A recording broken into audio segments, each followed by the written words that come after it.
to see me. Just a cage of bones. There's nothing inside. Will it unleash me, burning down the walls? Is there a way for me to break? I'm a sharpshooter at post masquerade, hiding both face and mind, all free for you to draw. I'm a sharpshooter, have no face to show. Please don't take off my mask, my disguise.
All along, confessing twilight on and on, without a clue, without a sign, without grasping it. The real question to be asked: where have I been? I'm a sharpshooter at post masquerade, hiding both face and mind, all free for you to draw. I'm a sharpshooter, what else should I be? Please don't take off my mask, revealing dark.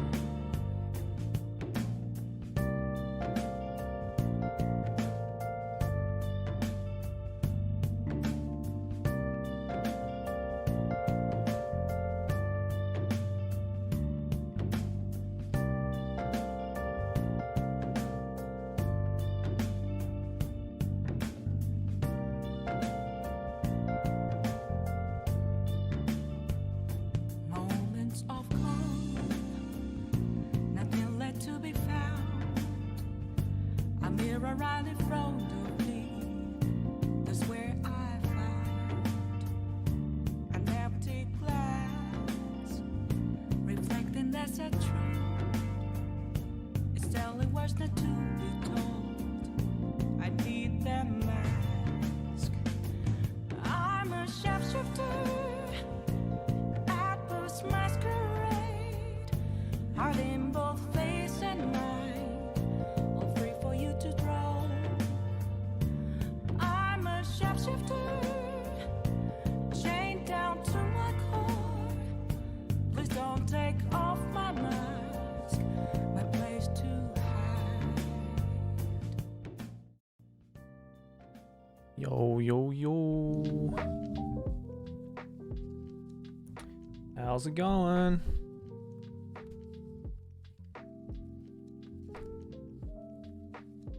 Is the chat showing up? I don't think so. Hold on. Where is the chat?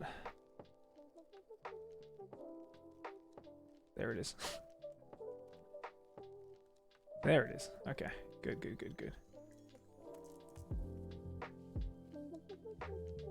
What's going on, everybody? How are we all? Sorry, give me a sec.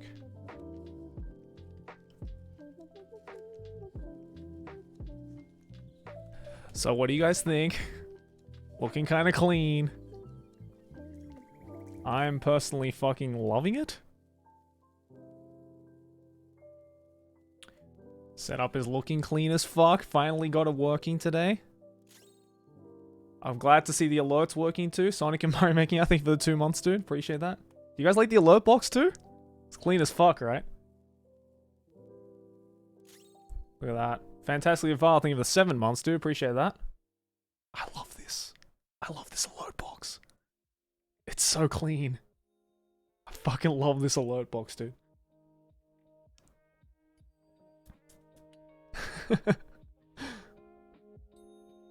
Yeah.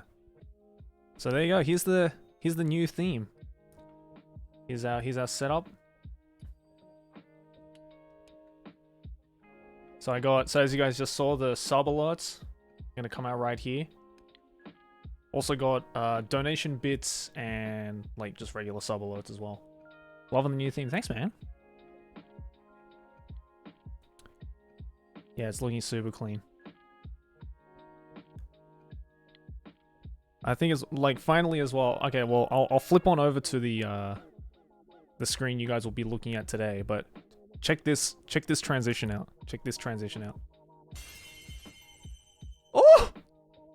Oh, it's clean. Oh, it's clean. God damn, son. Damn, son, that clean. That's clean as fuck. Oh, chat's not showing up again, sorry. Sorry, I'm too excited. Whoa. That's a big chat box. Let me fix that. Give me a sec.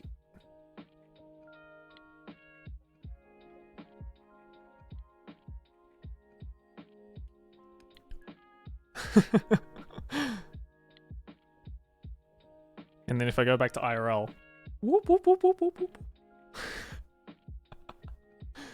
Damn, that shit clean. Damn, that shit clean. Oh, there's the bit alert. Came in a bit late. It's alright though. Let me try and fix that actually. Thank you for the 100 bits, by the way. I can actually test out to see. Let me just make sure. I want to make sure everything is working good. Alright, give me a sec. Let me just go to the bits real quick. Oh, thank you for the sub. Appreciate that, bro.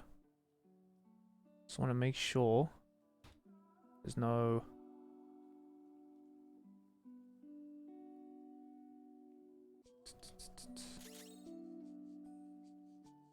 Okay, there's no text thing there, so that's fine. Here, I think of the T1, dude. Just realized this is a bit off as well. Oh, okay, now it's showing up fine. I think it was because it was the first time. Thank you, Austin. Thank you for the bits, man. Appreciate that.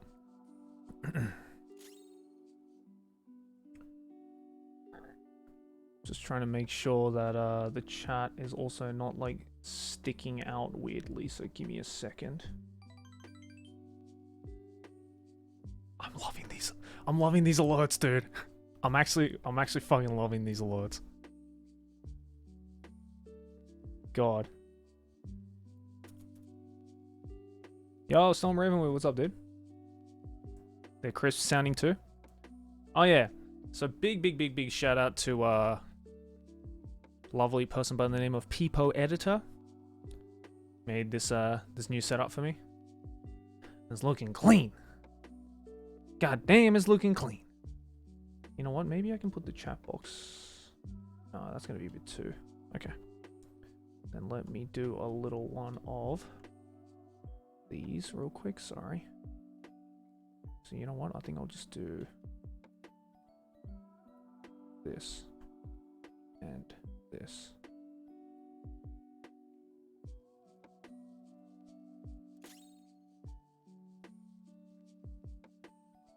Okay, that should be fine. That's looking clean. Yo, Dr. Holly, thank you for the 5 months, dude. Appreciate that. Welcome back. The PSP game, I think for the Prime, dude. Well, it's funny you say you think it looks cleaner than the Trash Taste layout because it's the same person who also made the layout for Trash Taste podcast. So, Peepo Editor. Big shout outs. I'm sorry, I just can't get over these transitions though.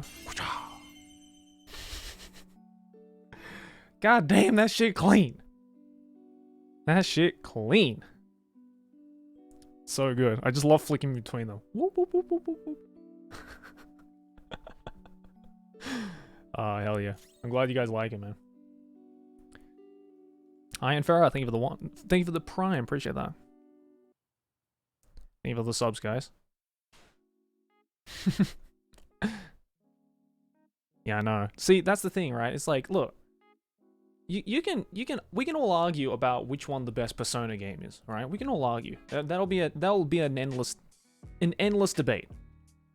But you have to admit, P5 has aesthetically just the best looking UI. So why would you not take that and turn it into something of your own? You know what I'm saying? Why would you not take that and turn it into something of your own? So that's exactly what I did. It's exactly what I did. Cam, thank you for the 600 bits, dude. Appreciate that. Thank you very much. Alright, why would you not turn the alerts into something like this? And why would you not make the screen look like this and transitions that do this? Like, why would you not do that? It's too clean. It's too fucking clean. I'm sorry, I'm just loving this. I'm loving this a little too much. I apologize.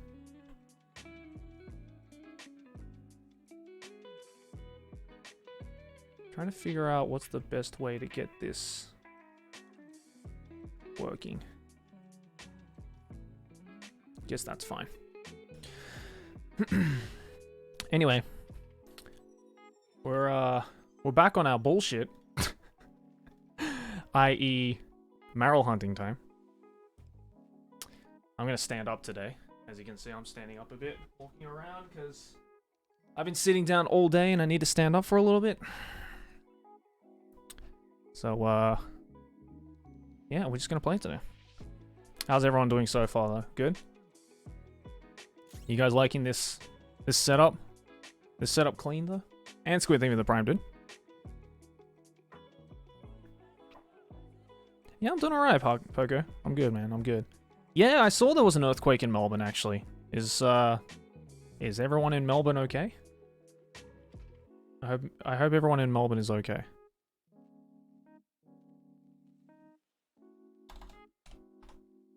Whoops. State 0 selected. What the fuck? Okay, that's weird.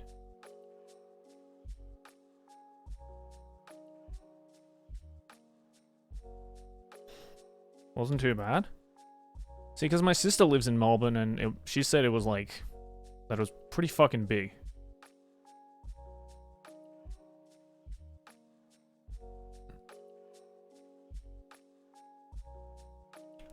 I have not caught up on One Piece, unfortunately. Yeah, largest in Melbourne ever recorded, right? Yeah, that's what I heard as well. I heard it was fucking huge.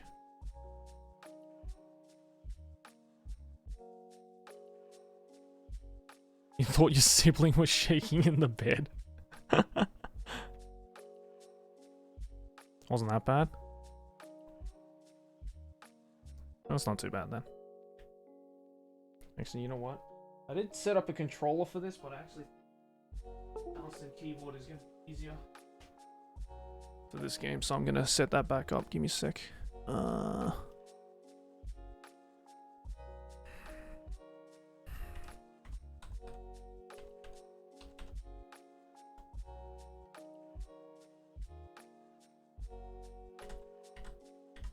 Oh, what happened there?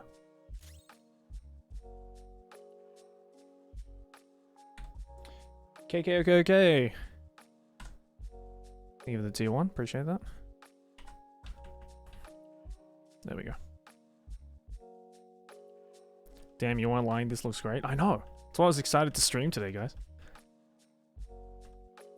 I can't wait to show you guys the other screens too. Like... Yo, Hero, thank you for the 2 gift subs. There you go, that's what the gift sub alerts look and sound like too, so... Nice little difference there. Use some good sound effects as well.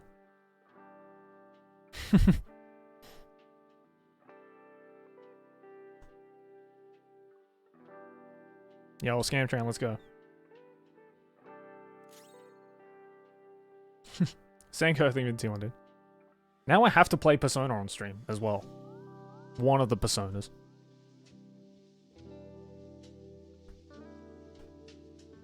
If not all the Personas.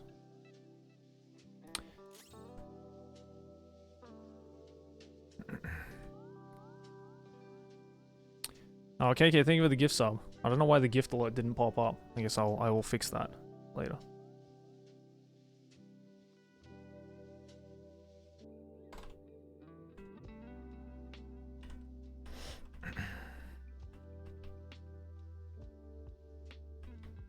I don't think there's Persona 5 on PC, is there? I don't think Persona 5's on PC. Yeah. So I'm gonna have to like, if we were to play Persona 5, I'd have to plug in I'd have to bring my PS4 from my living room and plug it next to my computer. But the problem is that the game will be in Japanese, so won't be that great. Persona 4 is on stream? Oh, I mean, we can play Persona 4. I haven't replayed Persona 4 since it came out. When the fuck did Persona 4 come out?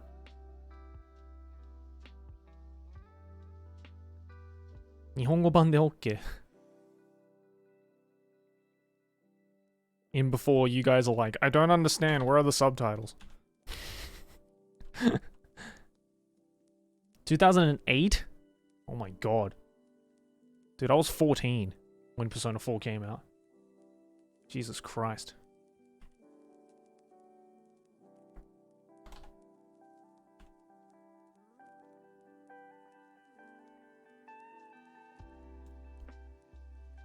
Golden was 2012. Yeah, I played Golden because I was one of like 1 million people in Australia who had a PS Vita.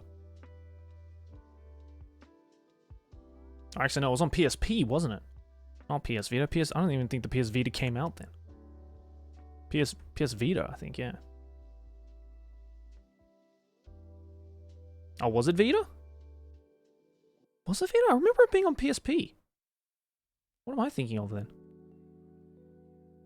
Because I remember I had a PSP.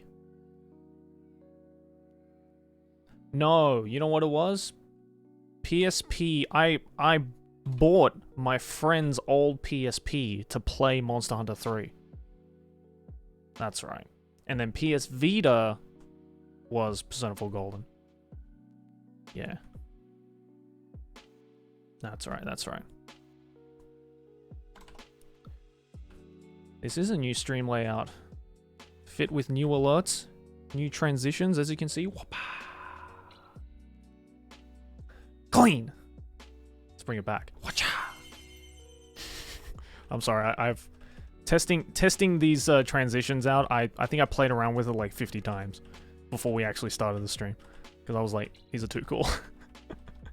These are too cool. Glad you guys like it.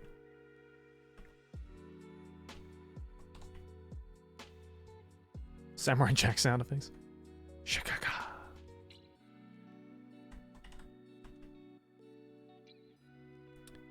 Who did this layout?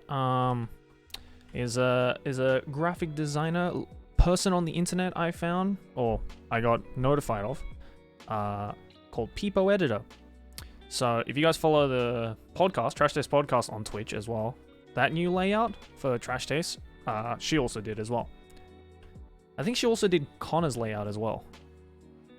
So yeah, very, very good. I think also she might be, and correct me, and I apologize if I'm wrong here, but I think I remember her tweeting out saying something about how she like, oh, here, I think of the 5 subs, man. Appreciate that.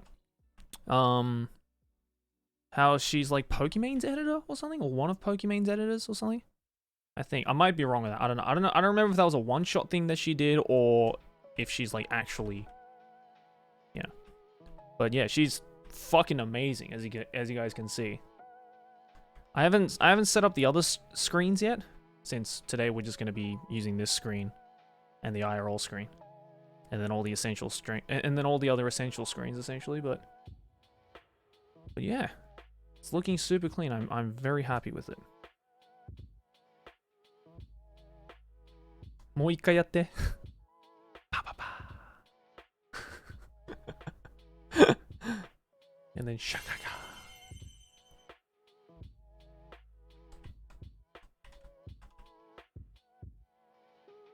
It is clean. It's too clean. I love it. I'm glad you guys like it too.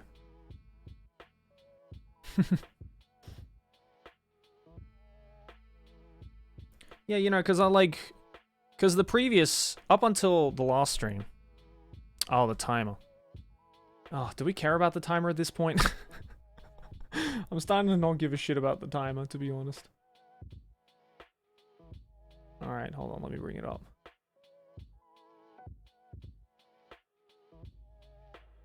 Okay, ちょっと待ってね.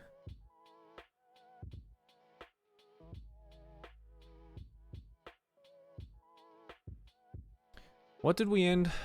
Oh, god damn it. This game's fucking resetting every time. What did we end on last time?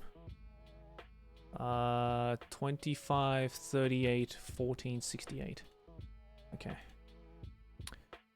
Womp, womp, womp, womp. 25, 38, 14.68. Damn. And bam. There we go.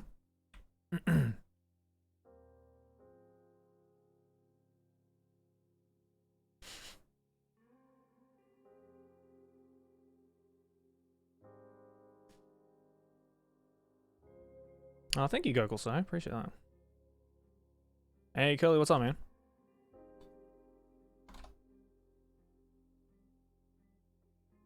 Dude, you like my new setup? I'm so excited for it. I'm glad people are liking it. Screen looks clean. Alerts look clean. It's nice.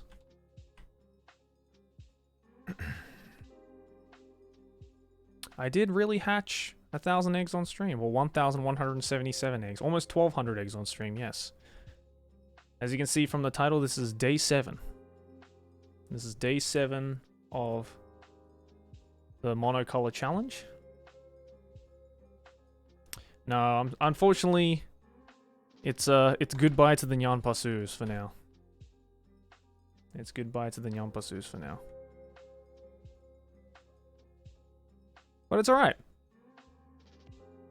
The Nyanpasu emote is still there. So, whenever a gift sub comes in, you can still drop a Nyanpasu, bro. The emote is still there.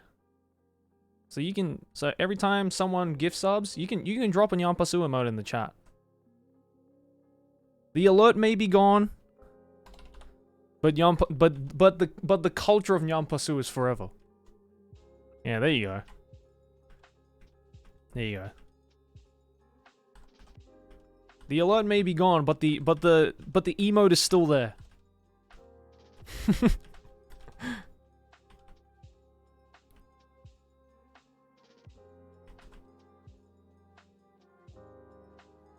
There it is. Good on you, lads.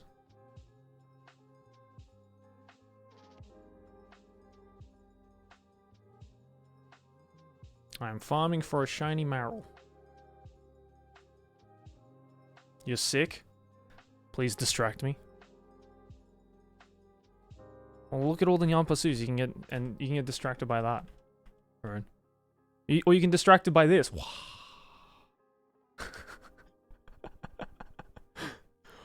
Shing! The fuck? Bruh.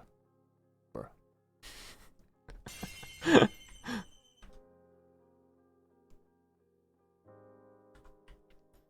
Just get distracted by that.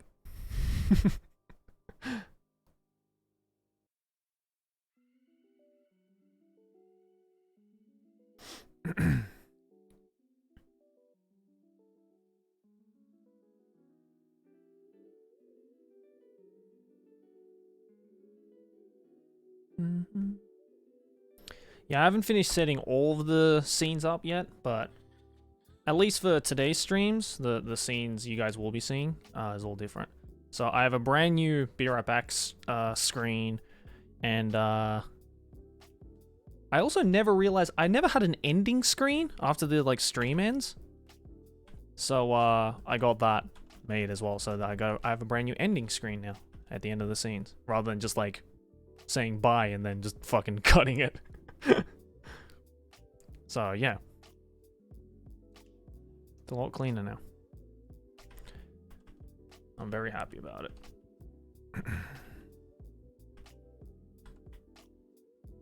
So if you guys stick around to the end of the stream, you'll see those.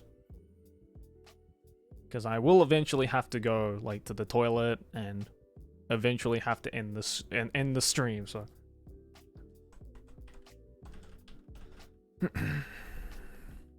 what's my favorite shiny? Well, Marill is definitely not my favorite shiny, I can tell you that.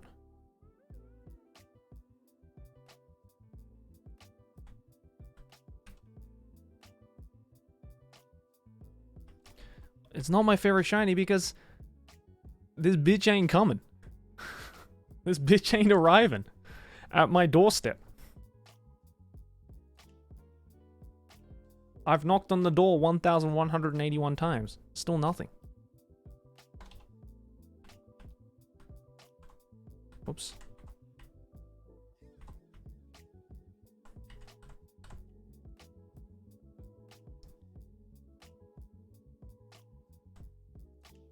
Yeah, true. It only has been 1,100 eggs. So.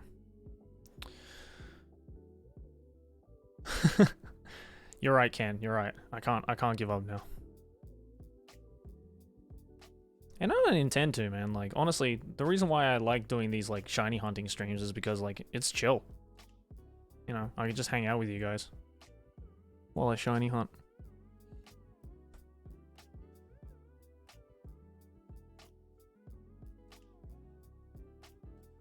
I am standing. How did you know?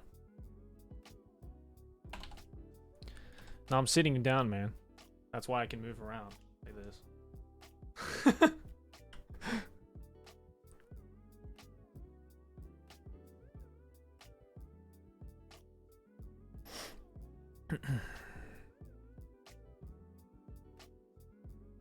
Omnidirectional treadmill. Shit. They found out.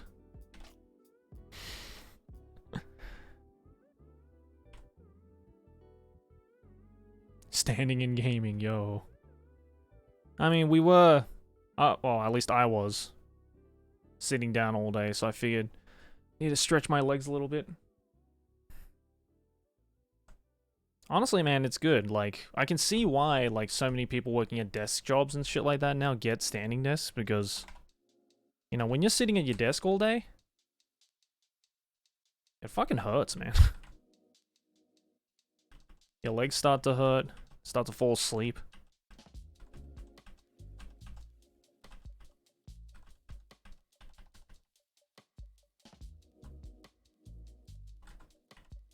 Admittedly, this is the first stream I'm doing. Well, the good thing is, you know, if I ever do get tired of standing, I can just sit down.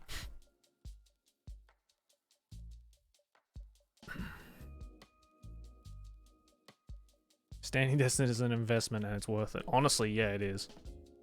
It honestly is, yeah. Faux show.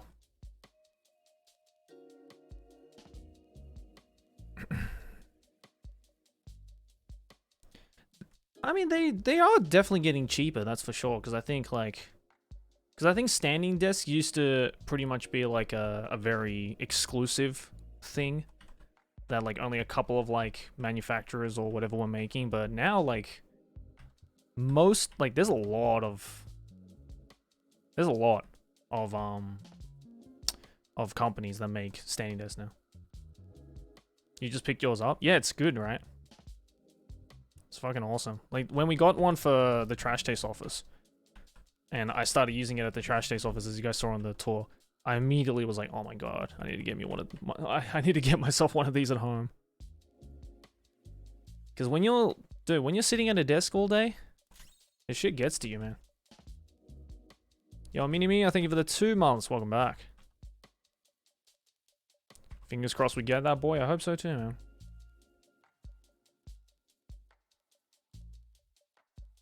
What about pooping desks?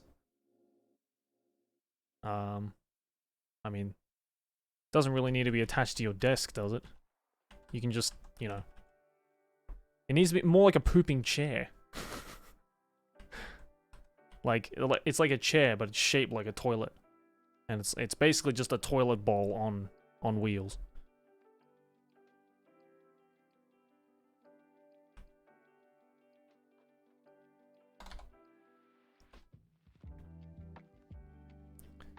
Yeah, Cartman's chair from the WoW episode, exactly. Oh my god. That fucking... God, that episode. Yo, Varix, thank you for the 3 subs, dude.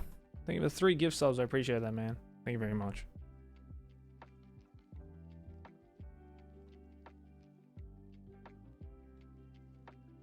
Let's get some Yampasus. Now that the Yampasu is gone, every time someone gives a gift sub, I want to see those Yampasus in chat.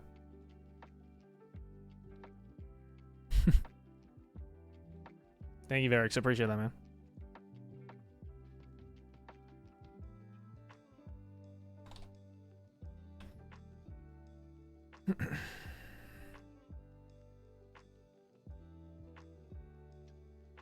The color in question that we are getting is... So for people who are just joining in...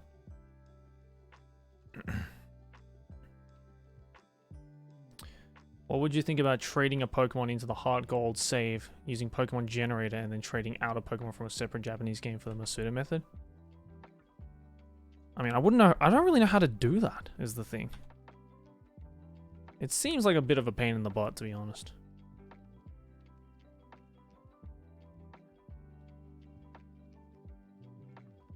I mean, a smart person would do that. But, you know.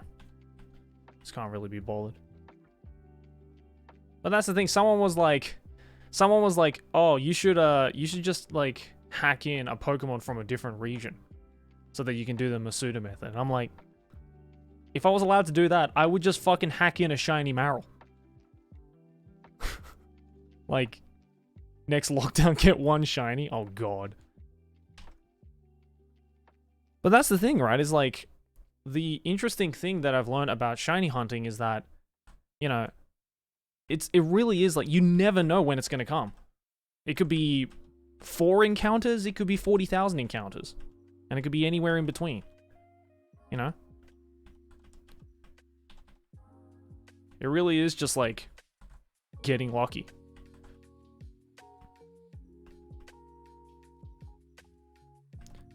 Yeah, or it could be 400,000 encounters. You don't know.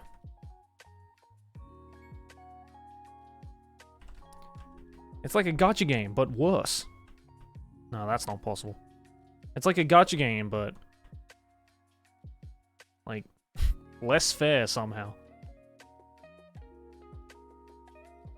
Yeah, it's like a gacha game, but without the credit card involved. Doesn't make it any better than a gacha game, or worse than a gacha game, but, you know, still pretty bad.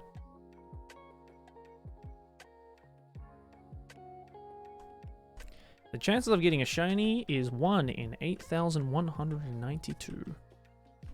So, yeah. Not great. Not great. Music volume's too low? Alright, I'll put it up.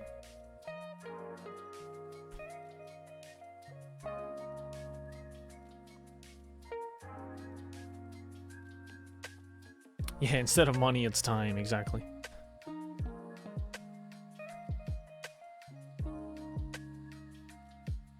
Why don't you use cheats? Because then what the fuck's the point?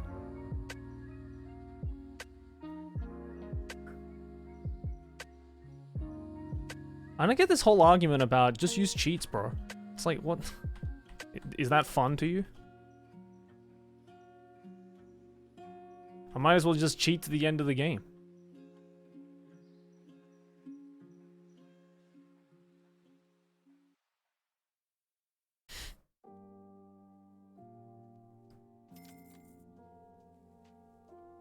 Hey, kids, thank you for the $1, dude.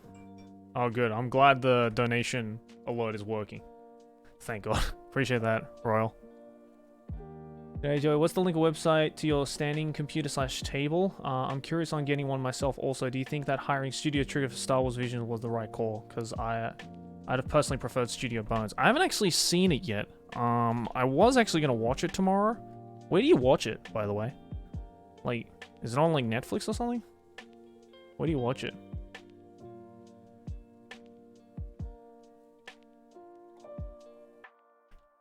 Oh, Disney Plus. Oh yeah, of course, it's Star Wars. Duh. Well, that's good. I've got Disney Plus, so that's fine. The link or website to the standing desk. I just got it from Amazon. I can give you like the brand if that helps. I just gotta like find it. That's all. Just testing the donation alert again, cause appreciate that, fam. Oh, and there's the glitch. All right, time to reset that.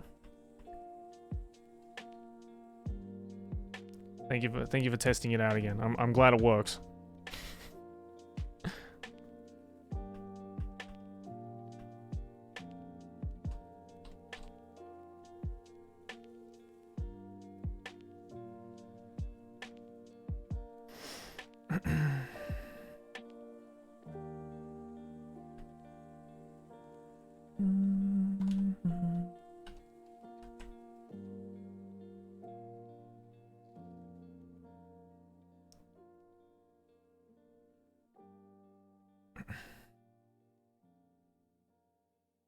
I mean, there is one method that I saw somebody do, which is definitely not a cheat, or it's not a hack essentially, but there is a way that you can basically RNG manipulate to get a shiny, and has to do with you know, getting like changing the time on your DS.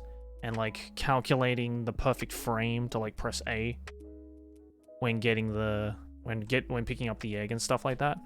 An exploit, yeah, exactly. It's an exploit. I did see a guy. I did see like a 30-minute video on YouTube of a guy like explaining it and pulling it off. But my God, it's such a fucking pain in the ass. Also, there's no guarantee that it works on an emulator because he was using a capture card on his DS.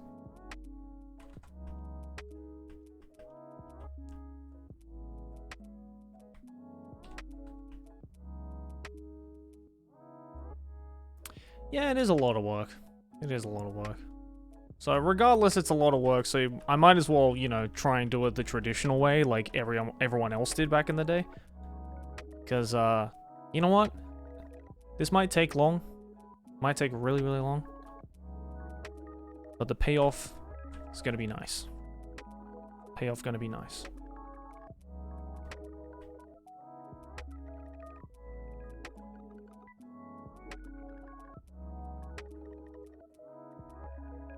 Three months of shiny hunting? Honestly, it could, man. But that's the thing, like, I don't plan to do... I don't plan for every stream to be this.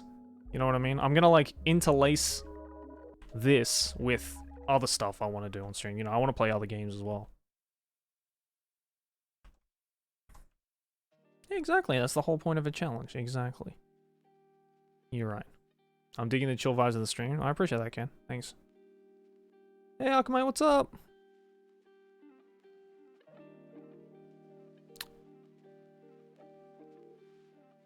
By the way, new video tomorrow on the main channel and second channel, so get hype. At what point do you give up? I don't know. See how I feel. I'll see how I feel.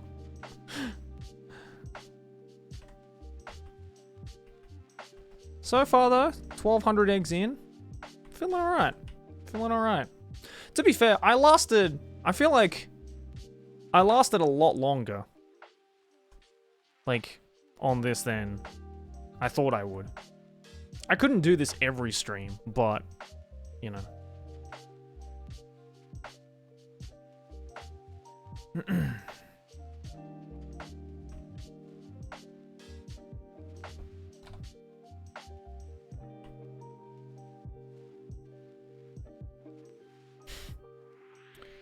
double upload pog.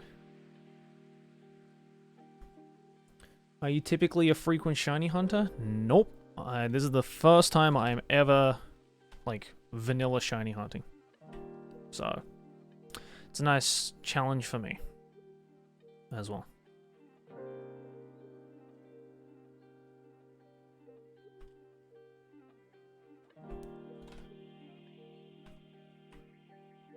It's a grind. Oh yeah, no, don't worry. I know. This is day 7 for me.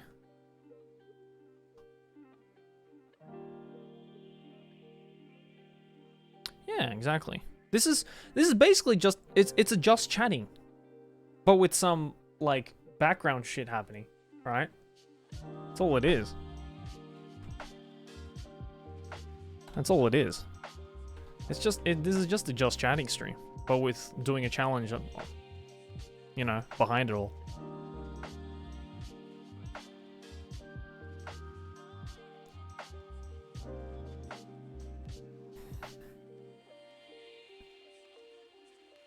Just chatting with extra steps, exactly. Yeah, but don't worry, I'm not gonna make this every stream. Obviously, I'm gonna swap and change it around, do some other stuff as well.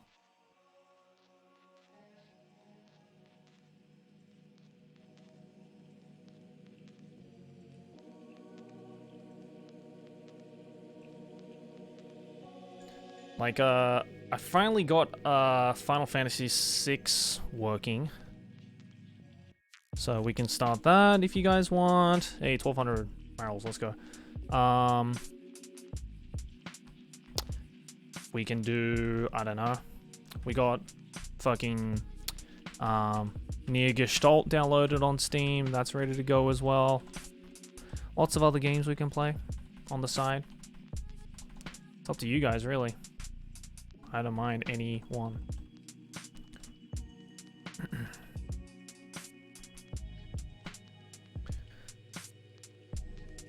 The Pixel remaster of 6 is coming out soon? Oh, really? That's gonna be pretty hype. Oh yeah, I'm still also planning to do that Ava marathon as well. One of these days. Oops.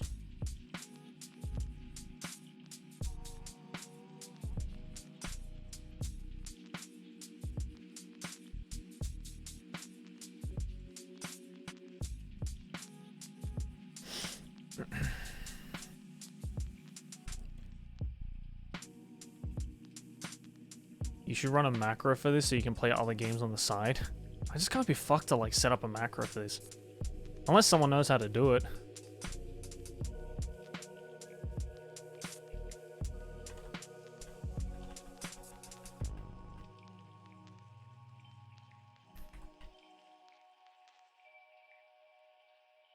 Ava Marathon right here on the stream. One of these days. Watching all 4 Ava movies in a single stream. Would love to see you play Hollow Knight. I did actually, I didn't finish Hollow Knight. I got like 80% of the way through Hollow Knight though on stream. That was a really fun game actually. It just got way too fucking hard for me, unfortunately. I'm not that great of a fucking streamer.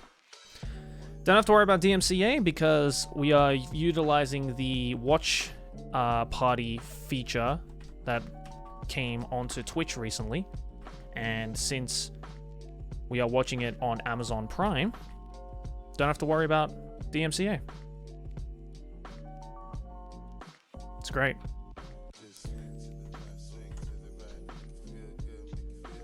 Like, all it is that you need to have a Prime Video account. And then what you do is basically, I haven't fully figured out how to do it yet. Why Amazon? Because Amazon owns Twitch. Did you not know? Amazon owns Twitch?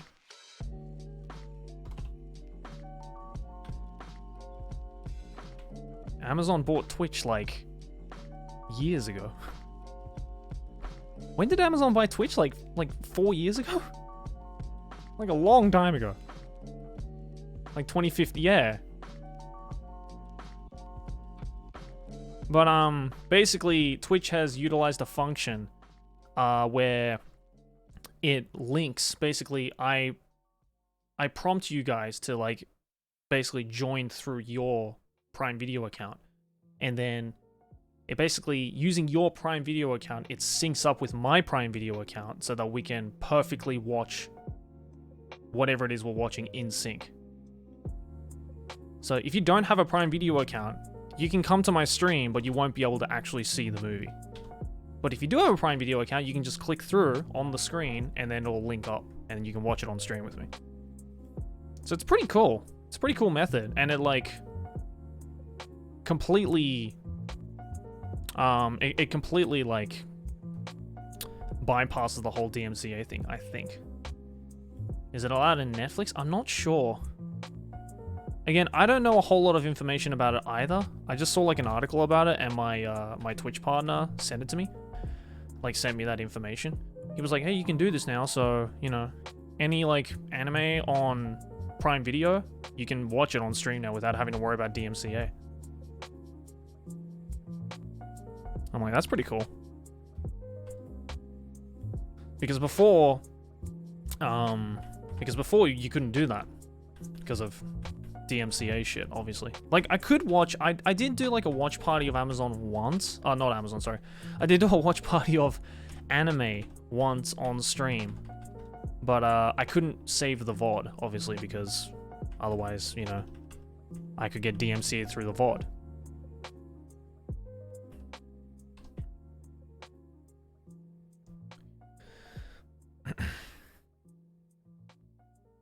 I think the problem though with like, yeah, I've seen a couple of VTubers do it on YouTube and stuff like that, but for one, they don't actually show the movie on screen. And two, you have to do like a weird like timing thing. You have to do like a 3, 2, 1, sync type of thing. Which, you know, with lag and all that compensation, it never syncs up like perfectly with the person you're watching it with. But with the Twitch watch along thing, it syncs up perfectly because you're literally logging in through Twitch to Prime Video. So you don't have to worry about, you don't have to do the whole 3, 2, 1 sync. You literally just say like, okay, I'm about to start watching this. If you want to watch with me before the movie, like if you want to be there from the very beginning, log into your Prime Video right now, click through, and then you'll be like, all right, everybody ready? Okay, cool, let's go. And you can just press click and then it syncs up automatically with everyone. It's really cool. I don't know why it took Amazon or Twitch this long to finally implement that, but it's super neat. I've seen a couple of streamers do it, and it's pretty cool. The fact that you don't have to sync up with thousands, you know, hundreds, potentially thousands of people, you know, trying to watch it with you exactly at the same time.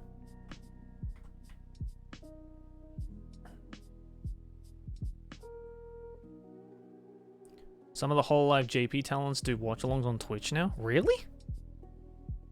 I didn't even know they had Twitch accounts. To be fair, I haven't watched a whole live VTuber in a really long time. I've mostly just been watching Niji Sanji. Yeah, obviously, unless it's not available in your country. So I'm gonna have to see if... I'm gonna say hopefully most people around the world will have Ava available to them. Because it would suck for one of you guys to like miss out on it. Trying to hatch a shiny Marill, Husey.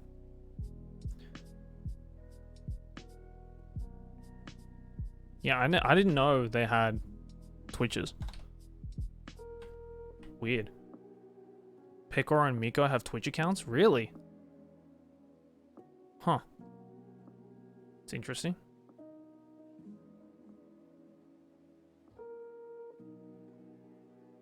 I mean, yeah, well, you could just use a VPN, exactly.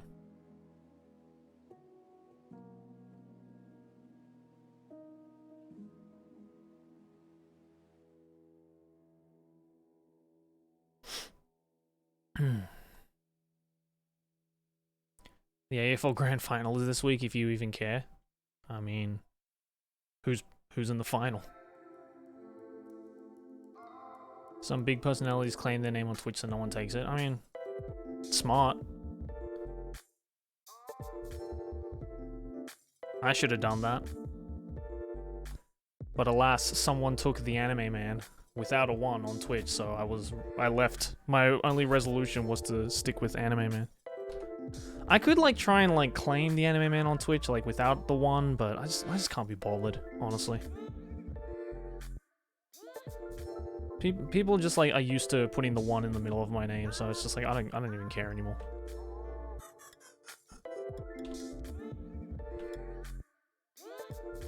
Room tour win, Joey? I did one on oh god damn it. I did one on my second channel twice actually. One when I've just moved into this house, and another one when I updated it to the current office that you see here. Have a good one, Varix.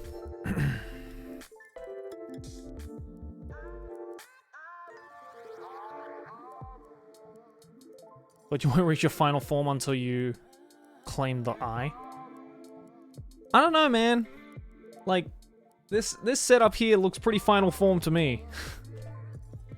I'm enjoying this form that I'm in. This new form that I'm in.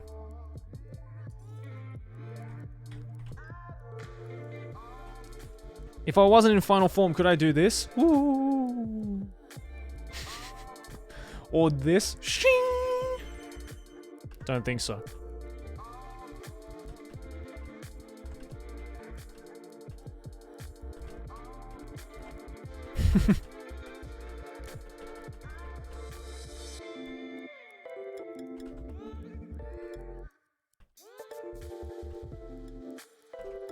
Exactly.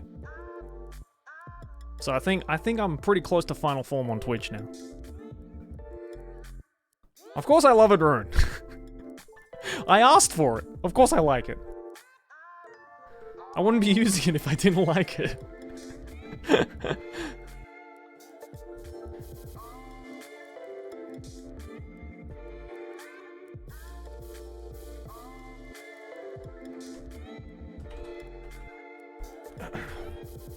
Hold on, I need to get a drink.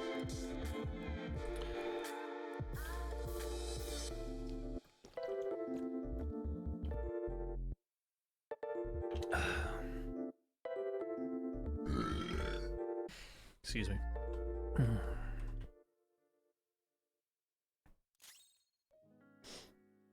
Hey, Tomahawkers, thank you for the T1, dude.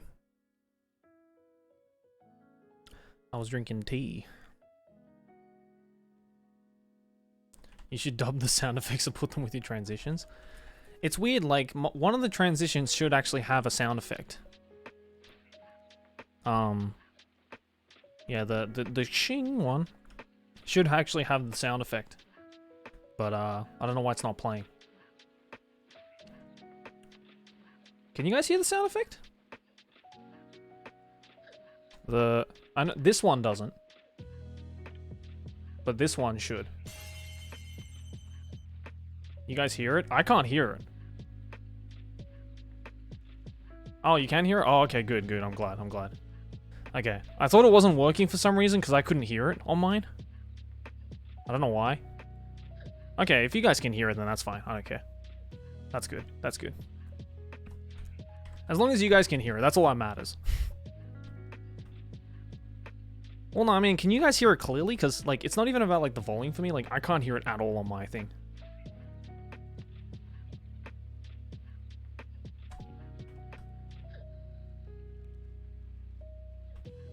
Do you have the actual game? What, of Persona 5? Yeah, of course I do. It'd be pretty weird if my entire stream setup was based around Persona 5, and yet I didn't have the fucking game.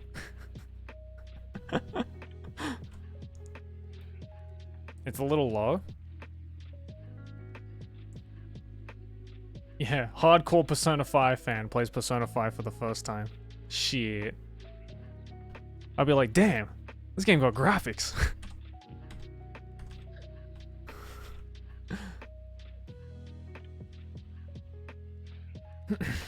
Godlike. Yo, Red Killer, thank you for the $3, man. It is 8 a.m. I have school in 30 minutes, and I'm running on no hours of sleep. 3 Oreos and a Diet Coke. Believe I can fight the fight Goblin becoming. Have a fun Pokemon run, though. Thanks, man. Yeah, please get some fucking sleep, dude. Also, maybe get off the Oreo and Diet Coke diet. Probably not great for you.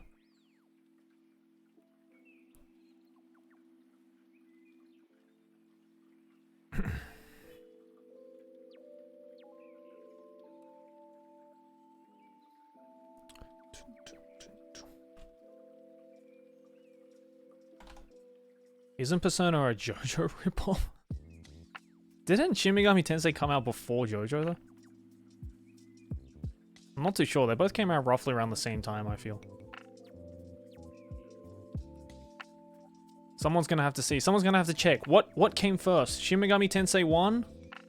Or JoJo's Bizarre Adventure Part 3? Not Part 1, Part 3. What came out first? I'm pretty sure Shin Megami Tensei came out first, though.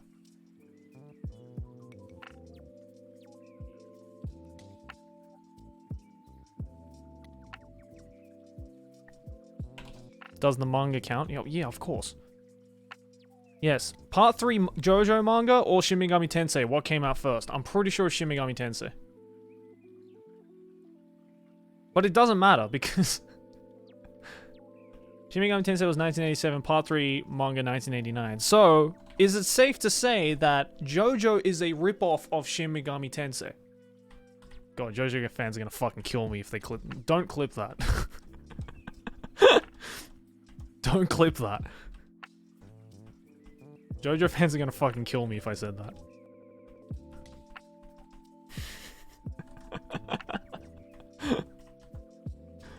JoJo's Poser Adventure. Hey man, the facts don't lie. Shin Megami Tensei came out 1987. Part 3 JoJo came out 1989. Araki clearly bought Shin Megami Tensei 2 years prior and was like, damn, that shit's cool. I'm gonna put it in my manga. And then he released Part 3, stands. The truth comes out. You hate to hear it.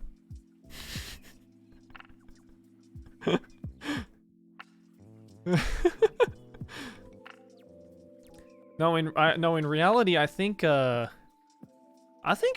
said that he got the stands idea from like a comic, like a Western comic. I forgot which one it was, but it was some kind of like Western comic or Western movie that Araki got the idea of stands. I forgot which one it was though.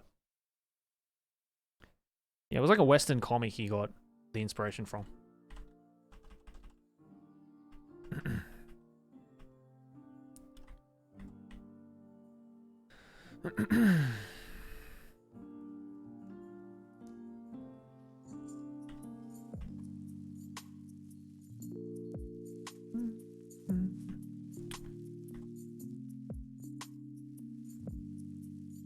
Oh, Blade Runner?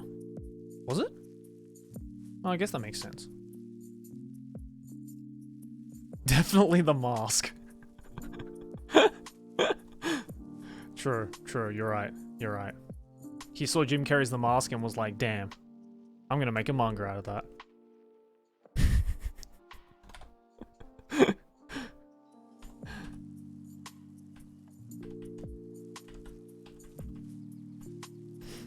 Shin Megami Tensei came out after Part 3? Wait, hold on. Who's right? Who's right? Did Shin Megami Tensei 1 come out before JoJo Part 3 or the other way around?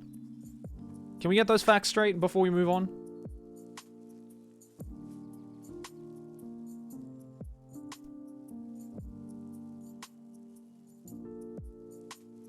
March 27th, 1989 to April the 4th, 1992. JoJo Part 3. Shin Megami Tensei 1 came out...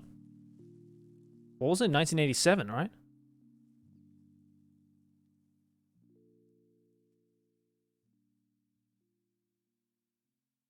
$1992. Okay, so if that's the case, then let's sort it all out then. Let's sort it all out.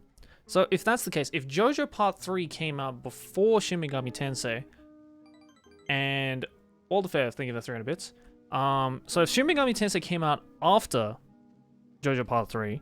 And JoJo Part 3 took the idea of stands from Blade Runner. And Blade Runner, in and of itself, was heavily inspired by Do Androids Dream of Electric Sheep. Then is it safe to say that Shin Megami Tensei is a clone of a clone of a clone? Big brain. So basically, and Persona is a spin-off to Shin Megami Tensei. So Persona is a spin-off to a copy of a copy of a copy of Do Androids Dream of Electric Sheep. Damn. Who knew? Who knew?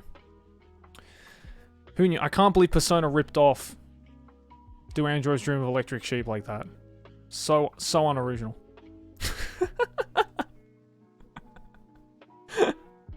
So unoriginal. I can't believe they would just steal the idea like that. Feels bad.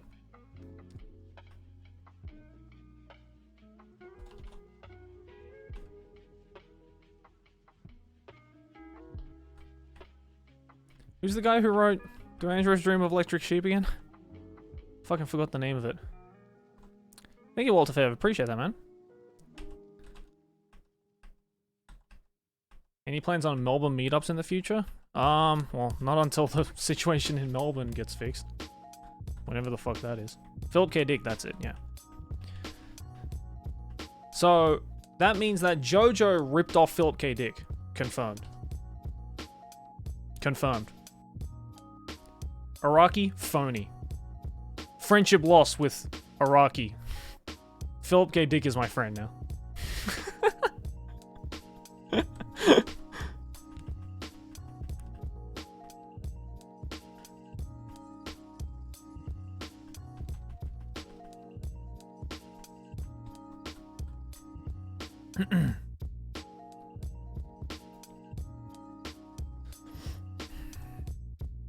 To be fair, have you guys read Do Androids Dream of Electric Sheep?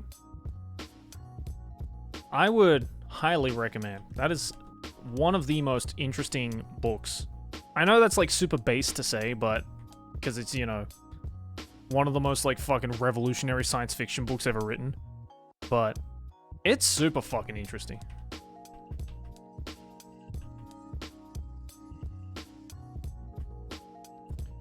Which book? It's a question. The title is a question. Do Androids Dream of Electric Sheep? Is the title of the book. Is it available in English at least? Yes. I believe Philip K. Dick was British? Or was he American? I always forget.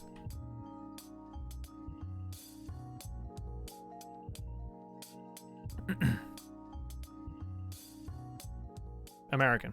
So there you go. Yes, it was definitely written in English. Do not worry.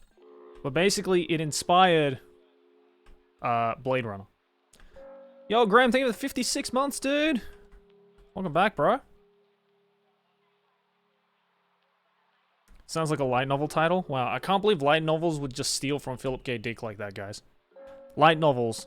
Friendship with light novels is gone. Philip K. Dick is my friend. I can't believe Philip K. Dick invented light novels and JoJo.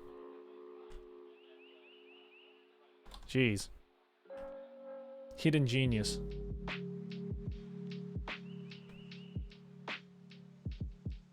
Can't believe it.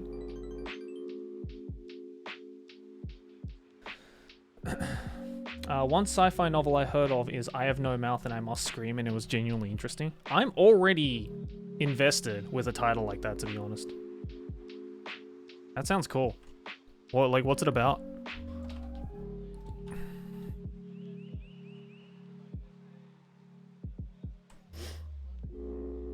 That's a good one too.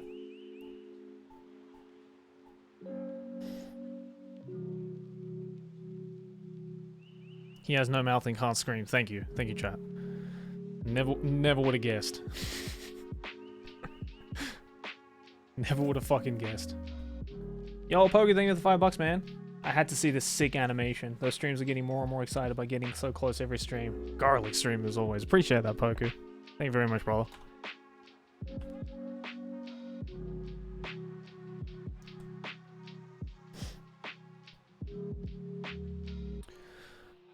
Have you listened to Lil Nas X's album yet? Montero? I mean, I've listened to some of the songs off of it. I like the title track. Montero. It's a good song. See, because, like, I don't know. I was, like, so fucking put off by Old Town Road because it was just played to fucking death. Like, that song was inescapable for a while. I'm like, really? This is the song that broke the fucking chart records? This song, of all songs? Like, first couple of times I listened to it, I was like, okay, this song's kind of, like, unique and cool. I like Billy Ray Cyrus, fuck yeah. But then after, like, the 90 millionth time you hear it, everywhere, like, every fucking mall you go to and every, like, shop you go into, they're playing it, I'm just like, ugh. Dude, stop, please. Can he make any other song? And then he brought out Montero, and I was like, okay, good, finally. Some different music from this guy, and it's actually pretty good.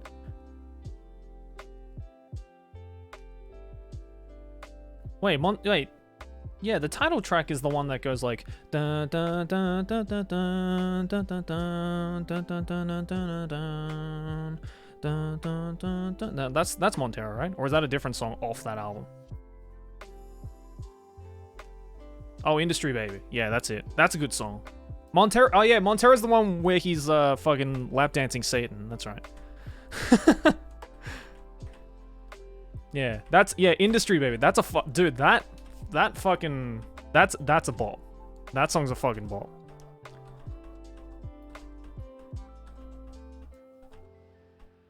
Yeah, Montero's the one where it's like, call me when you want, call me when you need, da-na-na-na-na-na-na-na-na. And the one where he like goes down to hell and then he lap dances Satan while wearing Nikes. Right? That's Montero.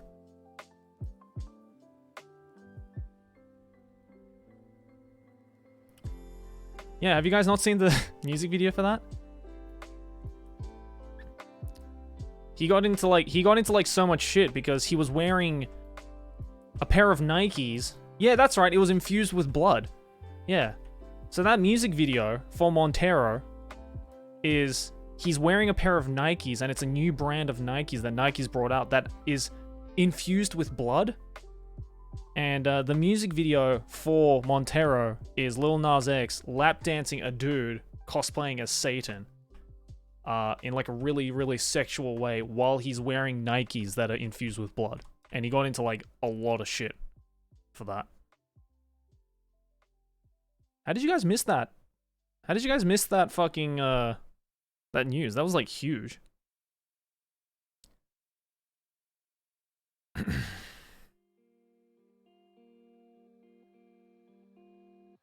Like, he got into a lot of shit because of that. I mean, it was kind of dumb. It's just a bunch of, like... It was basically just a bunch of Christians getting offended and people being like, did it really... Was the blood necessary, guys? Was the blood really necessary? I'm like, I don't know, it's kind of cool. It's not like...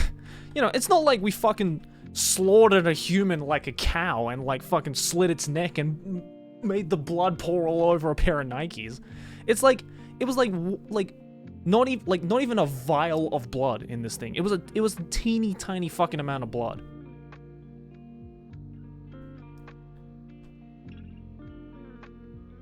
Like, they probably just got like a needle, right? They just like little prick on the finger, just drop a drop of blood onto a thing and was like, yep, it is infused with blood now.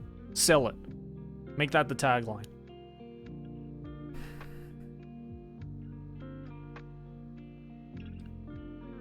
Nike sued as they did not bring out those shoes. They were a mod. Oh, really?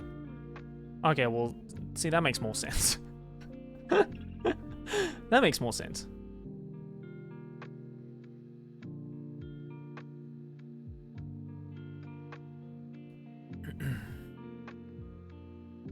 What's up with these artists being demonic? Playboy Cardi and Uzi, too. I mean, I don't really keep up to, like... I don't really keep up to date with like all these like fucking trap rappers. I just don't really care about them or their music, to be honest. Yeah, that's right. That's why the Industry Baby music video was of him going to jail, because he was responding to all the shit that happened in Montero, which I thought was kind of funny.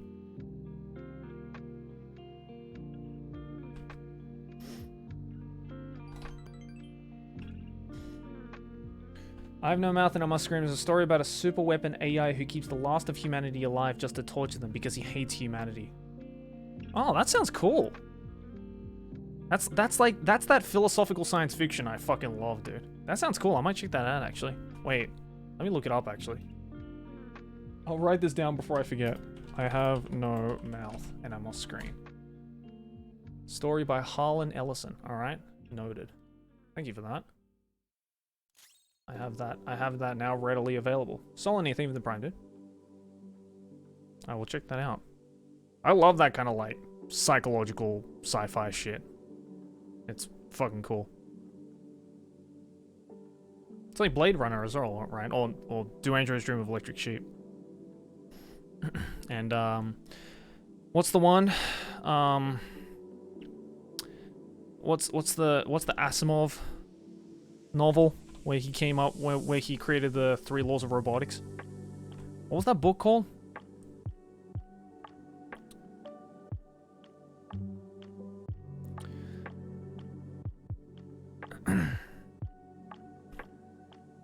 No, not iRobot. Foundation. Yes, thank you. Yeah, Foundation. Isn't it so cool? Like, can I just be like a fucking nerd for a minute and just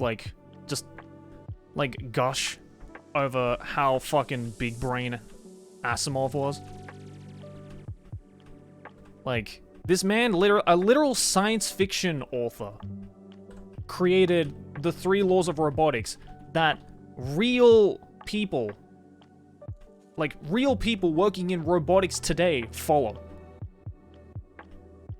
Like, that shit's so fucking cool. That, like, he was like, yeah, I'm just gonna, like, write a science fiction book that comes up with these, like, 3 laws of robotics. And people in robotics follow these rules when creating robots. Yeah. Like, I learnt about it when I learnt, like, a tiny little bit of robotics in university. Because my course, you could, like, do all sorts of, you know... I did all sorts of things during uni. And for a semester, I took robotics. Like, very, very, like, fundamental robotics. But, yeah, like, the 3 laws of robotics that he created in the book The Foundation became par for the course in modern robotics. Like, that's so fucking cool. Yeah, Asimov's laws of robotics. So 3 laws of robotics, right? The 3 laws of robotics by Asimov. Yeah. First law, a robot may not injure a human being through inaction, allow a human being to come to harm.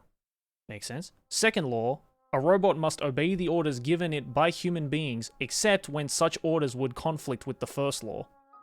And then the third law is, a robot must protect its own existence as long as such protection does not conflict with the first or second law. Oh, it wasn't iRobot. Someone said Foundation. Okay, so he first wrote that in iRobot. In 1950.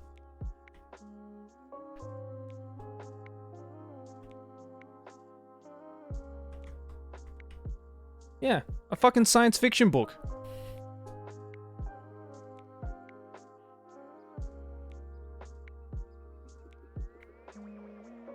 Oh, it's the Foundation series. Ah, I see.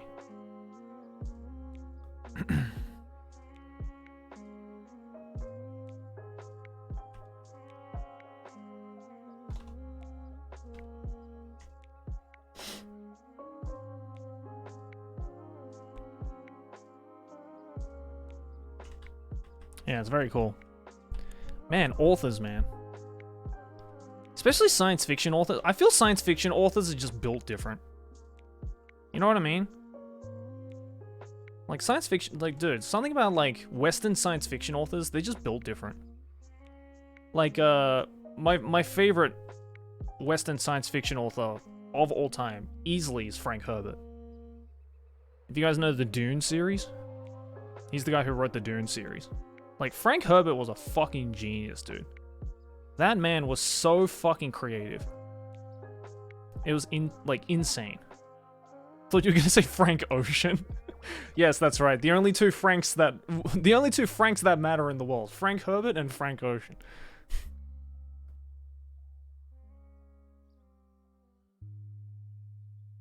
Like the Dune, like I haven't finished the Dune series, but like not since I haven't read any of the books that were written by his son, because fun fact, Frank Herbert, who is the creator of the Dune series, he died before he finished the Frank series. He died before he finished the Dune series, and his son, who I forgot the name of, I apologize, like carried on his legacy and is still currently writing the Dune series.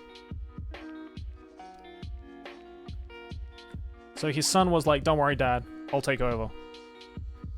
And apparently some of like the son's books are pretty good. Again, I haven't seen any of them, or I haven't read any of them. But yeah. Apparently they're pretty good. I haven't read any of them myself, but a couple of my friends are still keeping up to the Dune series, and they say it's pretty good. Oh, 1, 2, 3, 4. Do we have an egg? Yep.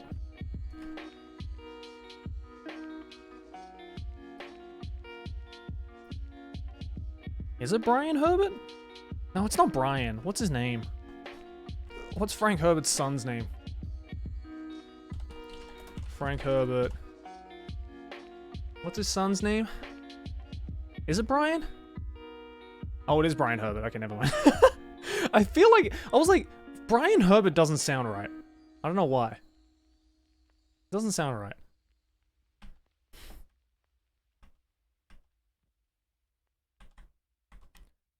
I thought it was like John Herbert or something.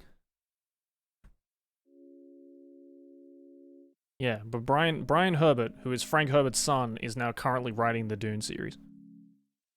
It's pretty cool.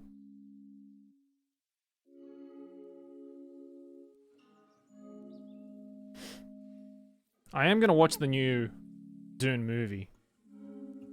I hope it's good. I really fucking hope it's good. Because the one, like the original one, the one that fucking David Lynch did back in the 80s, it was okay. Not amazing, but it was the best we could get.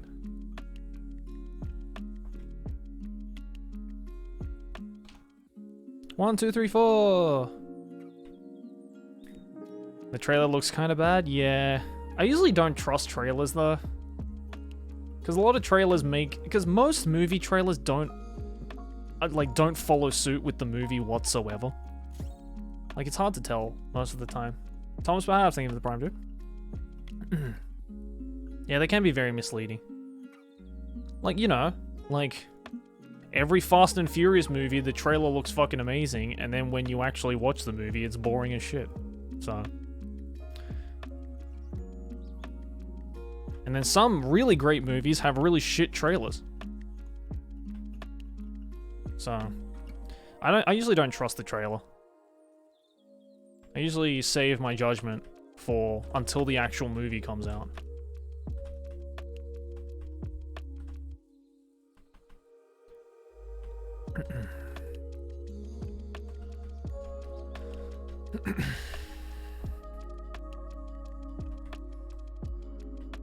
Apparently Lynch didn't have much creative control over Dune. Yeah, exactly.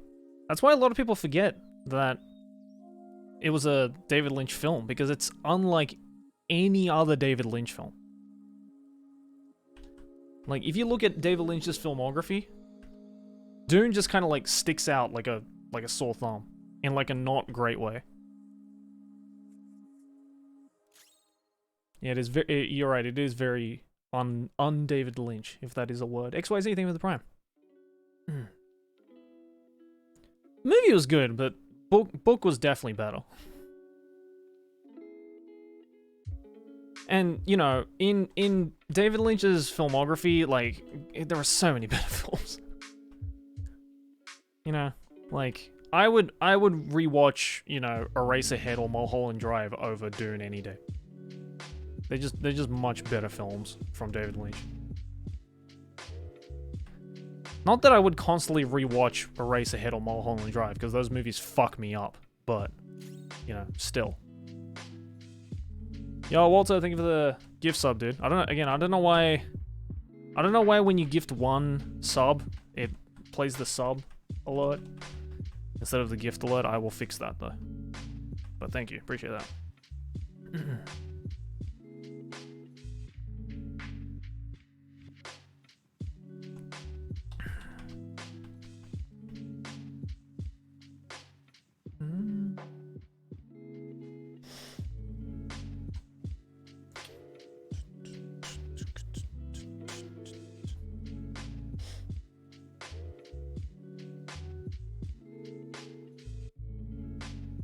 Your taste in movies is Scott Pilgrim, Shrek 2, and Mean Girls? Hey man, nothing wrong with that. Those are 3 great movies. Nothing wrong with that at all. I love those movies, man. Nothing wrong with that at all.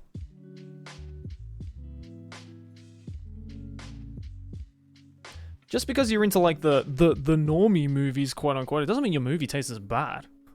Like, you don't have to have watched, like, all these, like, really, like, fucking artsy avant-garde films to have good taste in movies.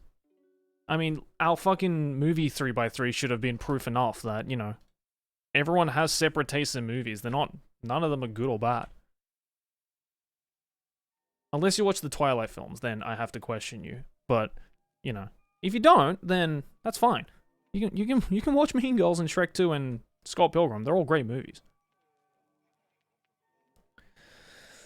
Average 2001: A Space Odyssey fan. True.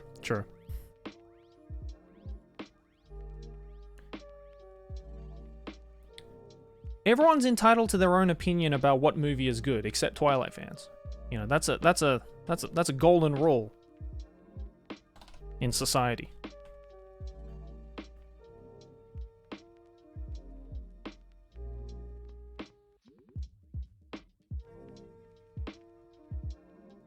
Yeah, Twilight fans are not allowed to have an opinion about movies.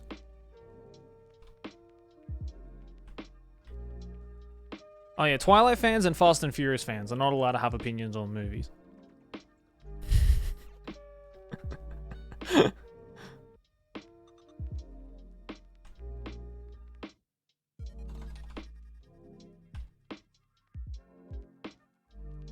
$50 Shades? I mean, 50 Shades is just a Twilight fanfic, isn't it? I was actually just talking about this with Aki before I started streaming. That I was like, wasn't 50 Shades of Grey originally a Twilight fanfic? That then just got rewritten to have original characters?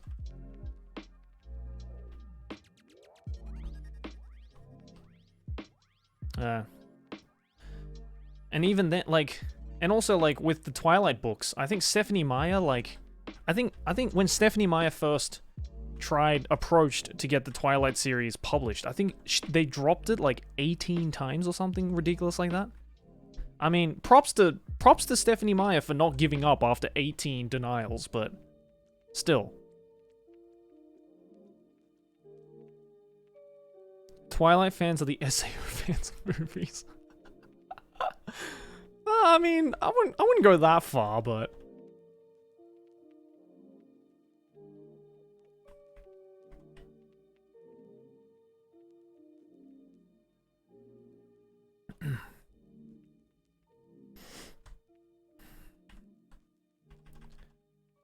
Maze Runner has a nice concept, but the ending feels unsatisfied.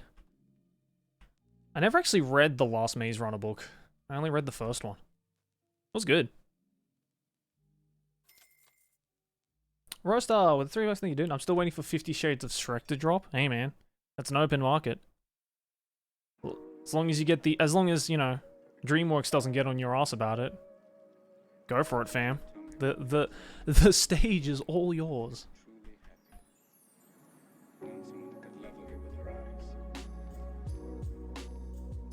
50 layers of Shrek.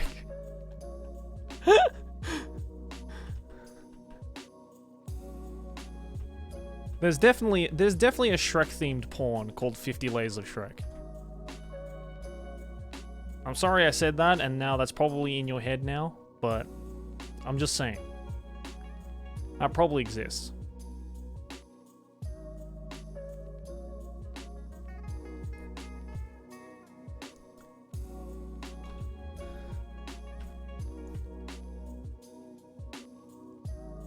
Dune was rejected 23 times. A company that made automotive manuals picked it up? Really?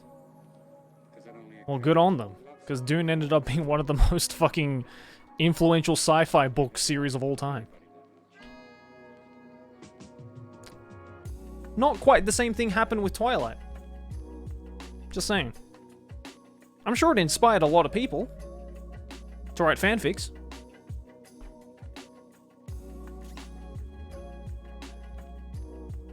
Ari, I think the 2-1.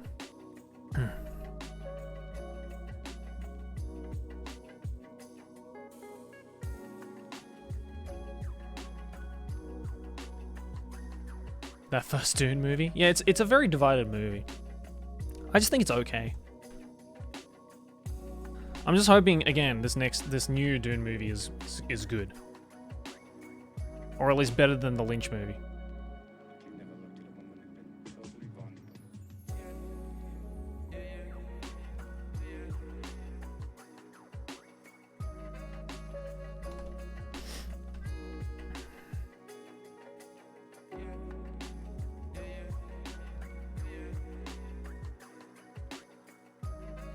No, yellow is my chosen color. I'm getting a shiny Marill to get a shiny Azumarill, which is bright yellow. Will you tell your thoughts on the movie when you do watch it? The Dune movie? Sure.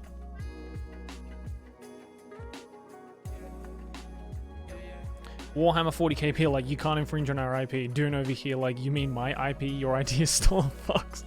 Oh yeah, that is true. That is true.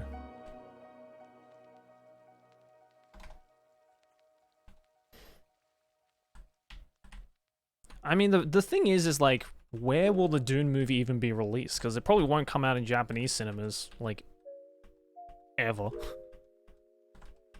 I don't know how big of the fan base Japan has when it comes to the Dune series, but I mean, it'll probably come out online somewhere. Like, I'm sure one of the streaming platforms will pick it up. Oh, it's HBO Max? Oh, fuck off. I don't have HBO. That means I have to get HBO Max. Ugh.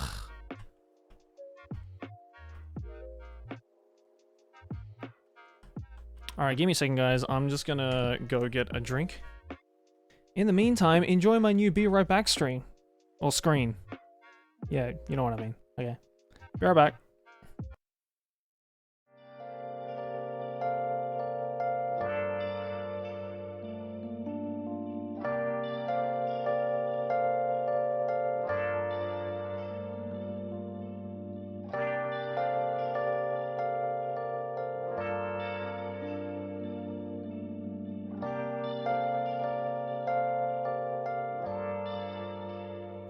Where have you been? Been searching all along, confessing twilight on and on, without the clue, without a sign, without grasping it. The real question to be asked: where have I been? I'm a sharpshooter. Masquerade, hiding both face and mind, all free for you to draw. I'm a sharpshooter. What else should I be? Please don't take off my mask, revealing dark.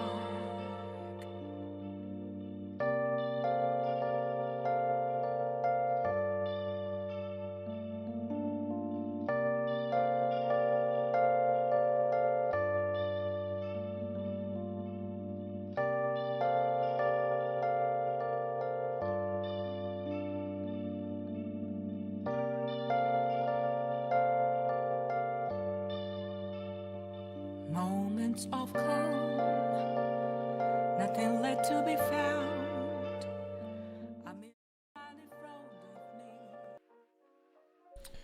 Alright. I'm gonna sit down actually for a while. Bye.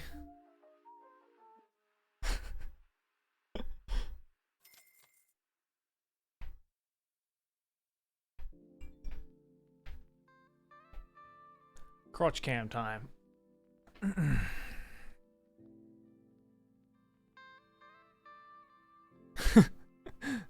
PP reveal. Yo, Roadstar, thank you for $3. The Donkey and Dragon scene in 50 Shades of Stray gonna be lit. Oh god. Every cursed hentai tag gonna come out on there. Did you guys like that Be Right Back screen? The Peepo editor, who was the girl who made my new stream setup, was like, I'm gonna make like the starting soon, the Be Right Back, and the ending screen, like different shots from the menu, and just have you as Joker. And I'm like, fuck yeah, if you can do that, if you can pull that shit off, hell yeah, dude. And then she did it, and I saw it, and I was like, bruh. Clean! Ari, I think they're 300 bits. PP reveal of 50 million subs. Well then. Good to know. I have 47 million subs to go then. If I ever get there. When was the last time you replayed Persona? Persona 5? Not in a while.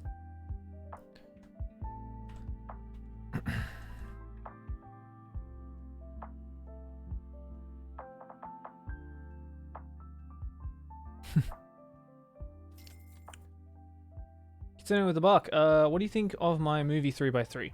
Episode 3 or 5 of Star Wars, I assume. The Dark Knight, yeah, that's good. RDJ Sherlock. RDJ Sherlock. Oh.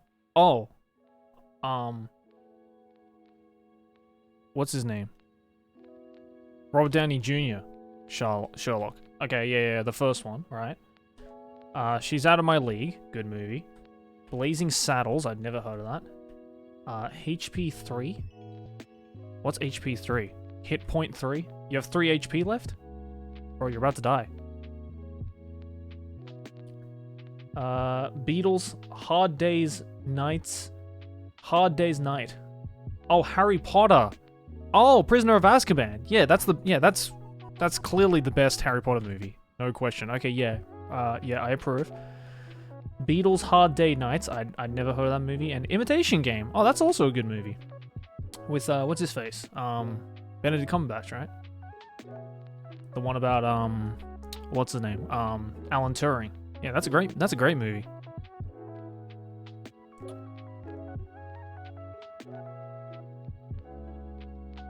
I've never heard of, Blazing Saddles and She's Out of My League, and not She's Out of My League. Beatles Hard Day's Night.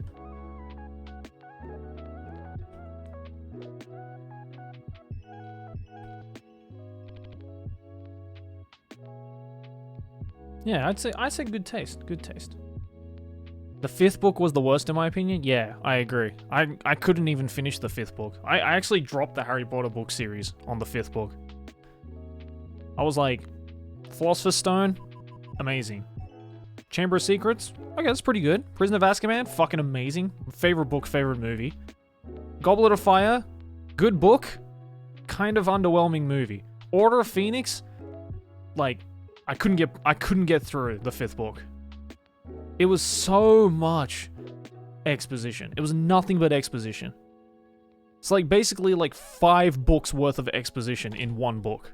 Like, I remember picking up Order of the Phoenix as a kid, and I'm like, why is this book significantly thicker than the previous 4 books? So I started reading it, and I was like, oh, it's because of all the fucking exposition. That's why. And I couldn't even get through Order of the Phoenix. It was so much exposition. And then Half-Blood Prince and fucking, what is it, Deathly Hallows? I never actually watched it or read it.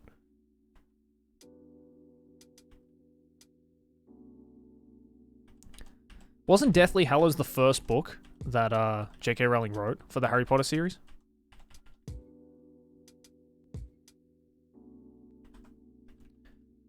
What the hell is exposition? Exposition is a story writing technique in which... Have you heard of an information dump? An information dump is basically a part in the story where, as the name suggests, they dump a bunch of information onto the reader about the story, about the characters, about the situation that is happening. That is also known, in more professional terms, as exposition.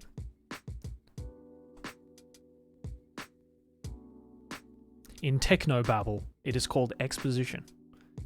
In layman's terms, it is called an information dump.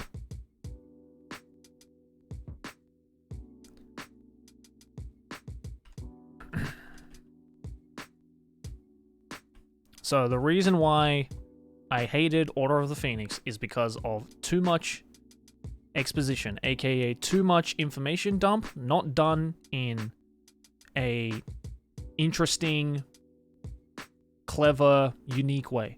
Because there are lots of clever, unique ways to do exposition in stories, right? You know, like, I don't know, hate to bring it up every single time, but think of the Monogatari series. That is a masterclass in doing interesting, engaging, unique exposition. Because there is a lot of exposition in the Monogatari series. But both the book, the manga, and the anime do it in very visually stimulating and unique ways. It's not just two characters talking.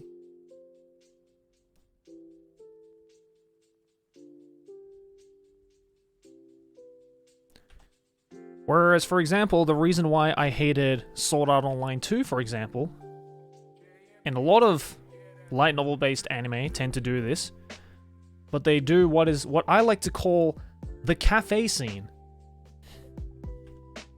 where it is essentially two characters sitting in a cafe together, dumping a bunch of exposition onto the reader. Because what's the easiest way to do exposition dumps? Take two characters, put them in a cafe, or a restaurant, or a park, or somewhere, and just get them to talk as if they're just having a normal conversation, but in reality, it's just an info dump.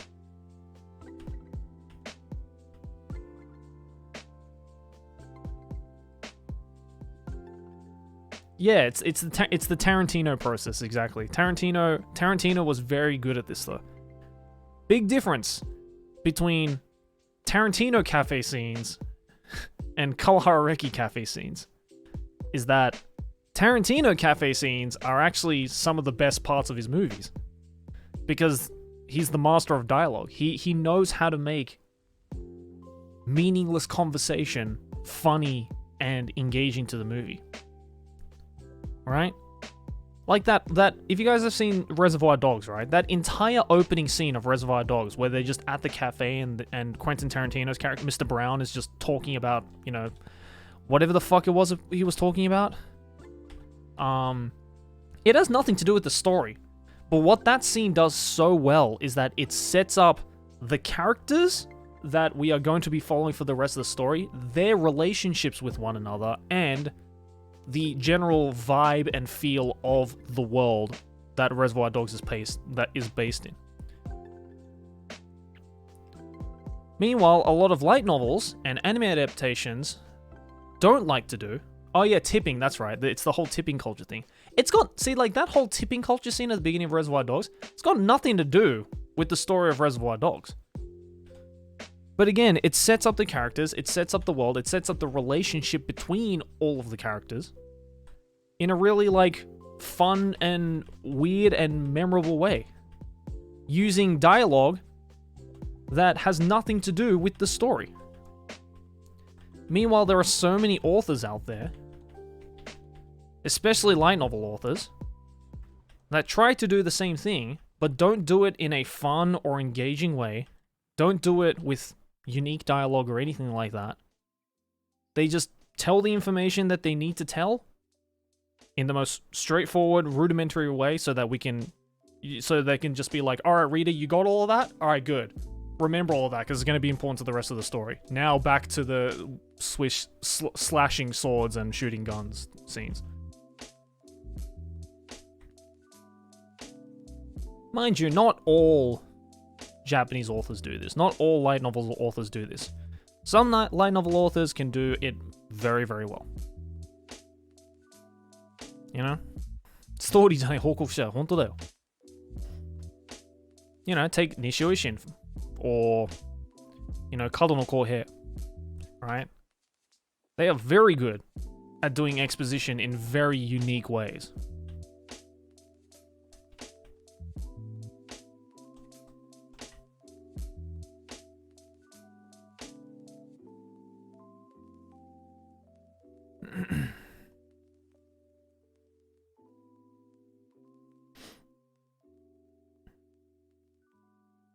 I just don't like when people talk in between battles. It ruins the fight for me. That's like... That's most. That's most. Wait, isn't that most fucking... Like action anime?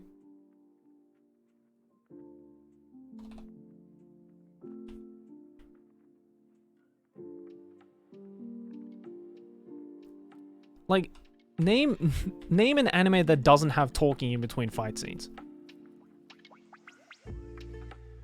That's like every shonen anime with action in it.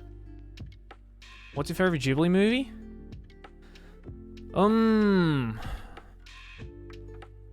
That might be one of the hardest questions. I'd still, even after all this time, I still have to say Princess Mononoke.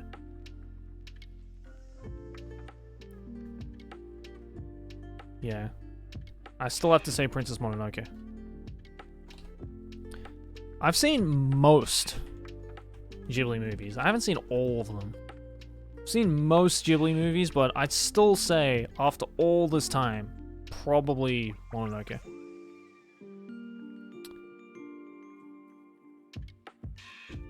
Yeah, Wind Rises actually is one of the few Ghibli films I haven't actually seen.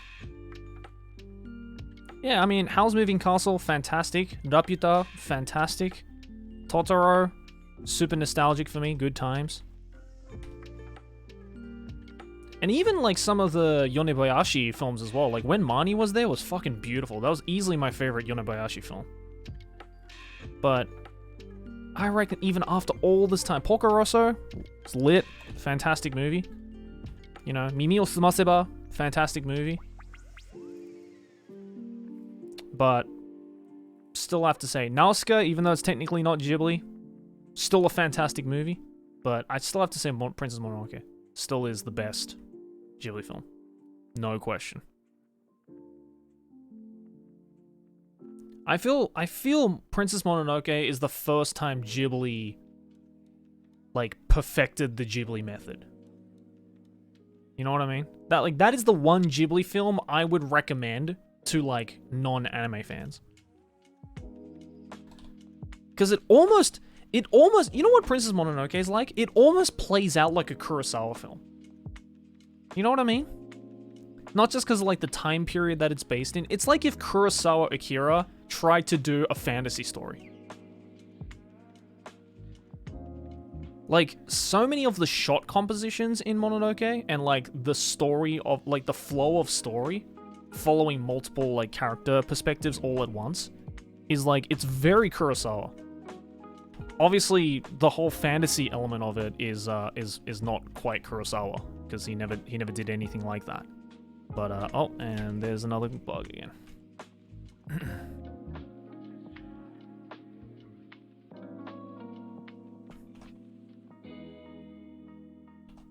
Nope. Oh, good. The emulator crashed. Amazing. Oh, there we go, it's back.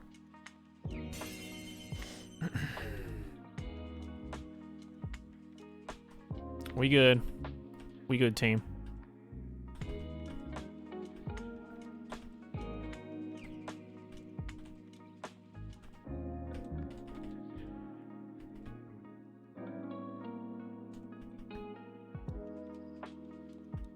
Yeah, but wouldn't you say Oh yeah, of course. How could I forget fucking Sento Chihiro, Spirited Away?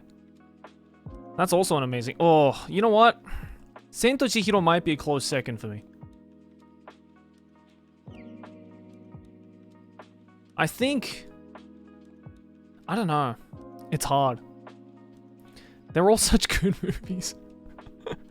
They're all such good movies. It's hard to choose. Do I have to choose? Hot take, I prefer Guillermo del Toro's Shape of Water over Quentin Tarantino's Pulp Fiction. Whisper of the Heart or Rapita are the best Ghibli films.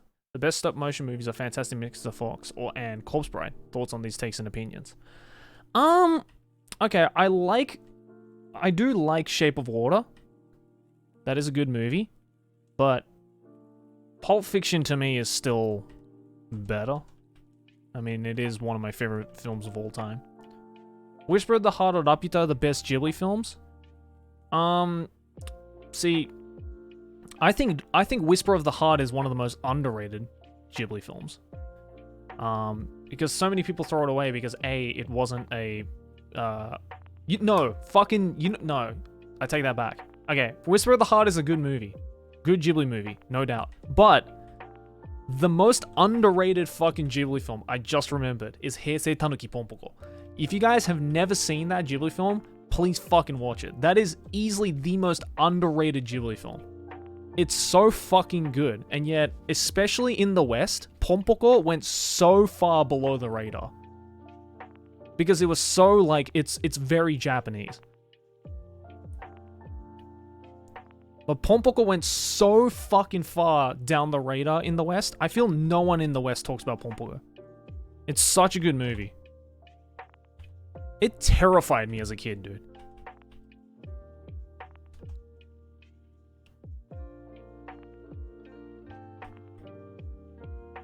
Ponpoko's way too long? Really? You think so? How long is it? Can't be more than like an hour and a half, right? Yeah, Ponpoko is the one... Oh, it's 2 hours long. Oh, come on. It's not that long. What's the fucking Redux version of Apocalypse Now, which is 3 hours and 40 minutes, and then come back to me and say Ponpoko's too long? What's the director's cut of fucking... What's the director's cut of fucking Gone with the Wind, which is like 5 hours long? And then come back to me and say that Ponpoko was long.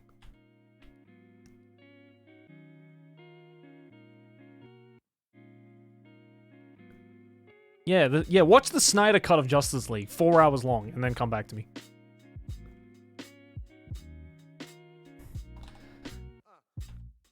No, but I still think Ponpoko is... I mean, it's still very much of a relevant film today. Because of the themes that it covers. It's basically all about these raccoons, these tanuki, that live in the mountains. And basically, they're basically being threatened by humanity to leave their mountain, which is like a big no-no in terms of like Buddhist beliefs, in Japanese Buddhist beliefs and Shintoist beliefs. It's a big no-no. But of course, you know, humans do deforestation all the fucking time, right? So naturally, it's gonna happen. And so what happens is that in the movie, you know, based on Buddhist and Shinto beliefs, the raccoon, the tanuki, is one of the sacred animals that can transform, that has transformative abilities. I'm sure you guys have seen this reference in many anime. You know, putting the leaf on their head and then they transform into different things. So then there is this like war that happens between the humans and the raccoons, right? You know, the raccoons use their like transformative abilities to try and like push back humanity from destroying their thing. But then at the same time as these like raccoons are trying to push back humanity, there was like a weird like, I guess, split amongst the raccoons, where some of the raccoons resort to just using the leaf to basically transform themselves into humans and try and assimilate with human culture, because they're like, if we can't beat them, then join them, kind of thing. And then that in itself causes a almost like a civil war amongst the raccoons, of the raccoons that are like prideful and don't want to like resort to living a human life and assimilating with the humans.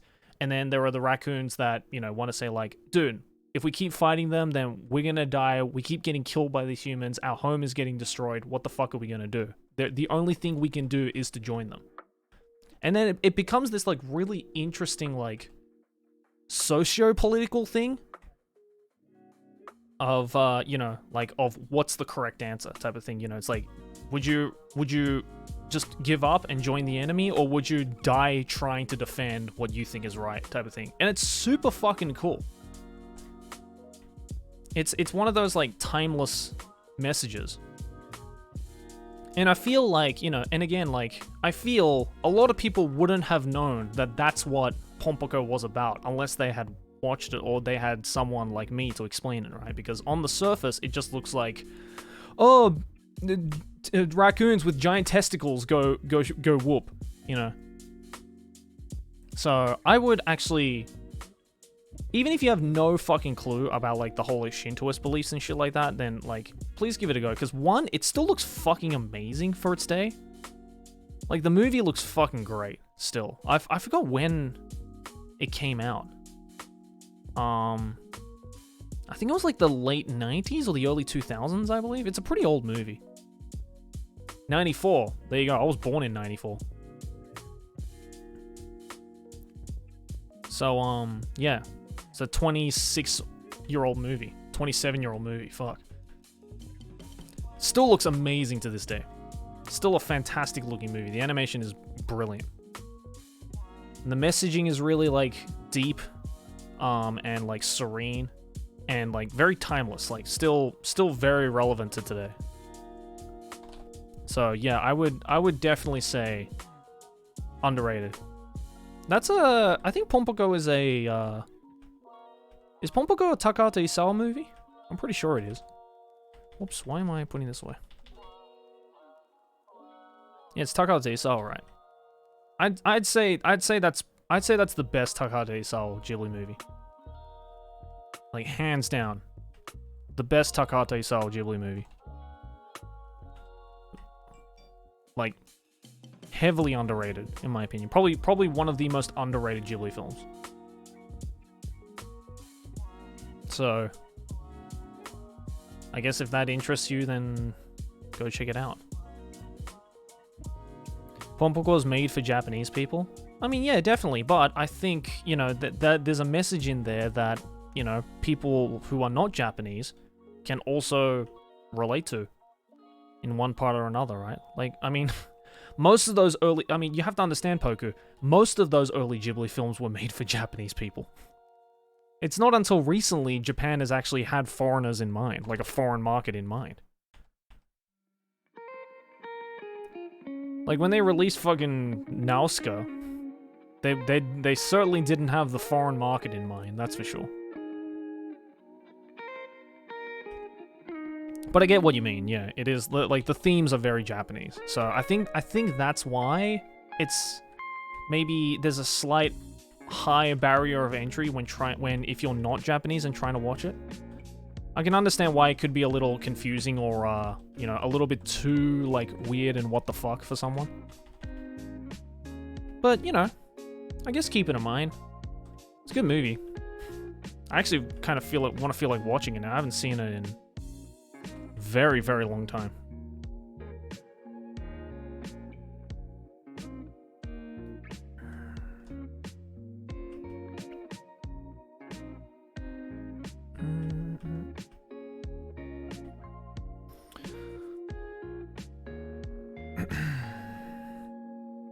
The Cetophobia, I think we didn't see one, dude.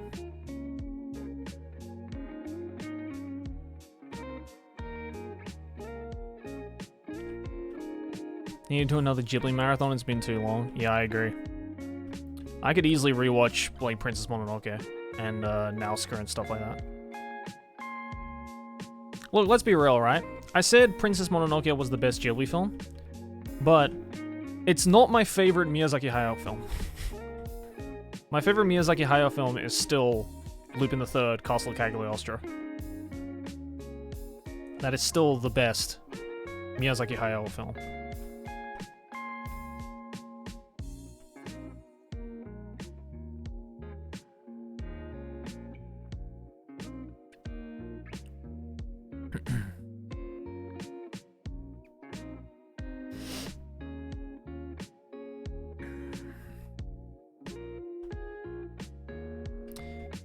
Wait, Miyazaki did a Lupin? Yeah.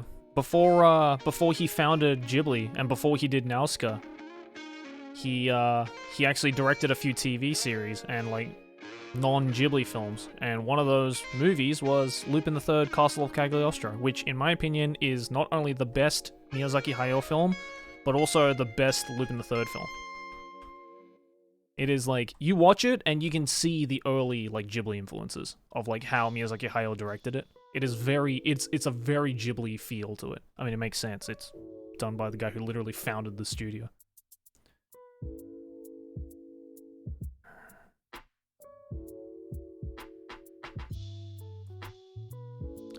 Do you need to watch the other Lupin movies to watch that one?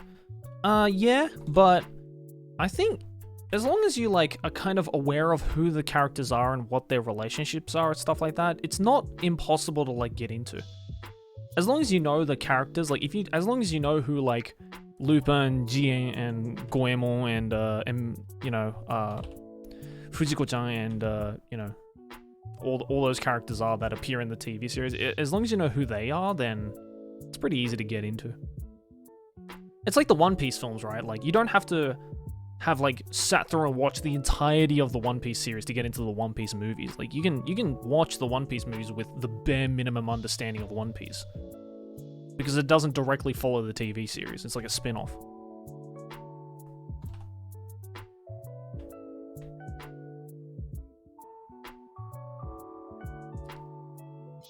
Ah, そうそうそう。次元大塚明夫さんになったんだね。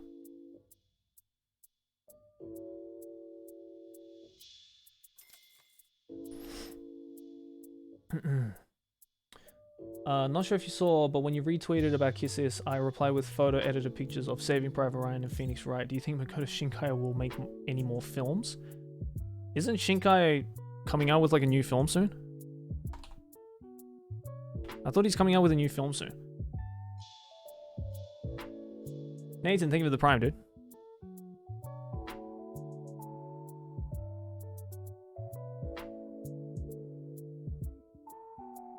Was this Shinkai that's coming out with a new film? Oh, no. Sorry. Not Shinkai. Sorry, my bad. It's Hosoda Mamoru. Hosoda Mamoru's coming out with a new film. Yeah. That's right.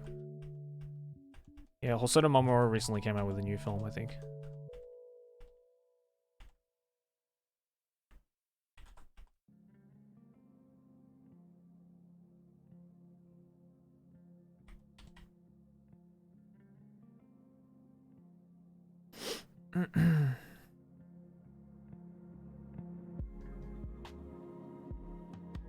Do you like Takashi Miike?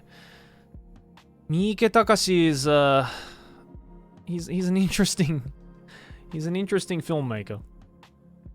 I don't know if I like his movies. It's like a lot of his movies are just like a little too weird. I mean, I think Miike, he used to be like a porn director, right? And then he went on to do movies, I'm pretty sure. Something like that. But he did like a bunch of like, Miike Takashi, for those of you who don't know, he's like he's very famous like Japanese director who made a lot of like horror films and like really weird indie films. Yeah, what was some of the famous movies he did? Miike Takashi. What did he do again? That was like really famous. Audition, that's right. He did Audition and Ichi the Killer, 13 Assassins.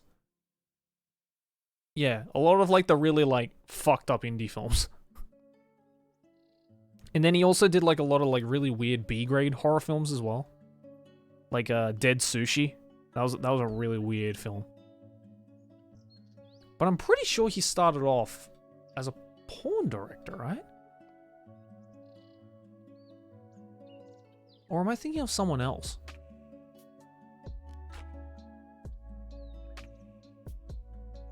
I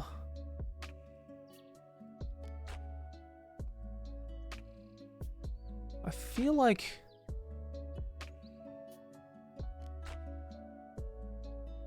I guess I'm thinking of someone else. I mean, it says here, Mika's first films were television productions, but he also began directing several direct-to-video V-cinema releases. Which, could very well have been pornographic. For all we know. If it's D2V V-cinema stuff, then it could have very well been pornographic. For all we know.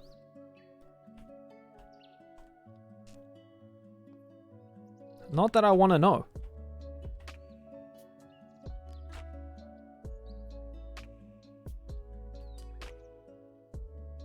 But yeah, he's most famous for Ichi the Killer, Audition, and 13 Assassins. Which I wouldn't say they're great movies. They're very not family friendly. Especially Audition. Audition is like one of the most like infamous like gore porn films. It's not nice. Yeah.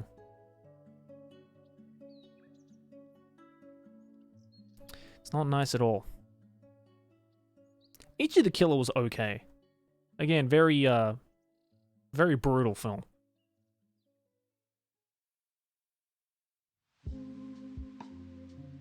And the 13 Assassins remake, I mean, it was okay, I guess. Yeah, if you don't like gore porn, then maybe don't watch a Miike Takashi film. That man's fucked. He made some fucked up movies, dude. Like Saw kind of gore porn. I mean, yeah, except if Saw was like a 1 out of 10 on the gore porn scale, Audition, I would put Audition at like an 8. Yeah. It's like that level. It's pretty bad. It makes the Saw series look tame. Yeah.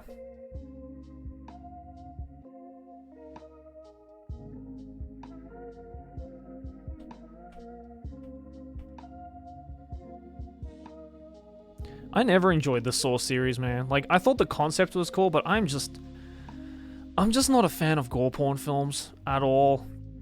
I didn't enjoy watching Audition at all. It was fucking disgusting. I didn't enjoy watching Saw. It was fucking disgusting.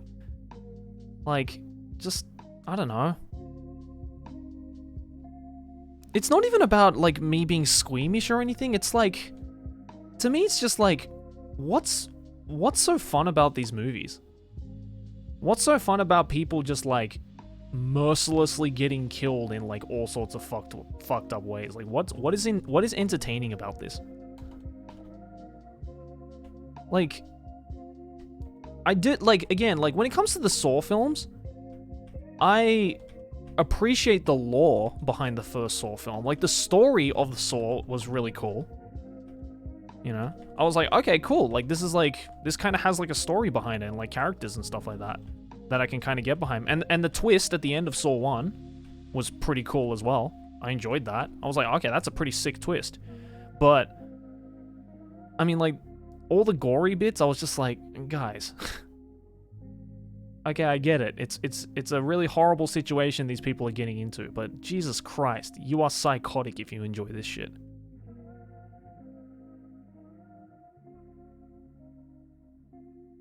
It's like, it's trying so hard to be edgy. I'm like, you can do fucked up films, like conceptually fucked up films, without being like overly gory and edgy. You know? You know what it is? You know what it's almost like? You know what the Saw series is almost like? The Saw series is like the movie equivalent to Elfen Lied. Where like the concept and like the lore behind it was really cool, but then it just tried to be way too edgy with its gore to the point where it just like kind of ruined it.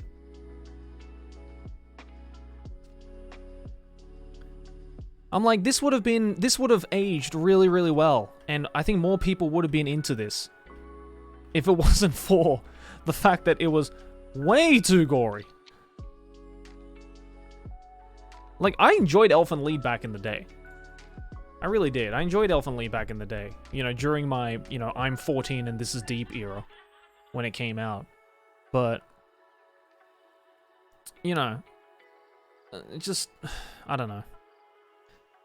I look back on some scenes of Elfen Lied now and I'm like, oh my god. This is so try-hard. It is so, like, try-hard edgy. And, like, ugh, the manga's even worse. I thought, you thought the anime was gory? Dude, read the manga for Elfen Lied. It is so overly gory and so overly edgy.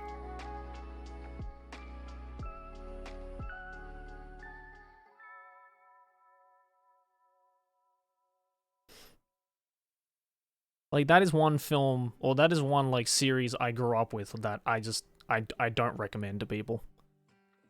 It's just one of those series I don't recommend to people. Banger opening. One of the most, like, unique and, like, cool openings of, like, any anime of the 2000s. No cap.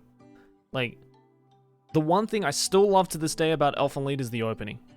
It is one of the most, like, unique and, like, just, like, ballsy anime openings that they ever did. Like, whoever decided to use that song as the opening, it's got some massive balls. But other than that, man, like, I don't know. If you've never watched or listened to the Elfen Lied opening, go and watch and listen to it. It's something that is probably unexpected. And there is no anime opening that is or was anything like that. Yeah, Lilium.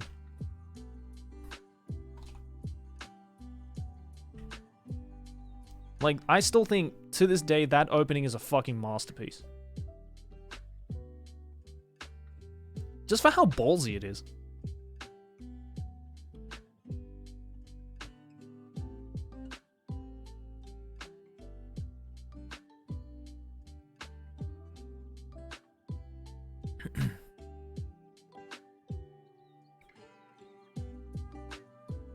Define ballsy? The fact that they literally used a fucking... the fact that they literally used, like, a church song sung in Latin for an anime opening? That's pretty fucking ballsy. You know, most productions would resort to, you know, a very famous band or you know, one of the voice actors doing a kind of poppy, rocky type of sounding opening, right? Like upbeat. Very upbeat, very, like, you know, ear candy. Or earworm, rather. Earworm type of sound. And, no, I think it was Studio Dean, right, who did Elfen Lied. Studio Dean was just like, no, melancholic strings, organ, Latin, opera singer. Go. With, like, stained glass window, like, church paintings of the characters. Like, ballsy. It's ballsy. And there's a reason why no other anime has an opening like that.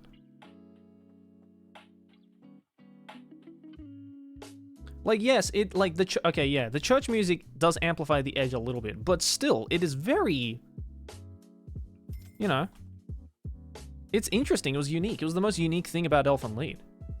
And that opening is still banger. Yo, if I'm in the car with you, and I ask you to pass the orcs, you know I'm playing that shit. What about the anime called Gokoku no Brynhilda? Was way too edgy even for my younger teen years. The Future Diary, regardless of the show, the OP slaps. Okay, yeah, Mirai Nikki opening fucking slaps, because Yosei Teikoku is fucking awesome. It's funny how you mentioned Gokoku no Brynhilda, because it's written by the same guy who wrote Elfen Lied. That's probably why it felt edgy, because it's literally made by the same guy. Yeah. I read Gorkoku no Brynhilda not too long ago, actually, finally. I got around to it. Yeah, it wasn't that great. Still just as edgy.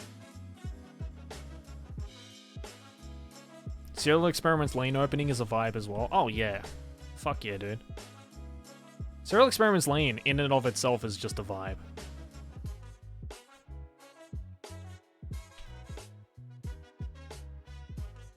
That's the thing though, right? Is that like you can there's like edginess that has outlived itself to the point where it's not edgy anymore. And then there is like edginess that has not aged all that well. You know? Like I'd like to think that, you know, like shows like Elfen Lied and like Mirai Nikki Future Diary is you know, is edge that hasn't aged all that well. And then there are shows like Serial Experiments Lane and Ghost in the Shell which back in the day I'm sure were very edgy to a lot of people. But now it's just fucking cool.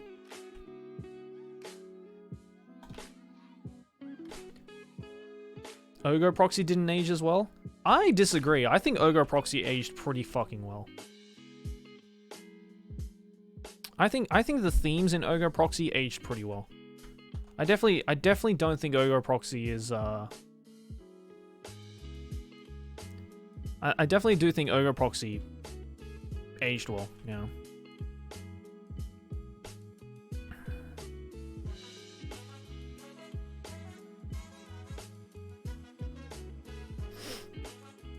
I think even artistically Ogo Proxy aged well.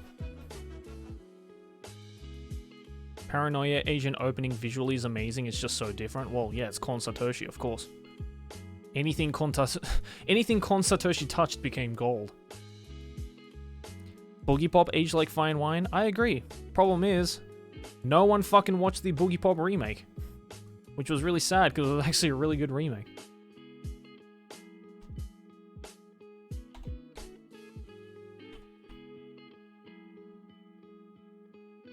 Akamega Kill wasn't that edgy in my opinion. No, it just sucked.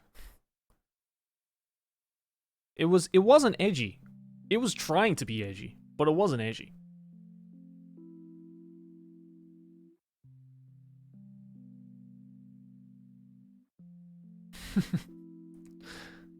I will die on this hill of constantly shitting on Akamega Kill. Because it's not even an edgy show. It tried so hard to be edgy, but it was not an edgy show at all.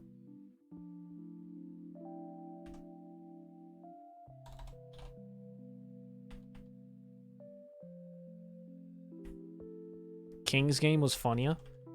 You know what's the sad thing about King's Game? Is that the book that King's Game is based off and the original manga adaptation are actually pretty alright. It's just they, like, tremendously fucked up in the anime. Like, I couldn't fucking believe how much they fucked up in the anime. It was such a shame. Because the manga was actually alright, and same with the original book as well. It was actually alright. Not amazing, don't get me wrong, but it was decent. And then they just completely fucked it up in the anime. Like, absolutely fucked it up. Yo, is that my boy Daniel Rustage? What's up, dog? How you doing, dude? I feel like I haven't talked to you in ages, man. How are things? They're good, man. We're just shiny hunting right now, just chilling. Talking about shitty, edgy anime that didn't age well. You've been touring? Yeah, I've been seeing, man. Good on you, dude. How's the tour been? How far into the tour are you right now?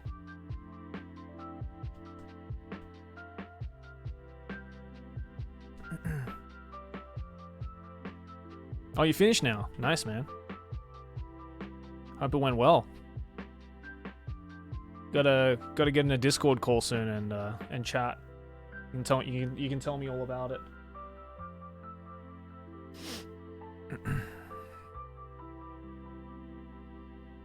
Hell yeah, dude.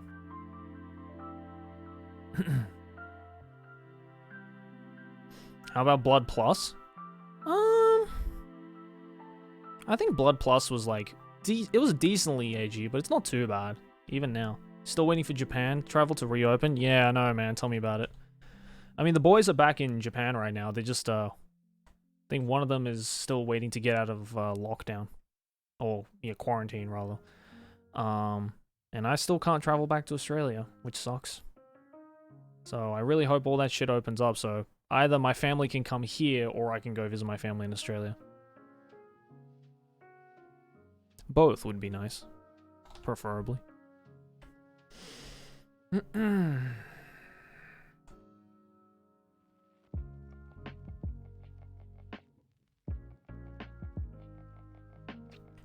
Would you recommend the Boogie Pop remake over the original? I'd say both are good. If you care more about, like, cleaner visuals, then I'd say watch the remake first. But I still think the best iteration of Boogie Pop is still the light novels. Here from Australia, haven't left my house in 4 weeks. Yeah, I know, man, like... My sister's in Melbourne right now, and I just found out about the fucking riots that are happening in Melbourne. It's fucking ridiculous. Such a stupid situation that city has got itself into.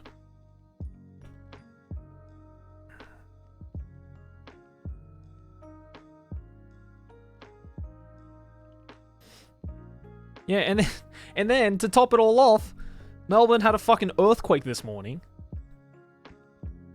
It was like the first ever recorded earthquake in Melbourne in the history of Australia. Or something like that. It was crazy. Like, you guys have to understand, Australia does not get earthquakes. And as if the riots weren't bad enough that have been happening for the past like 4 days. Just to top it all off, they were like 5.8 magnitude earthquake. Right on top of Melbourne. Like, Jesus Christ. I wouldn't blame if... Yeah, exactly. Like, I wouldn't blame if people from Melbourne were like, oh my god, it's actually the end of the world.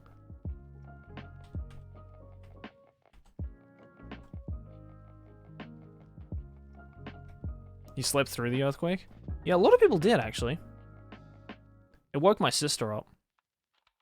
She was saying, like... I mean, she's used to, like... Not so much used to, but she's been in big earthquakes in Japan. But she was like, feeling it in Australia was very weird.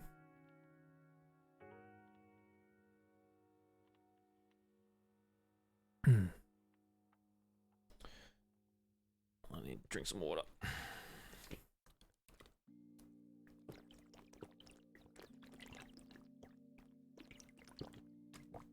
Make sure to hydrate, everybody. Excuse me.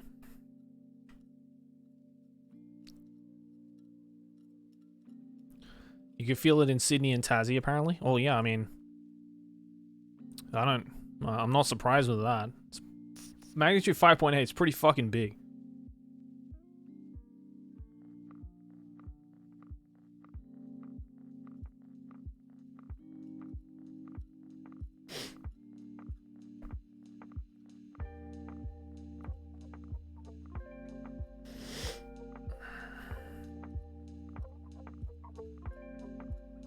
I live in Perth and I didn't feel anything.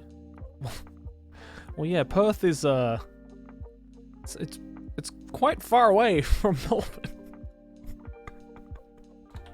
Literally on the other side of the fucking continent. I don't even like look, magnitude like a magnitude 6 is big. That's a big earthquake. But it's not that big.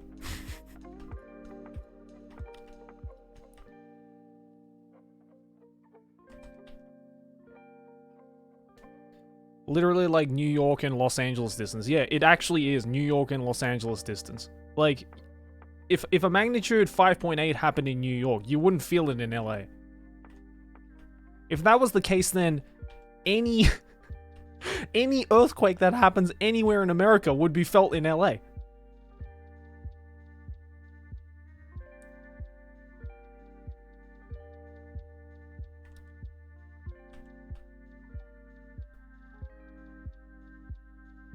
We haven't had like a big earthquake in Japan recently, or at least in Tokyo. Although that like mega quake is expected to happen in Japan soonish, supposedly.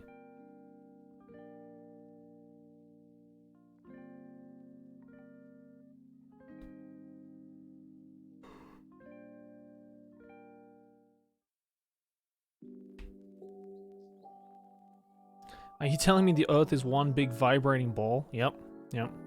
Or one big, like, vibrating, like, plate, if you ask a flat earther.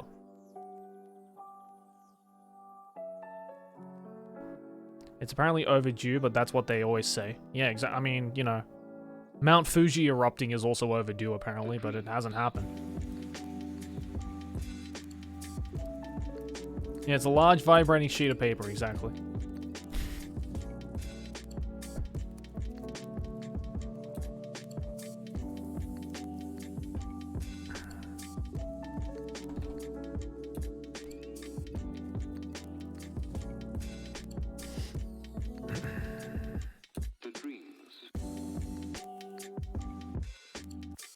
You mentioned that streaming drains too much energy. Are these chiller streams working out for you? Yeah, I guess. I mean, I think it's just like, I'm just getting used to streaming now, so that, you know, like, if you asked me a year ago, right? Like, a year ago, if you were here a year ago on my Twitch channel, and you saw that I had been streaming, and I saw that I had been streaming for now, what is it, 2 hours, 20 minutes? I would have been like, oh, fuck, that's a long stream. Alright, see you guys. And I would have hopped off, but now I'm like, oh, it's already been 2 hours.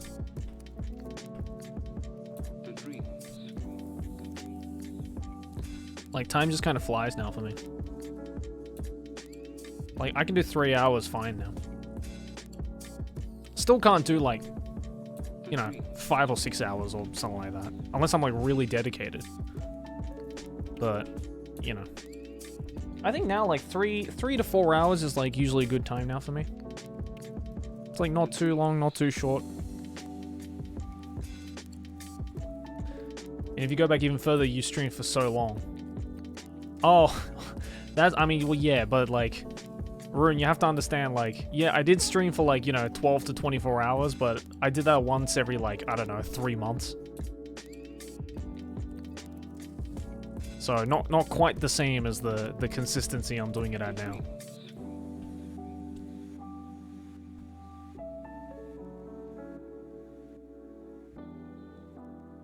You'll get to a point where you can AFK for 30 to 45 minutes to take a break, I guess, yeah.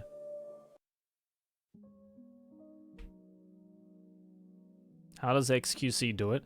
I don't know how some of these streamers do it, man. Like, some of my friends can do that too. Like, Ken, who was here earlier in the stream, in the chat. I don't think he's here anymore. But, my friend Kuro Ken. That man can stream for, like, you know, 8 to 9 hours. Like, no problem. Every stream. I don't know how the fuck he does it. It's, like, actually just insane how long some of these streamers can go for.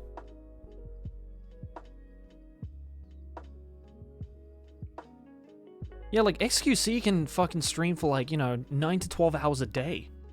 It's crazy. Like it's nothing. You know? Build different, man. I guess, you know, I guess if you're if that's your job, right, then, you know, you're willing to do it. Of course, but I'm also like, I'm also just like, fuck, man. Like, I want to live a life. Like, I don't mind sitting down to play games for, you know, 3 to 4 hours a day, but I also want to, like, I don't know, touch grass. I want to, you know, do other hobbies.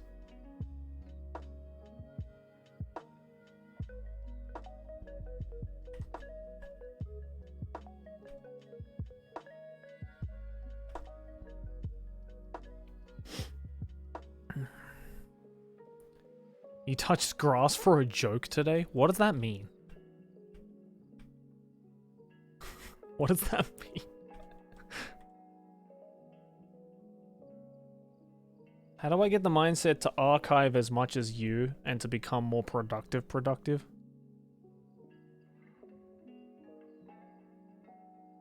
I don't know, man. Just find something you like doing, I guess. I'm so bad at giving advice, I apologize. Any song recommendations that are from Oddworld or similar to the songs they used for the Dr. Stone endings? I don't remember the Dr. Stone endings. You're gonna have to clarify, Kitsune.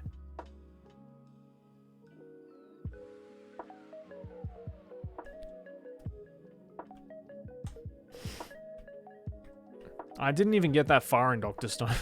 I think I watched like the first like 4 or 5 episodes and then just kind of dropped it.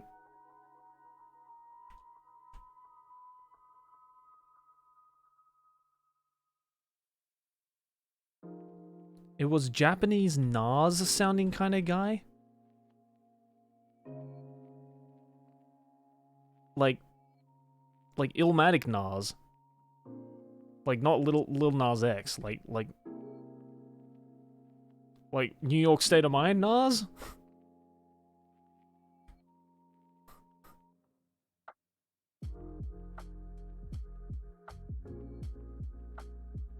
Oh.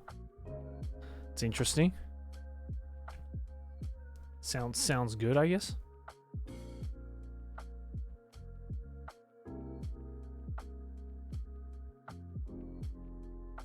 Yeah, I don't know, Kitsune.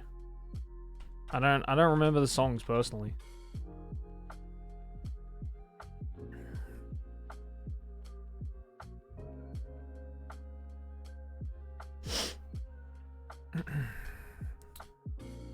Still trying to get that Meryl. Do you play any tabletop games? So like I played. Oh hi.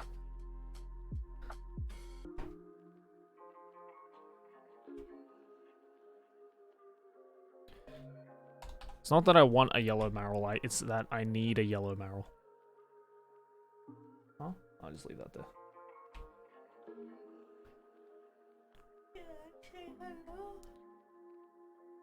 Sure. Hi.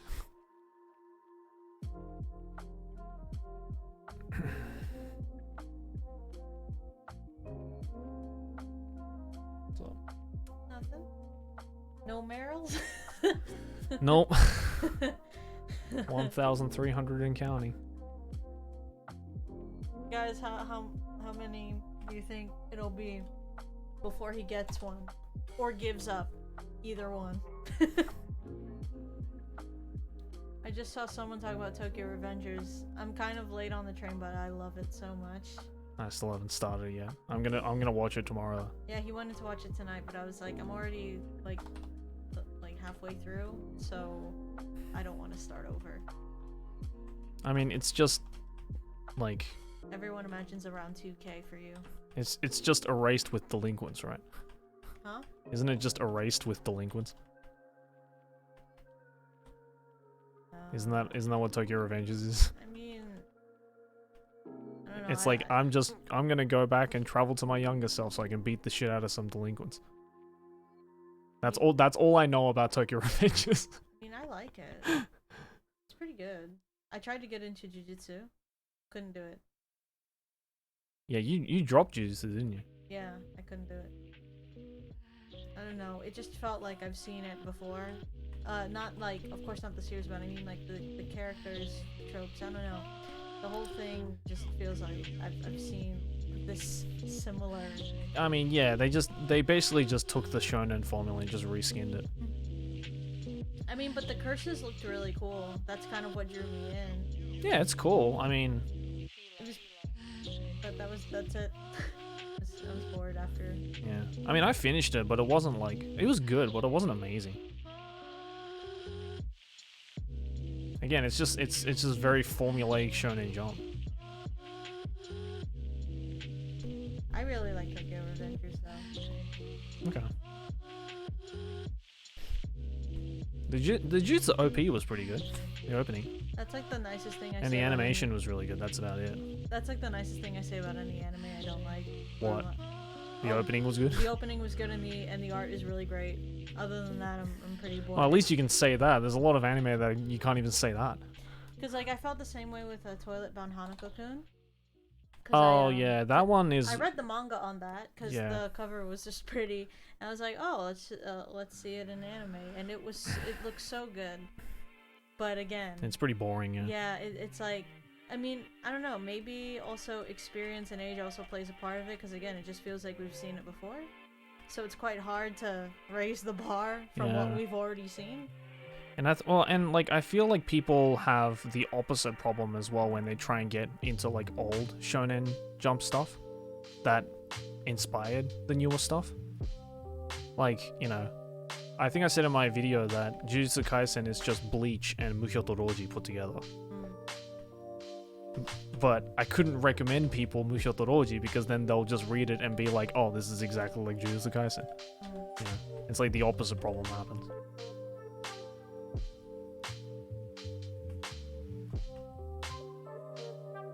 Yeah, right? I'm not wrong, right? It's literally Bleach with Muhyotoroji. That's Jujutsu Kaisen is literally that. If you've read Bleach and you've read Muhyotoroji, you've like vicariously read Jujutsu Kaisen. But it's so big in Japan, like to the point. Yeah, it it's- is. If there's 2 anime series, like okay, so Because it's the new generation of kids that are getting into it. yeah, It's like Demon I- Slayer as well. Like we've seen Demon Slayer a million times if you've read old like 2000s Shonen Jump. But Yeah. the problem is that kids growing up today haven't. well, yeah. So it's all just revamped for the new gen. That's all Yeah. I'm looking at it as. So when I saw Toilet Bound Hanako-kun, I was like, I'd probably really like this if I was like 13. Look, like call me based, but Demon Slayer is the Naruto of this generation, and Jujutsu Kaisen is the Bleach of this generation. That's all it is. It's the exact same category. And the only reason we don't have the One Piece of our generation is because One Piece hasn't finished yet. I mean, My Hero Academia is trying to be that. But, I mean, that's ending soon, I'm pretty sure. By the way, fun fact: Universal Studios, aside from the Nintendo world, also came out with a Demon Slayer Park section of USJ, and I'm hoping to go at some point. Just to go, cause like I don't know. Yeah, because why not? Yeah. I mean, look, I say all of this about like Demon Slayer and Jujutsu Kaisen. I enjoyed both. Yeah, there's an amusement park. Apparently, not a lot of people outside of Japan know about this. Hey, Cowboy, thank you for $10, man. Like Demon Slayer, I liked Demon Slayer over Jujutsu Kaisen. Would you not say? What? Did you prefer Demon Slayer over Jujutsu Kaisen? Yes. Yeah, like I prefer Demon Slayer a million times over Jujutsu Kaisen. I liked Demon Slayer. I really enjoyed Demon Slayer. I mean, I went to go see the movie, and I'm pumped for season 2.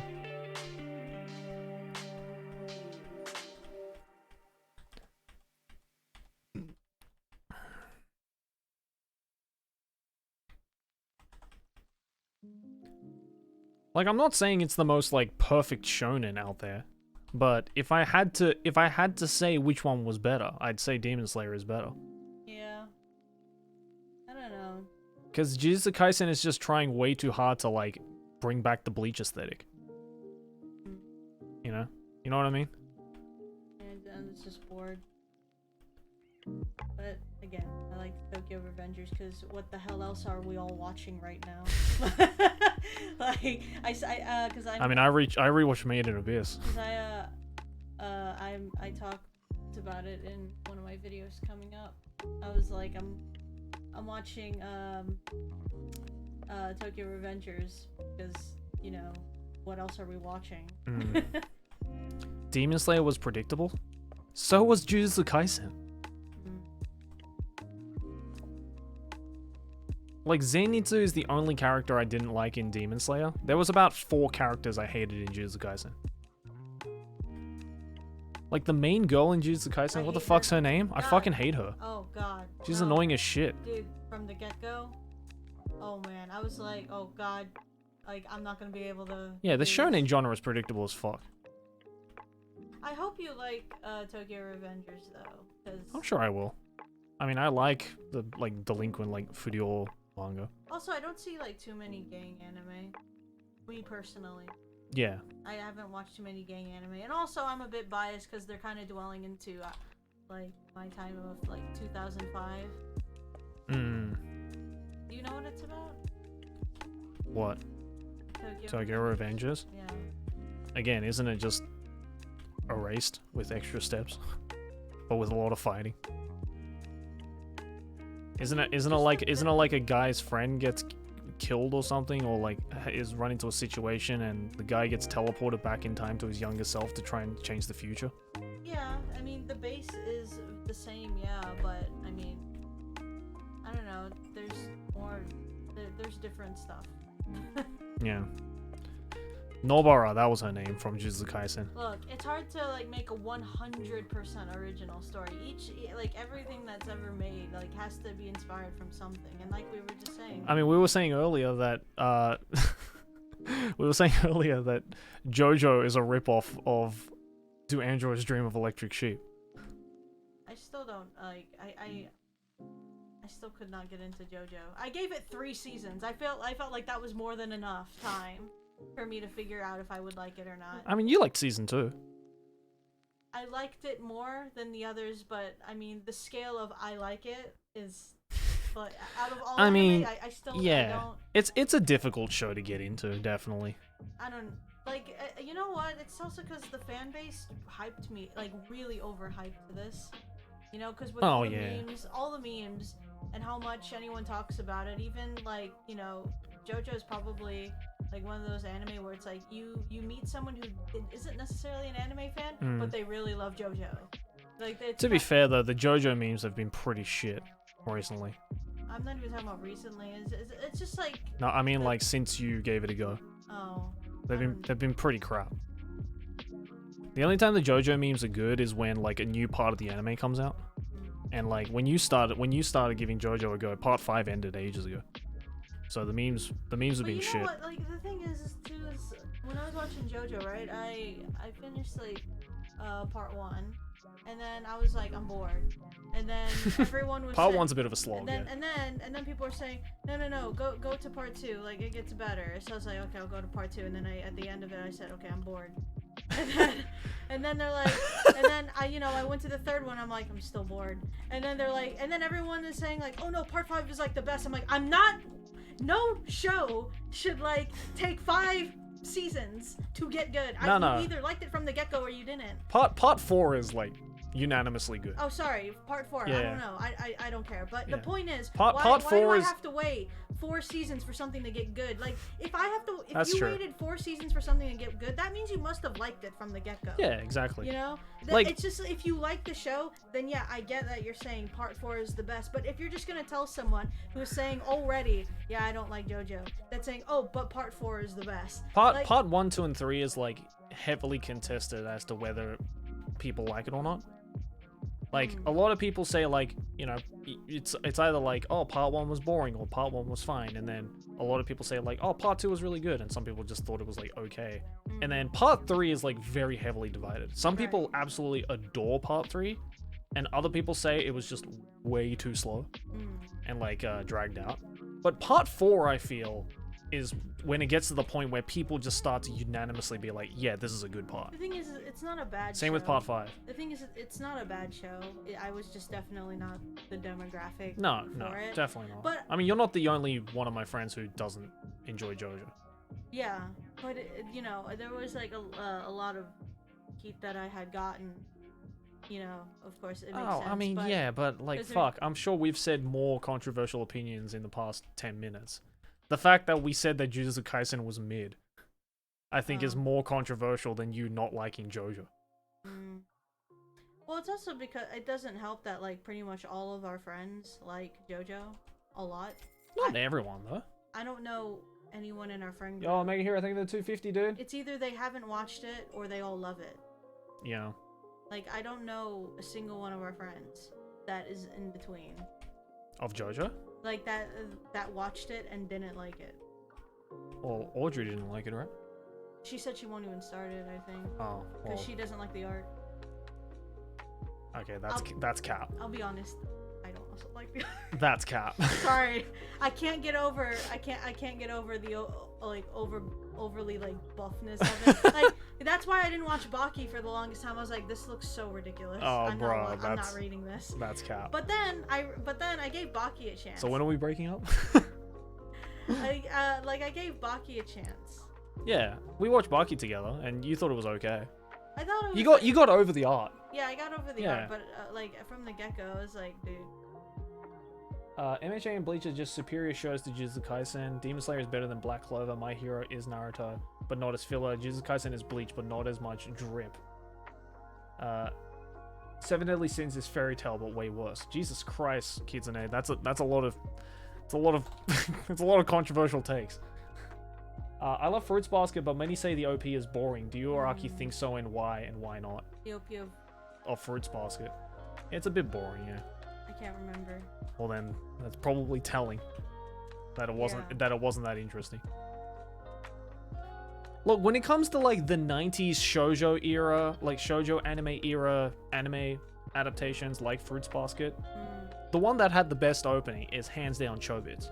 Yeah. No one can argue with that. No one can argue that the Chobits opening is the best shoujo manga adaptation opening. You know what's funny? One of my favorite anime when I was younger was definitely heavily inspired by Chobits, but I still love it. Deers. Oh, Deers? I loved Deers. Wasn't that made by Clamp? I don't know. At that time, I wasn't looking at studios. No, like Clamp is the original creators. Shit. Deers. It was so good. Wait, did anyone else here watch Deers? Wait, Oh, okay, who created Deers? Oh no, it's Peach Pit. Yeah. Yeah. They're the ones that did like Zombieland and Sugar I loved Deers. I thought it was Clamp. Did you watch it? Deers, yeah, I watched it. I loved it. It was a lot of people just threw it away as like beta Chobits. I mean that it is. But, Yeah. But It definitely banked off the success of Chobits. But I still loved it. See, like my anime tastes don't make sense either. So. I mean, yeah, but you know, just because it banked off of something, it doesn't mean it's worse. Like. Again, like like we there said was the same thing, like where when I said Jujutsu Kaisen, like the thing is, it's not a bad anime. I just feel like I've seen it before. I feel like a big part of it that plays with it is just because I've seen a lot of anime in my life, and Well, I mean, like think of all of the. But if I were younger, and that's like the first shonen I see, then yeah, that would be fucking blowing my mind. But I'm like, oh yeah. I mean, think of all of the like harem rom-com shows that were inspired off of like Kimi ga Nozomu Eien in the 90s, which were just like leagues better. Yeah. Like fucking Shuffle was leagues better than Kimi ga Nozomu Eien, and that came out like fucking 10 years after. Yeah. Like how people like me liking Deers, even though like I know that is totally banking off of Chobits. I know that's like basically its twin sister by this point.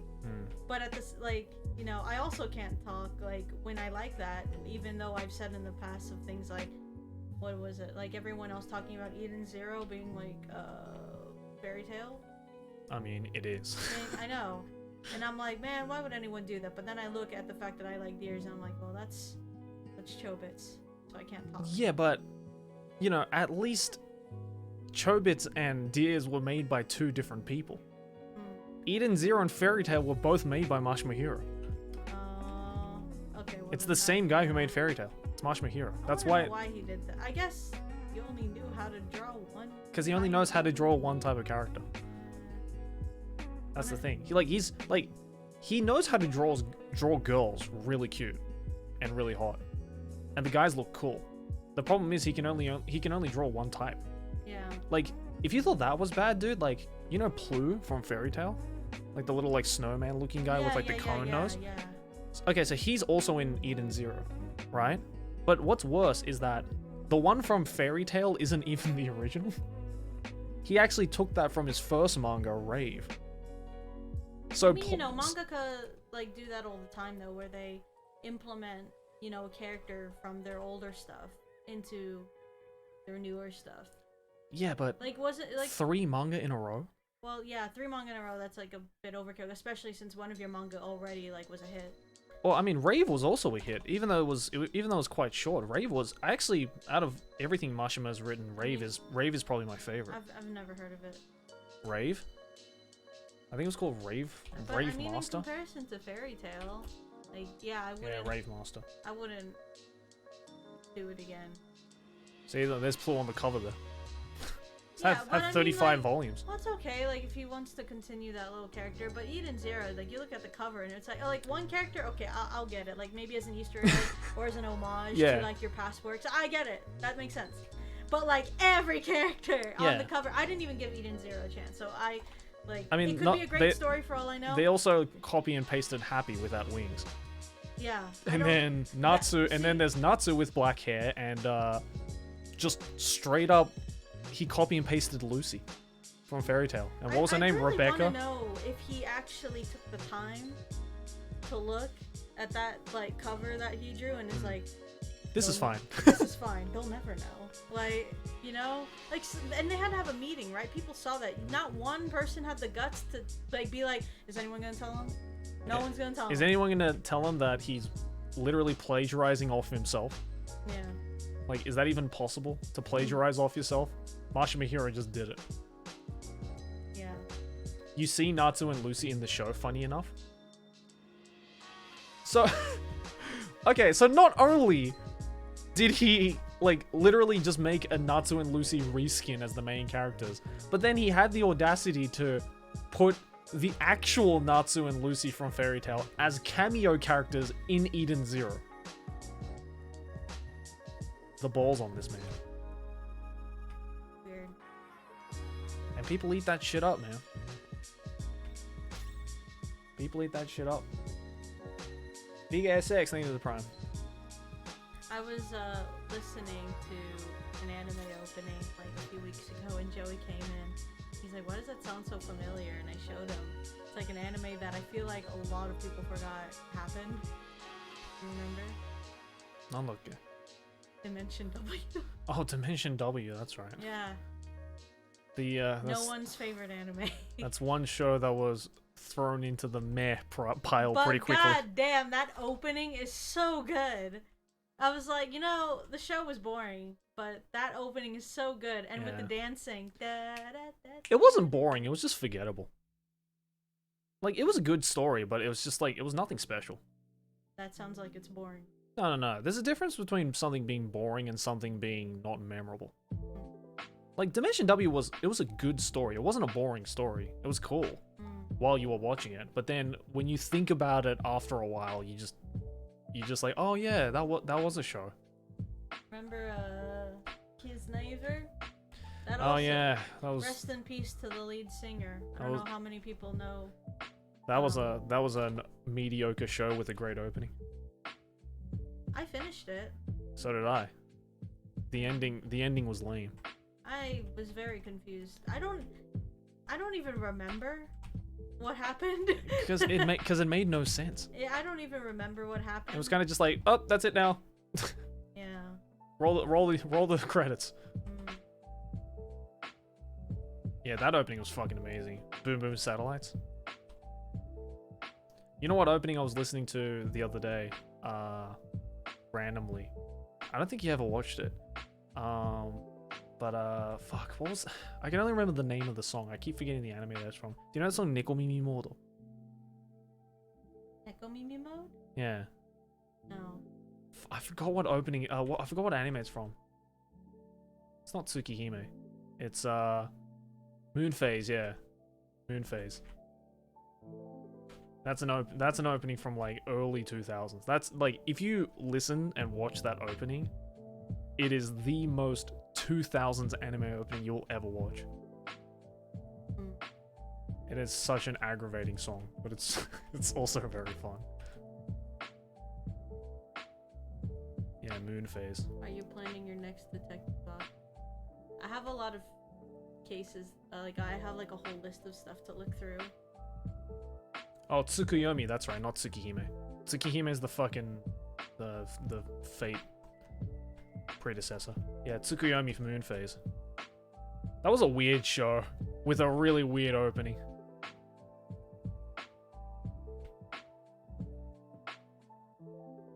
Yeah, you should look it up. Alright, no. It's the one that's like... dun, dun, dun, dun, dun, dun, Tomorrow I dun, might dun, have to dun, go dun. somewhere Oh, okay. with them. Yeah, no worries. It's the one that's like Neko Mimi Modo. Neko Mimi Modo. Neko Mimi Modo. Oh my god. Oh my god. I just saw this video this morning. I don't know if you heard me from your room, like fucking dying in the bedroom. Like the first video I watch in the morning. It's I think the video has like 2 million views or something. And it's called That Scene from Midsummer, but more disturbing. Okay. You know the scene they're talking about with the farm? The farm? In the barn. Oh, yeah. Okay, so that scene, Yeah. they fuck. Well, the one near the end. Huh? The one near the end. With the girls in it. In the barn. Oh, that one. What with, other barn? With the moaning. Yes. Okay, yeah. Yeah, so that scene. I'm trying to figure it out What without scene giving do you think I was spoilers. talking about? I thought you were talking about that final scene where they with the fire, No, but no, I realized no. that wasn't a barn. That's not really a barn. That's like a triangle IKEA Yeah. or whatever. Anyway, but no, there was. So they showed that scene, right? And you know how the girl is like, "What's going on in there?" And the girl's like, "That's not for us. I think you should not." And then she goes anyway. Yeah. And looks through the keyhole. But like, you know how like already from the outside, like you hear the moaning. Yeah. But instead they like went over with like caramel dancing, and then she gets closer, and then like she looks through the keyhole and you can see like the disco lights like kind of like flashing through, and then she's like, funny as shit. Oh my god, I loved Midsummer. I thought you were about to say I love caramel dancing. I mean, I've had my time. Like, look, it was my guilty pleasure. It's like it was my guilty pleasure. I mean, it's like Crazy Frog by Axel F. Yeah. Everyone like, had that time where it was their favorite song. You know, I had my time and I don't regret ever liking that song because it was a great song. The fact we all even know what it is, like I'm like, there's a part of you that was like fucking loving it. And does any of us have a video of us doing that dance? Fuck no. Anyone that did probably deleted that shit as fast as they could. Yeah.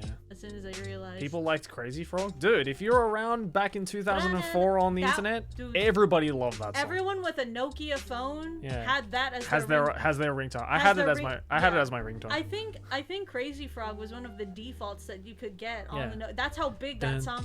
That and Satisfaction. Like touch me and then push me. Oh, the Benny Benassi film. Just touch me. The film? Benny Benassi song. Satisfaction. Yeah, that was great. I would blast that shit while also playing Snake on Nokia. That was addicting. Did you have Snake? Yeah, of course.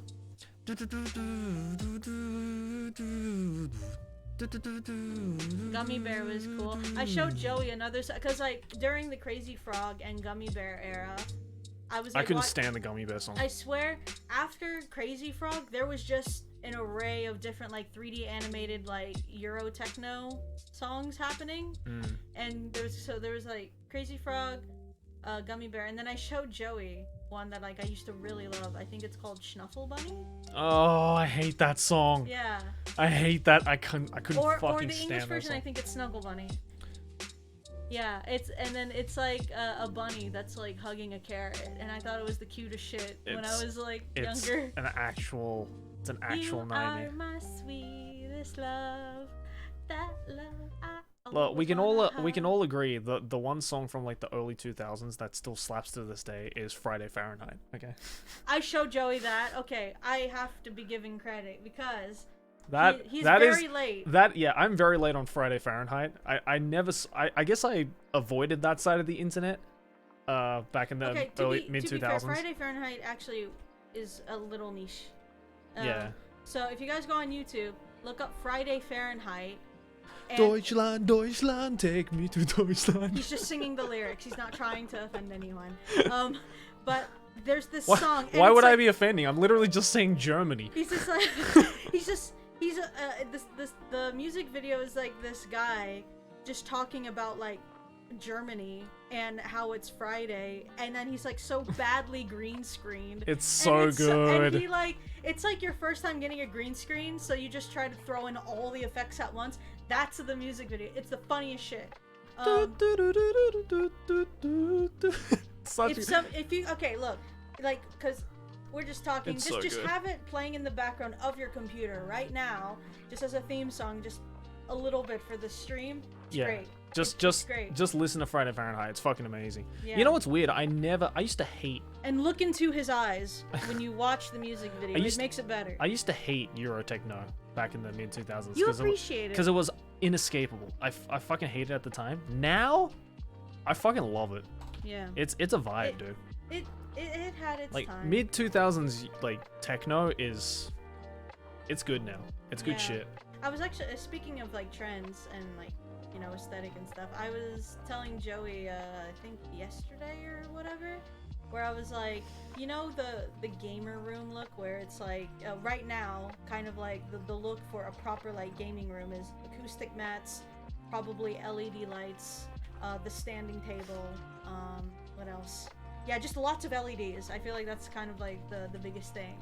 I feel like very very soon in the future that will just be a look that happened, and I was wondering what like the next aesthetic for a gaming room would be. And I was telling Joey, like, I have a feeling that maybe it will be more like chic, where people will do like black and white gaming rooms, because there's already a few people doing it and it looks so good. And they don't go all out with the LEDs. They still have it, but they keep it at like one color, and it looks really good. My I Still Love This Song for me to this day is easily Strawberry Kisses by Nikki Webster and Kids in America by Cascada. I love Kids in That song sounds familiar. Oh. You're just literally going Like- da, da, da, da, da, da, da, da. No. I would know it if I heard it. Both of those songs sounds familiar. Strawberry Kisses by Nikki Webster? Oh man, I can't remember the lyrics, but I know how it goes. That sounds familiar as well. Why does that sound familiar? What? Strawberry Kisses by Nikki Webster. I don't know. Why does Nikki Webster sound familiar? Why did we all know Cascada? I think Well, it's like Darude, right? yeah, you know what? Cascada is very much like Darude, No, where but like everyone knew. specifically, I was thinking like Cascada was so Hey big. Jenna, with, what's up? Cascada was so big with anime fans. And Was it? Yeah, like super big with anime fans. Like every convention I went to back then, like had that song playing, and every AMV had that song besides from Linkin Park and Evanescence. Like Cascada was always something. But then I thought, you know what? Cascada's like hit songs during that time, like Every Time We Touch, it's very like DDR-esque. Yeah. And I feel like that's why it kind of did well. Also Tattoo. Oh, Nikki Webster's that. Yeah, she's that Australian chick. That's why I know her. 2000s Olympics Australian girl. Yeah. Just watch Friday Fahrenheit. What did you make me watch? The most amazing music video. You're welcome. Yeah. I feel like just, you know, very high-pitched techno, like, you know, because people were listening to things like Nightcore and, Ugh. like, you know, things like that. And so Cascada kind of somehow molded into that, along with Tattoo. I still love... Did you know Tattoo is back? That is crazy. Yeah, I saw I that. had no idea. Aren't they like 30 now? That's it? I thought that they were... Well, weren't they like older. super young when they were massive I in don't the know. 90s? I don't know. Like, I thought they were like not even 18 when they first came out. Yeah. Tattoo were huge in Japan. I loved Tattoo. They were like so fucking famous in I Japan. loved Tattoo. I like the song Machike. Mm. That one's a great song. And Yasoshlastama? Sorry for my pronunciation on Russian. It's Russian, right? Yeah. Yeah. Yeah, they were Russian. I don't know if the song I is in think I Russian. still have the song saved. Deutschland, Deutschland, take me to Deutschland. High up in the night. Friday night. Deutschland, Deutschland, take me to Deutschland. Friday Fahrenheit. It's so good. And then he like blasts a bunch of like from the green screen a bunch of like pictures of the German flag everywhere. Yeah. And then It's- after that, then he it's- blasts a bunch of like pictures of pills everywhere. Yeah. Oh yeah, dude. Like you can tell in the music video he is Oh yeah, on the some shit. Veronicas. I remember them. Untouched was a great song. Yes. Veronicas? That's the twin girls, right? Yeah. Were they twins? I don't know. I thought they were twins. Do you remember the song Untouched? With the violin. Yeah, there was another big song in Australia by the Veronicas. Da-da-da-da-da. Oh, hey, here's a band that like if you know Veronica's. Does anyone here know Seosin? Like they had their time as well. Seosin. Seosin. S-A-O. That also S-I-N. sounds familiar. What song do they do? Voices and You're Not Alone. You're Not Alone. Yes. Great fucking song. I think I have that saved. I would probably know it if I heard it. I loved Seosin and I love Chevelle. Chevelle. Yeah. Jesus. I had my time. You're going into some deep shit. Yeah. Well, you Sneaky Sound System? Oh my god. Yeah, I remember Sneaky Sound System. That was during like when Aphex Twin was like getting big. Good times, man. That late 90s, like early 2000s like electronica, that was some good shit. There's another. I don't know, MySpace, like the greatest thing about it that really made it, you know, great was like you could add music to your profiles. And like that's how I found God, could you imagine if you could do that on like Twitter? Oh man, be so good. No, it wouldn't. No? Why? Because that's what I hated about using MySpace. Because like all my friends, I was like, what is this shit? What? You can share your music tastes. You can do that on like Instagram stories now. Yeah. Or on Discord. If you're on Discord, if you're friends with someone on Discord and they're listening to something on Spotify, you can see what they're listening to. I guess, but I don't know. Like the thing without you know getting it spoon-fed to yeah, you. but most people on MySpace loved the music aspect because you could find a lot of really. If people did that, if that function was like on Twitter today, people would absolutely use that to troll the shit out of each other. Like they would just put like bass boost songs to just like blow your fucking eardrums out. I remember people would like on MySpace like have like full-on playlists that took up the whole profile. And I'm like, you don't need this many songs. I am not listening to all of these. Like at most 2. I had 2 that I would just like switch out all the time. Yeah, so many rickrolls.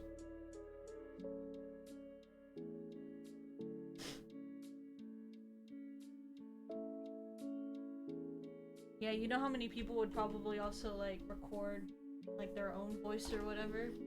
Yeah, and upload it onto Spotify. No, I mean like if Twitter had that. Oh yeah, function. I mean people do that anyway. Yeah, like you go on their profile and it's like, well, actually now you can upload your voice. Yeah, so there you go. You can just do that now, right? Big brain move. I don't think anyone's using that. Big brain move, right? Record on the voice recording thing on Twitter. Just record your favorite song as a voice, and then pin that tweet to your profile. Boom, there you go. Someone could just follow me. Oh, nice. The fuck? Good stuff. Tomthany Mortano here. The internet's busiest music nerd just followed you. Hell yeah. What the fuck? He doesn't follow me.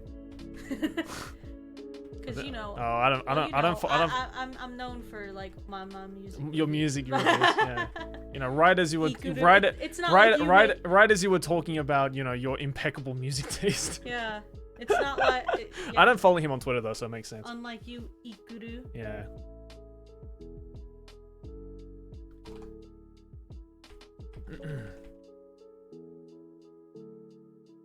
Well, thank you, Anthony Fontano, for the follow. I like your reviews. Not that he's in this chat, that'd be weird. He goes to your streams but doesn't follow you. Yeah, follows you instead. Prodigy is a group that came to mind. Prodigy fucking slaps, dude. You know, I was so mind blown knowing that Anthony Fontano sits in all his videos. That fucks me up. Like, I'm like, yeah, right. There's no fucking. Apollo, I think that's prime. Then, like, he took a picture of like his setup, and everyone saw the chair, and I was like, wait, you've been sitting this whole time? Yeah. I feel lied. Where's the back of the chair? It's like lower. It's like a stool. Yeah. Is it a stool? I can't remember. It's like a stool.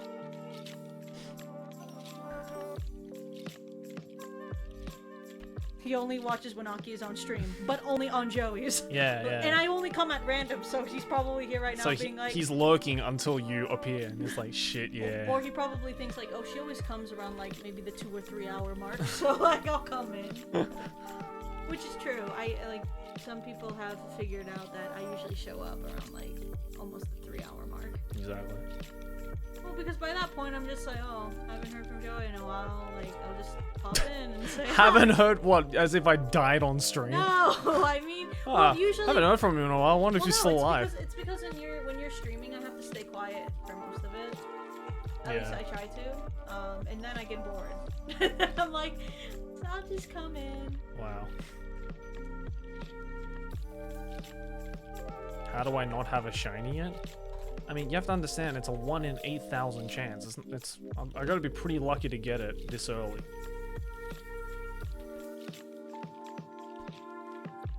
And to be honest, like, the fact that I'm doing this on stream, like, it doesn't even feel like I've done this many eggs.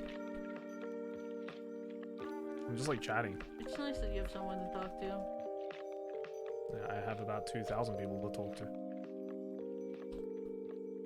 Yeah. You going? Oh. No, I can definitely still see you.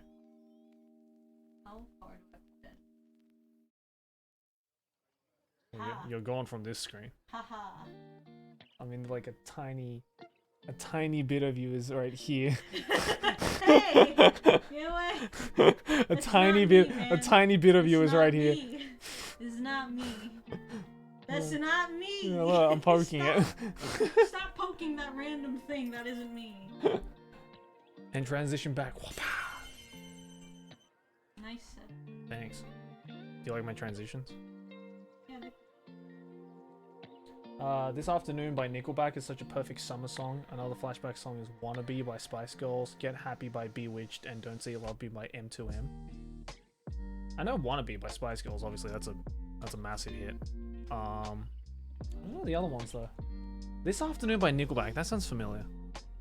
I was saying the other day on stream, Nickelback fucking slaps, like unironically. I don't understand why they got so much hate. Like there are so many bands that are like of that style of like rock that are just so much cornier. Like fucking Creed.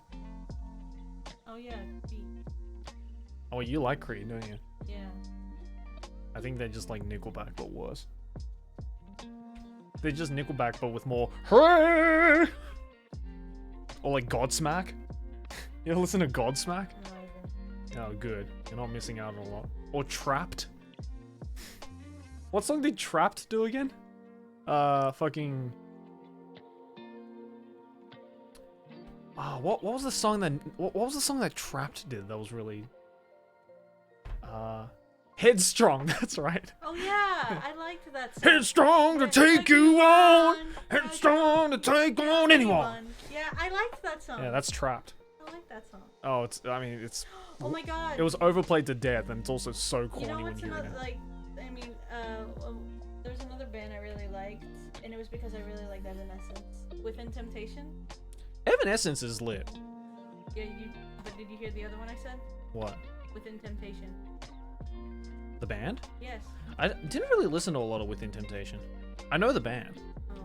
but I feel like I missed out on a lot of like that style of like alt rock or like I don't know, what genre would you label Within Temptation? It's got like that goth and It's like very like, I don't know. alternative, I guess. Is it alt rock? Within Temptation is alt rock. Okay. I also showed Joey this one song. Yes, Sleepy Senpai, it is. It is my favorite song off Nurture. Wishmaster? Was that the name of the song? Wishmaster. Wait, no, hold on. I feel like it might be that. Yeah, wait, what? Oh, Hey! I didn't do that. Jeez, copyright, come on. Yeah, by Von Canto. Kanto? Kanto. Oh, Kanto? I don't know. that's a Pokemon region.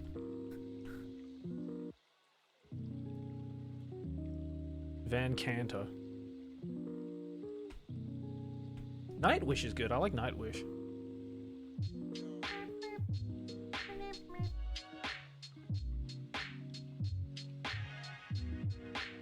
Was that Nightwish? That was called Wishmaster. By who? Van Canto. Oh. It sounded like Nightwish. I mean, it has the word wish. Sick. Would, Van Canto is a cappella metal. would Friday Fahrenheit be copyright? Yeah. Probably. I don't know. It's like one of those songs where it's like, it's niche enough that I wouldn't be afraid to play it in a video.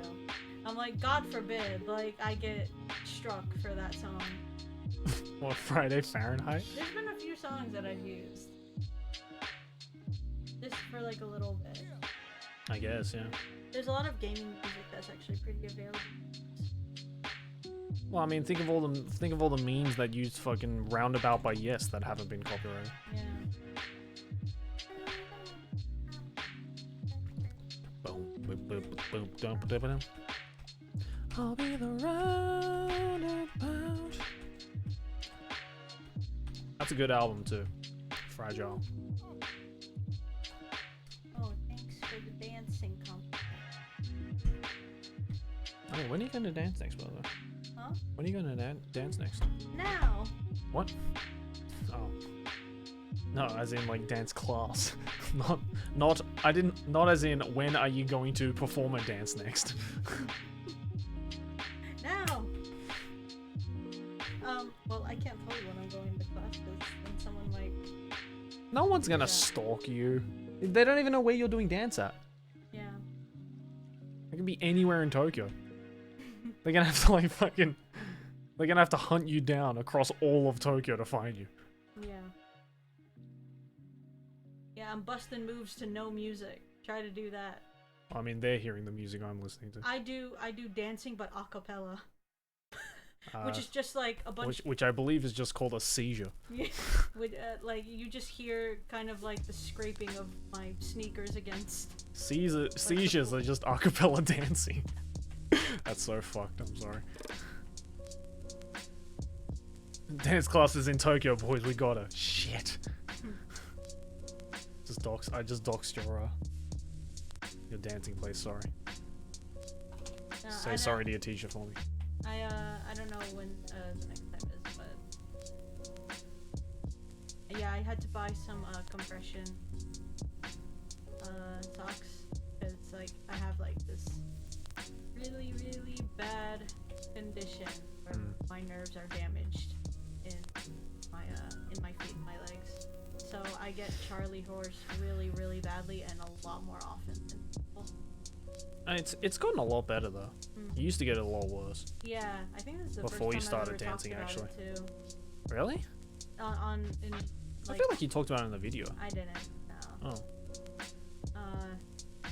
Yeah, it's really bad. It happens usually when it's really cold. I'm in one position for too long, or yeah, well, actually, it can really happen for me at any point, but it gets triggered mostly in the winter when I'm like doing a lot of activities, or when I'm sitting in one position for too long. The worst one that oh, by the way, sorry for those of you that don't know what it is.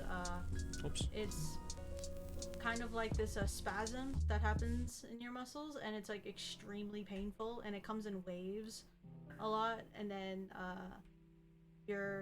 my legs just start shaking a lot. The first time Joey saw it, I hadn't told him about it, and he thought I was having a seizure in bed. Yeah. But I think the worst time it ever happened was when I was driving, and yeah, it's like a cramp, but like really bad. It starts from my toes all the way up my leg, and I just get it really easily. So I have to be like really careful with how I sit as well. And so it's really hard when you dance, because you know, I try to stretch as much as I can, but there's only so much you can do until my muscles are just like, nope, you're working too much, and then it's like, yeah. But yeah, basically my nerves are damaged because of something that happened when I was younger, so I always have to be careful. Yeah. Does magnesium help? I've tried, and no, it does not. I have tried so much shit. But yeah, Someone was saying like foam rolling as well, like on your cramped area. my what? Foam rolling, something like that. Foam rolling? Yeah, I saw someone in the chat saying it earlier. What is that? Like, I don't know, getting some foam and rolling it across your muscle.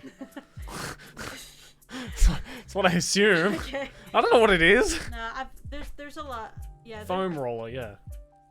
Yeah, I mean, there's a lot of stuff I've tried. I mean, I'm always willing to try new things. Like, I've just gotten these compression socks for when I work out, and do dance, but sometimes my legs are just like, nope, you're going to collapse now. It's happened, like, when I take a shower as well. Like, I'll just stand, and then, you know, if I have to get on my tippy toes, which I do that a lot because I'm short. So when I get on my tippy toes, my nerves kind of like, I can feel them going like this, like just crossing over, and then it just shoots up my leg. It's also a hydration problem, right? Yeah, I try to stay hydrated as much as I can as well. Because I feel you don't drink enough water during the day. That's why it also happens when you work out a lot, because you have to drink more. But when you're working out, you don't think about it as much, so... Yeah. Yeah. Makes sense. Yeah, one time I collapsed in the bathroom here, and then I was like banging on the door for Joey to like to open the door because I couldn't even get up to get the shower, so it fucking hurts. But it's gotten better, so I try to manage it. No, that time you didn't get Charlie horse. You pulled a tendon in your muscle. Oh. Like you just pulled your leg. That's all. Well, yeah, it happened. Well, it happened. I've done that plenty of times. Yeah, it happened in it happened in one leg, and then when you came in, then it happened in the other leg. Yeah, that happens to me all the time. Yeah, it happens because you also put a lot of weight on your toes. Yeah. And just over time, your tendons will tend to. Yeah, it's because A, I used to do a lot of sports, and B, I also have like a weird like way I walk. I walk on the balls of my toes, or the balls of my feet. So basically, my ankles don't really touch the ground when I walk, so I kind of get this like bounce. Yeah. People have pointed it out in videos and stuff like that. My dad pointed it out when he first saw you. Yeah. And yeah, it's just like kind of like a thing that I've had ever since I got bullied for like fucking crazy as a kid. You know what's funny is like when people point it out, I've never noticed it.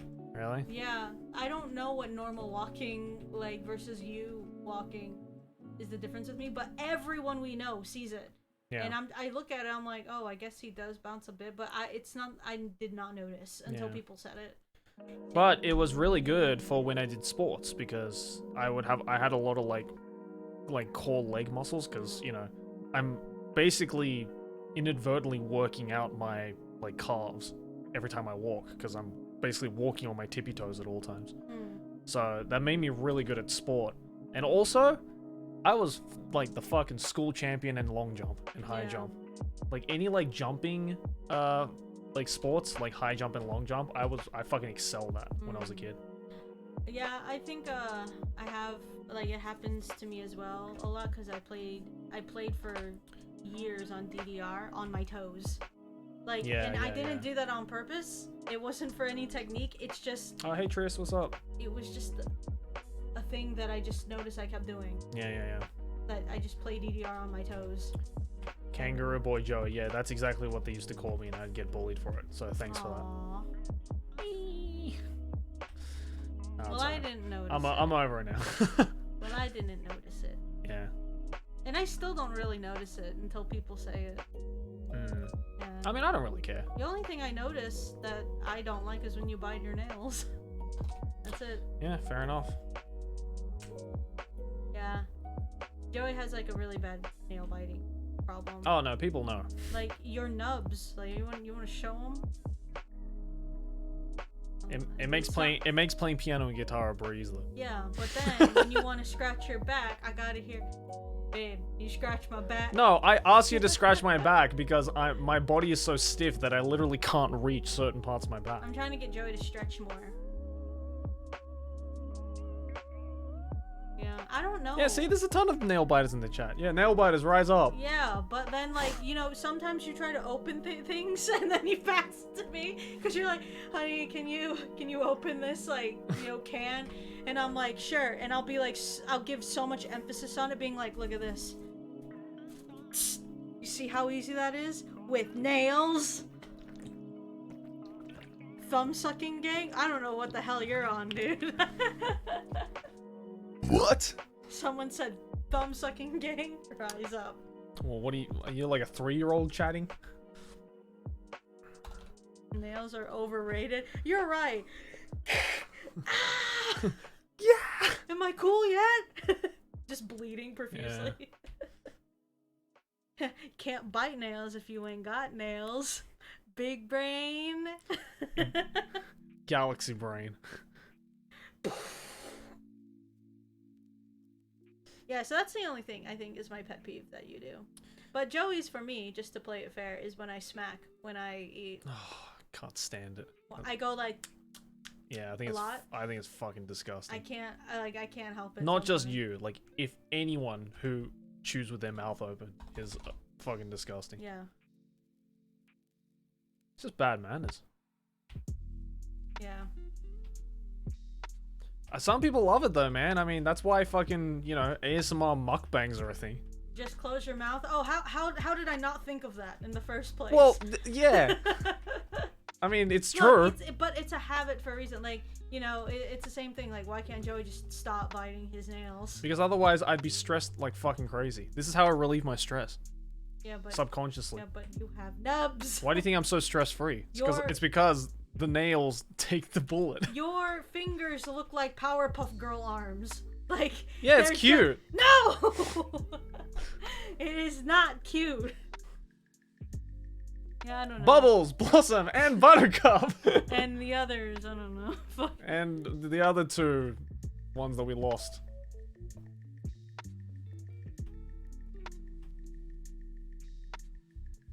Sugar, spice. Well, how did it go again? Sugar, spice, and everything nice.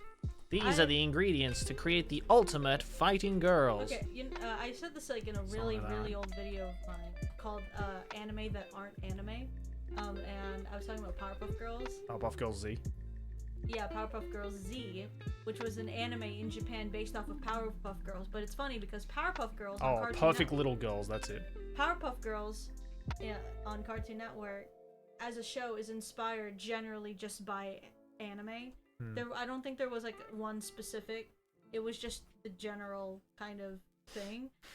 So they made Powerpuff Girls, and then Japan saw was like, wow, that looks like a great show. We'll make an anime of it, and it was like terrible. Yeah, they made Powerpuff Girls Z. So, but it's just funny how like the anime version sucked so much more than the cartoon version of an anime. Yeah. Yeah, because the creator of Powerpuff Girls was inspired by anime, right? Yeah. I mean, you can just watch it and tell. Chemical X. Chemical X. Thus, the Powerpuff Girls were born. Gosh, it was. Who was your favorite villain in Powerpuff Girls? I really liked fucking, oh my god, what's the devil's name? Him, yeah. Oh, everyone's saying him. Yeah, him. I was about to say The Thing. I'm like, that wasn't his name. The Thing is a completely different. The Thing is a fucking sci-fi movie from the 70s, which is also a good movie. I kind of liked Gang Green Gang. Oh, the Gang Green Gang. Yeah, I remember that. They were. One of them is disturbing though. The one that can't talk at all. It's like, yeah, like he gave me fucking nightmares. The Gang Green Gang. I remember that shit. Gang Green Gang. When I was little, I was like, why did they put the word gang in there twice? Gang Green. And then much later, I realized what gangrene was. Yeah. There's also a really good punk band called Gangrene. We should do Powerpuff Girl couple cosplay. I'll be the mayor. You can be Miss Bella. What? I mean, I guess the mayor needs to be hella short, so you're probably fit for the role. Can I do him? Huh? Can I be him? I like how you changed it from do to be. Yeah. Can I do him? I mean, I would prefer you don't do anyone. Can I be him then? You can be yourself. That's not how the cosplay works. I mean, if you don't mind wearing red spandex. I'm sure you can do. You're gonna have to like shave your legs. I mean, better than the mayor's fucking wife. Whatever her name was. No, that's a secretary. Oh, the secretary. Sorry, not the wife. Yeah. Wait, was it not the wife? No. But there was an episode where like there was some heat between them because there was, I think the villain's name was Sedusa, and she tried to Sedusa. yeah, she tried to pose as Miss Bellum, and then she tried to like flirt with the mayor, and then like the voice acting in it is so seductive that you're honestly surprised this is on a kids show. Hold on, PKB with the $42. Thank you, dude. Thanks for the stream. No worries. Also, there's a vinyl Pokemon is doing for their anniversary, which is neat. Is Japan getting anything similar? And then you send me the link to the Target. I will see, because if they do have that, then I will definitely get it. That's for sure. Thank you for the $42, man. Appreciate that. Oh, Pokemon vinyl would be cool. I bet that Slugma is like, dude, I'm so tired of following you around. What do you mean? The dude's just... He gets to sit in the back of a bike. Also, he's a slug. I think he's used to things being a little bit slow. just saying. That is so... He's not gonna be... What kind of fucking asshole slug is like, ugh, it's so slow. That's so my humor. That's why I said it. How would you describe my humor? There are some things that I laugh at where Joey's like, I honestly don't understand how this is funny. The shark that went like this. Oh, in that one documentary we saw. It wasn't a documentary, it was just a cooking video. Oh.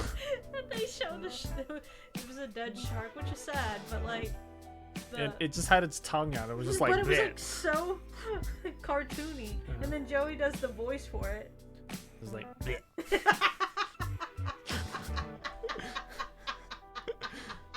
I just make funny sounds and that makes my girlfriend laugh. I have a very easy job. Oh my god. It's not that funny. I just made a noise. I just went bleh.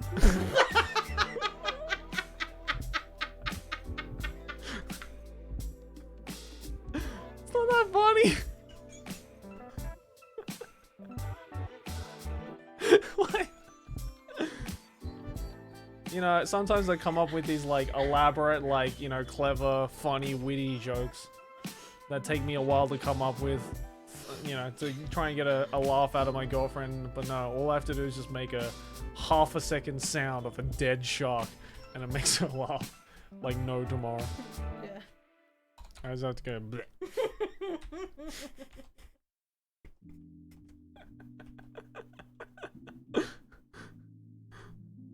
My god, it's not that funny.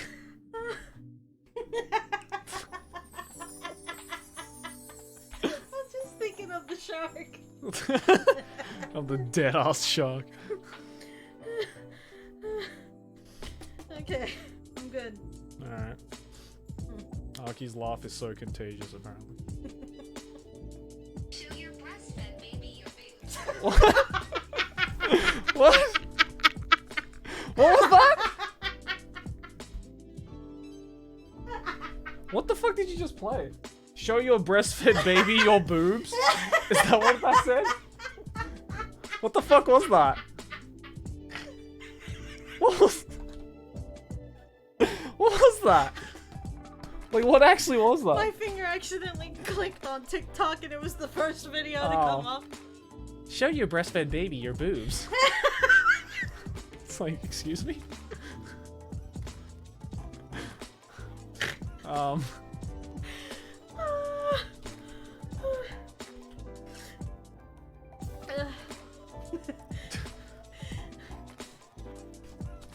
TikTok be fucking crazy, man.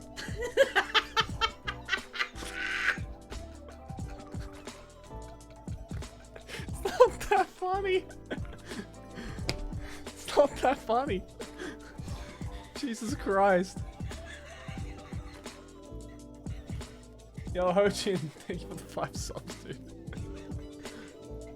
The AI voice is pretty funny. Yeah, you're right. Especially when it says, show your breastfed baby your boobs. It's like, excuse me? I mean, that's usually, I mean, I guess it's a breastfed for a reason, right?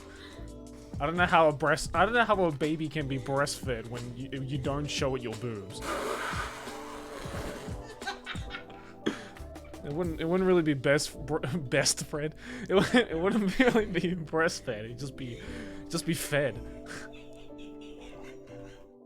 Jesus Christ. You're wheezing. Not the Pokemon, like you're physically wheezing. I didn't say you're wheezing, as in like you are. You're kawaii. As in like you're My the back hurts! your back. I don't think you're laughing right if your back hurts. It's usually your stomach. My back! My back! You laugh with your back? Oh my god. Oh my god. Jesus. Stop. Okay. Oh my god.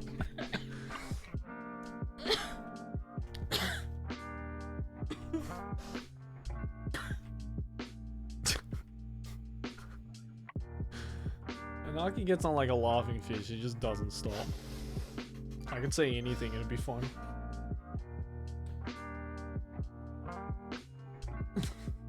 Laugh is too contagious. Aki has about like 20 different laughs, depending on like what she's laughing at. Sometimes it can be like a cackle, like what she was just doing, like a witch's cackle. And then sometimes my favorite version of her laughter is the one where she sounds like the final boss of an RPG. I'm really nervous of you drinking that right next to my computer. Meanwhile, you have it set up next to your computer. No, my computer's right here. I'm putting the water over here. What was I laughing at again? What was the last thing? You said, What, that you laugh with your back? yeah. Usually, you know, it's your stomach that hurts. No, my back. Oh, wheezing, yeah. Yeah, my back hurts. Yeah, I said you were wheezing, but not the Pokemon. Wheezing! And someone said now she's coughing. She was wheezing and now she's coughing. I've like de-evolutionized. Yeah. You really just like switch back and forth. You just don't know what evolution you want to be. You're just constantly in that state of dun dun dun dun dun dun. You're just like going back and forth. Like, you know, in like the old Pokemon games when they evolve, they like slowly like morph and then it gets faster and faster and faster. You're just like forever in that state. I'm just like coughing, wheezing, coughing, wheezing, coughing, wheezing. Train is like, are you gonna evolve? Well, you're not gonna evolve. Sorry, I'm just a happy person. Well, that's good. And now I'm depressed. No. Laughing is healthy. Just don't forget to breathe. I'll remember while I'm laughing. It's like, haha, remember to breathe.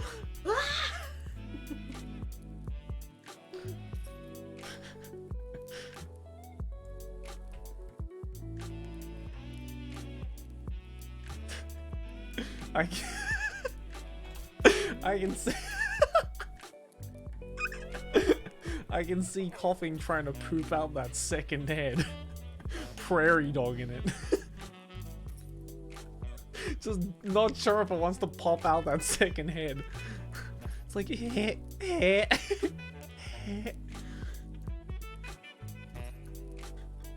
I love that term, prairie dog in it.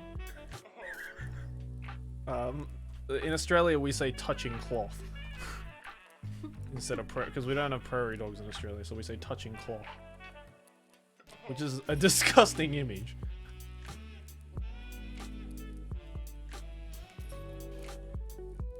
Have you ever seen a prairie dog? What? Just ask the question. Have you ever seen a prairie dog? I don't mean someone like on the verge of shitting. I mean like an actual like the animal. Are they real? Are you crying? I'm from the desert. Are they out in the desert? Oh, Oh. I think they're in a savannah. Oh, savannah Yeah. in America? What? Aren't prairie dogs in America? Let me see. Hold on. I don't know where they are. Prairie dogs are American, right? Like they live in America. Where do prairie dogs live? In my pants. Where do super duper dogs live? Where do prairie dogs live? How the fuck did it get? Where do prairie logs? How the fuck did it get? Where do prairie dogs live? And turn it into where do super duper dogs live? Now I want to know the answer to that. The fuck is a super duper dog? Sounds like a really shitty like cat dog spin-off. The super duper dogs, my favorite animal. Oh yeah, they live in the grasslands. Of where? America? Africa? Yeah, America. Oh yeah, right? Oh, Rune says there are some in Colorado. Yeah, I don't live in a place with prairie dogs. I don't think they can survive in the desert.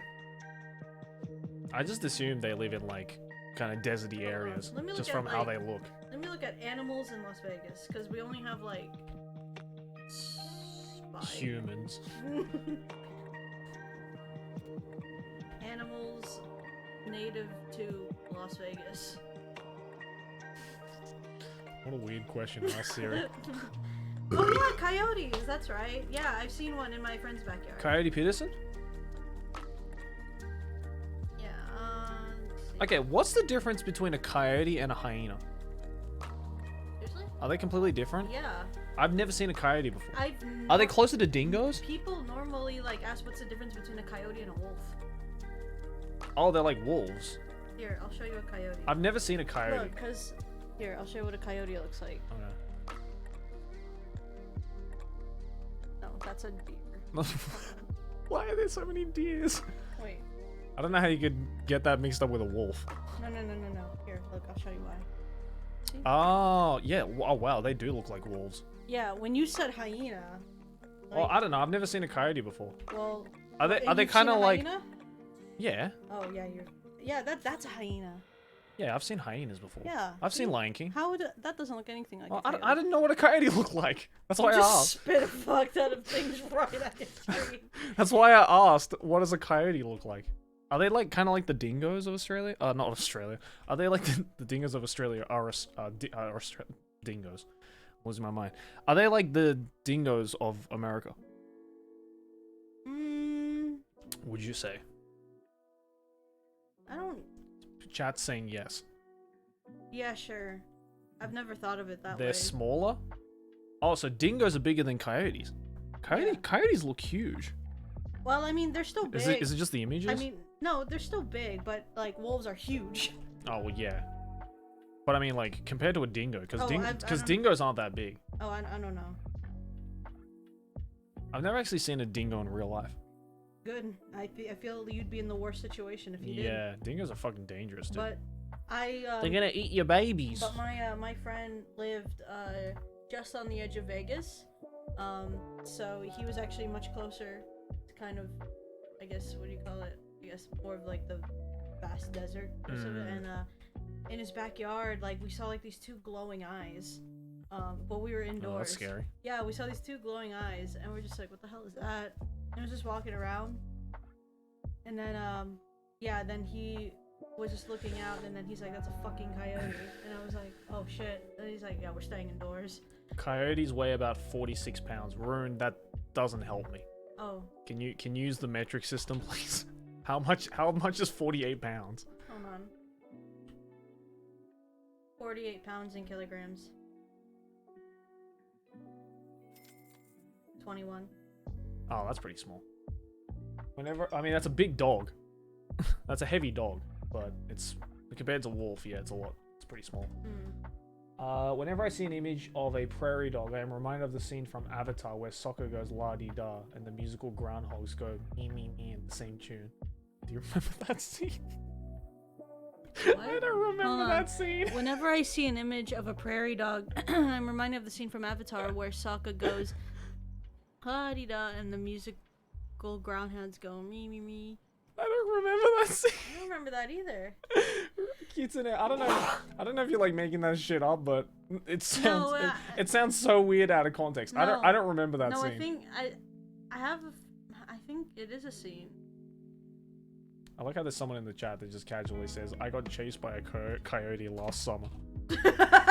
Like, Sorry, I don't mean to laugh at that. It's just so very left field. there's no punctuation, no capitalization. Just, I got chased by a coyote last summer. I'm glad you survived. In Vegas, we had a sandstorm. That sounds bad.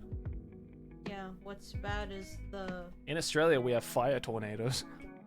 oh. Yeah, as if a fire and a tornado wasn't bad enough.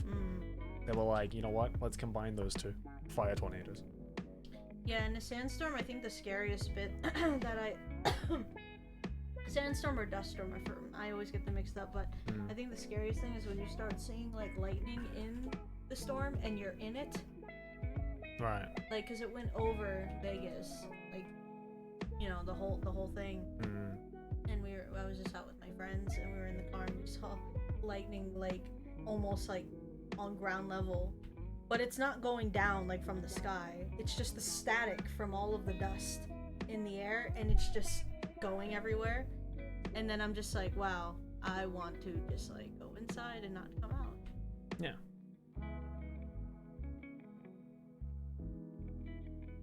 Hojin, did I thank you for the 5 gift subs you gave?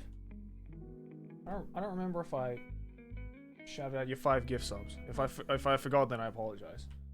I don't remember if I did. Oh, I did? Okay. Aki will die like that shark. Yeah, sorry, but I last 15 minutes of Aki having a laughing fit, I just completely forgot what I said. Oh, I did it while laughing. That's why I don't remember doing it. You were laughing too. I was laughing at you laughing. Yeah.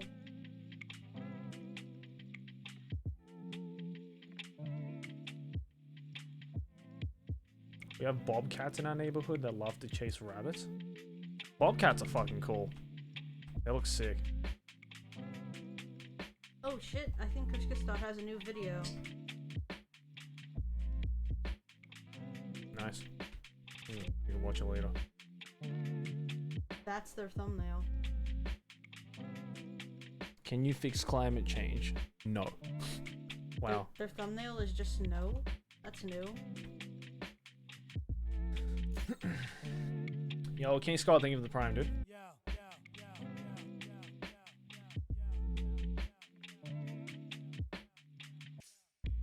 I was hoping for like a colorful thumbnail. They can do whatever they want, but I'm like, wow. Yeah, it'll still be an interesting video. Oh, there's a new Let Me Know video? Sick. I'm gonna check that out as well.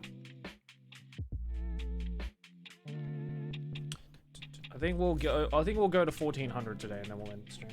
Big Man Bake, thank you for the prime. About Jack the Ripper? Ooh, sick. Still waiting for another Frederick Knudsen video. He makes the Down the Rabbit Hole series. What about 14? Alright, fine. We'll go to 1420 then. Just for you guys.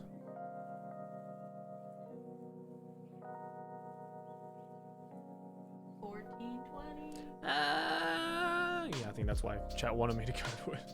We'll go to 1420 then. We'll blaze it at the very end.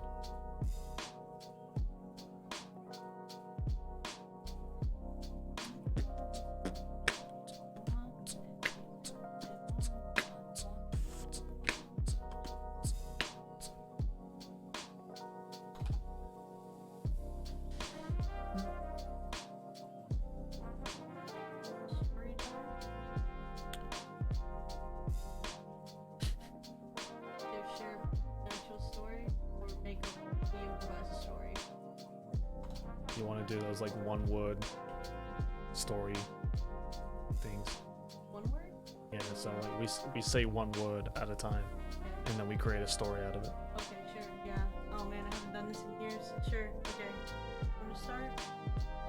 I Am a yellow man that is going to the wrong store because I accidentally peed on my cousin. What a great story. So To recap, yeah. I am a yellow man who went to the wrong store because I accidentally peed on my cousin. So I went to my cousin's basement. and I sat on his mom who was not happy. cool. Should we do another one? Yeah, sure. You start. Okay. New light novel title right there.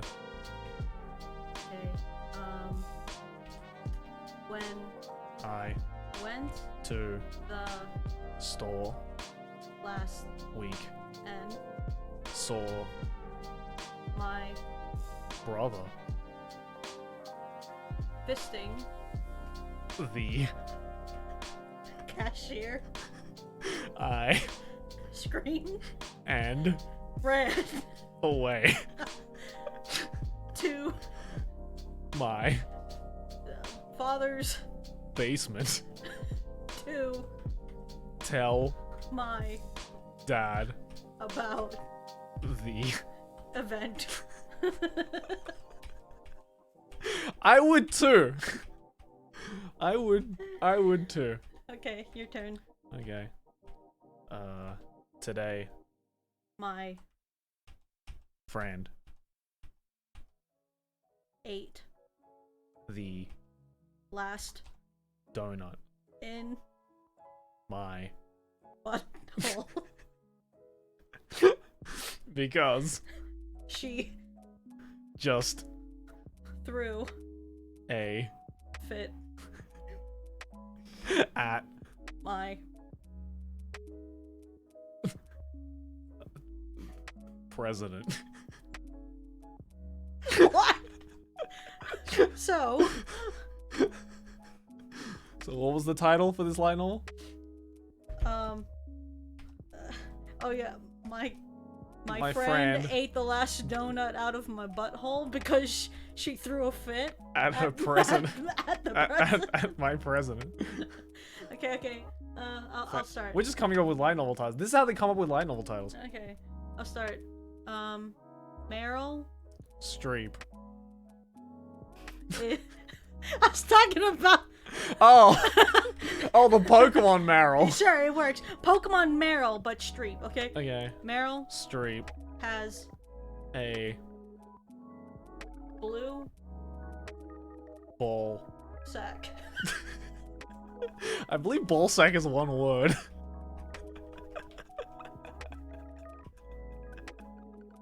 Meryl Streep has a blue ball sack. Well, I mean, I guess the rest of her body is blue, so. Okay. Joey Is going to sue Nintendo for plagiarizing his face on to Mario and Peach. damn. That's a good case right there. So Joey I can't find good names with the prime thing you do. Joey sued Nintendo for plagiarizing his face on Mario and Peach. Sounds like a plan. Can you imagine that as the headlines? Yeah. Okay.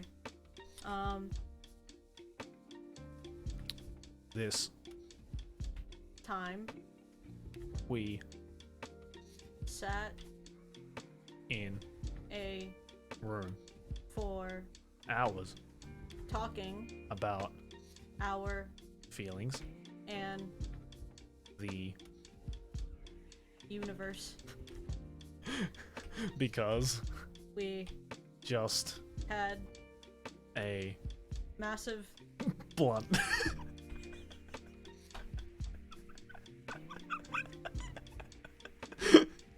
I mean, that's what I would do.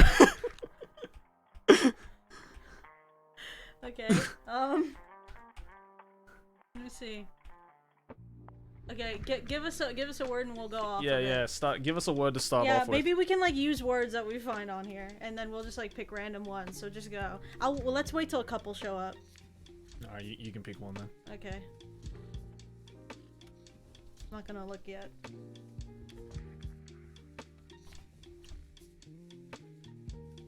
Okay, I'll look.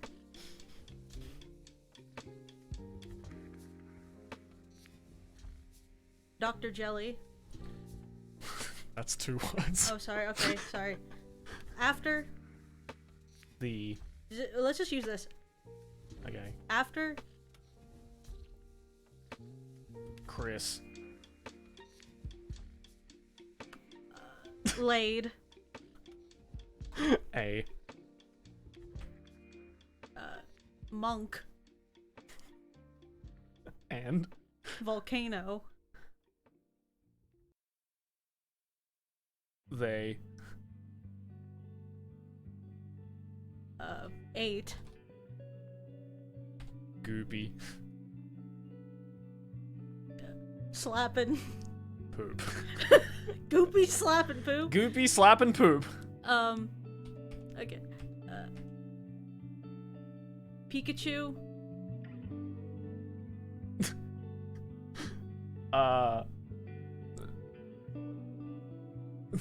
Shot.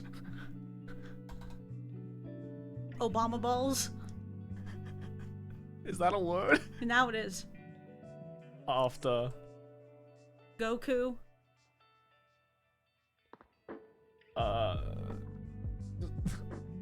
give me words. Here, you can like if it's a connecting thing, you can just make it. Came. Okay.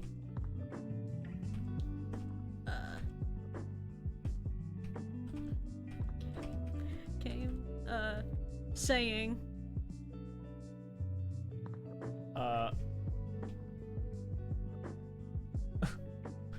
We gotta go faster. The fist. Okay, we gotta go faster. Okay, if it's a connecting thing, you gotta. I mean, what? Just make it up. Like the words like and of. Like we don't need that. All right. Yeah, fine. All right. Okay. Harry Potter. Is That. rambunctious. Tattoo. What? Harry Potter is. Okay, Canadian. Oh. Harry Potter Is that rambunctious Canadian? that. Oh no, you. That. People. Like. Massive. What? The people like massive, slimy.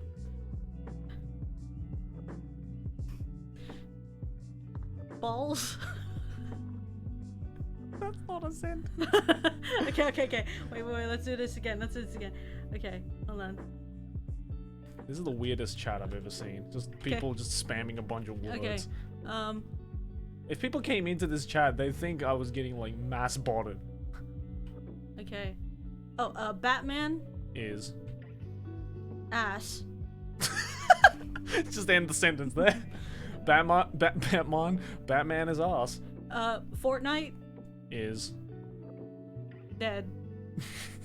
You just like. Keep going. Like, 2. what? 2. Me. Kids. Because. You can look at the chat and I'll just like make random words. Okay. We'll do. Sorry. We'll do this again. All right. Oh no, I'll just go back to Fortnite. Fortnite. Is. Dead 2. That's 2 words. Fortnite is spaghetti. Because. Tacos. Is. Baka. And. Pee pee. バカになっちゃったの Okay. Gundam. is Baka. because Sugoi.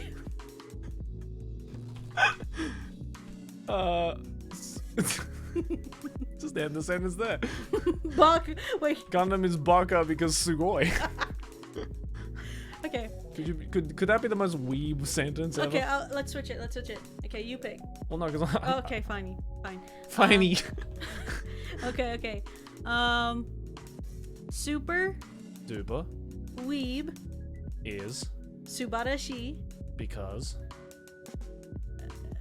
kuso is rar. super duper baka is subarashi because kuso is rar. Okay. God, it sounds like Your a name. Joe. You turn into a caveman. Your name Joe. Me name Aki. Okay. Anime man Is Fred. Keep going. because Jojo is bald. and Me.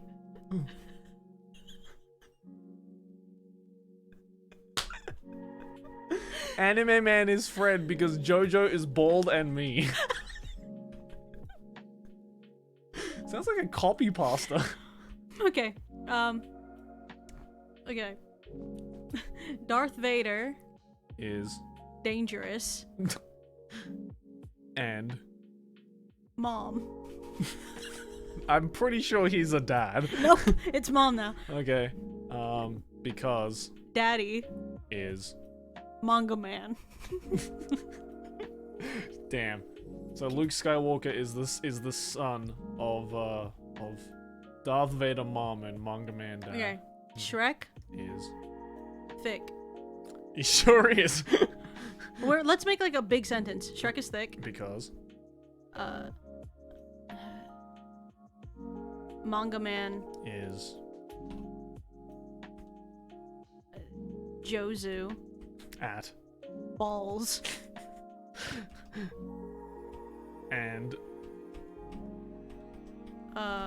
Feeding on Burger King is dead? Wait, what do you mean is? Doesn't make any sense. feeding on Burger King is dead. Yeah, I guess so. Okay. Donkey. Kong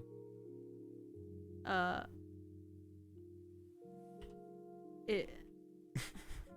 I think I threw you off by saying Kong. Yeah, you kind of did. I was like, wait. Okay, no. Okay, donkey. Is Cheese. because Nintendo. is Fat. and Slapping ass. slapping ass is 2 words. It guys. doesn't. Come on now. It's okay.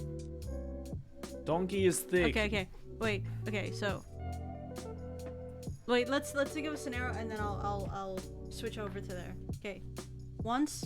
Upon time We were going to the store for some donkey balls.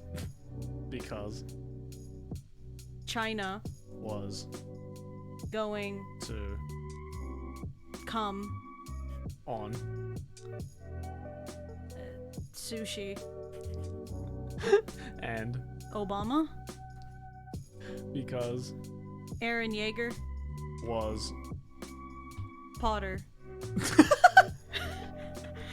Aaron Yeager was Potter. Potter. Potter. Aaron Potter Yeager. Okay.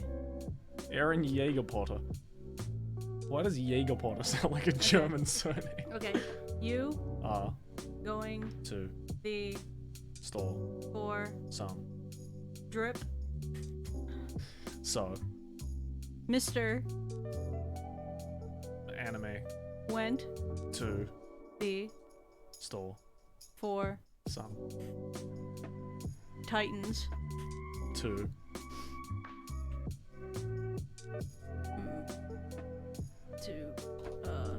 Lick.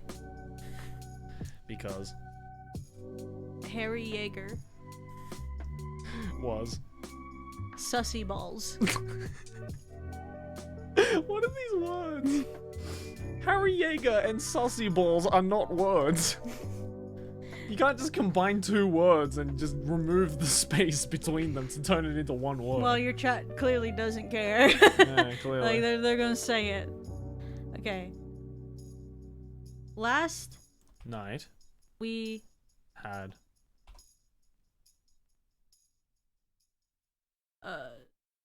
dingus. because Shrooms. tasted Like tacos. nice. Nice. Man, what the fuck is this thing? I don't know. It's a good improv. It's a good improv practice. Okay, Ladybeard. Is Jumping. for. Radiation. Of course, he photosynthesizes. How do you think he gets all of his energy from? we gotta get a story going. Ladybeard is jumping for radiation. Because Because Persona is Sussy like. Kanye West. That's pretty fucking sussy, dude. Trash Taste Is Kidnapped. by. School Days. Because Kanye East is Trying to Milk. my. Shrek.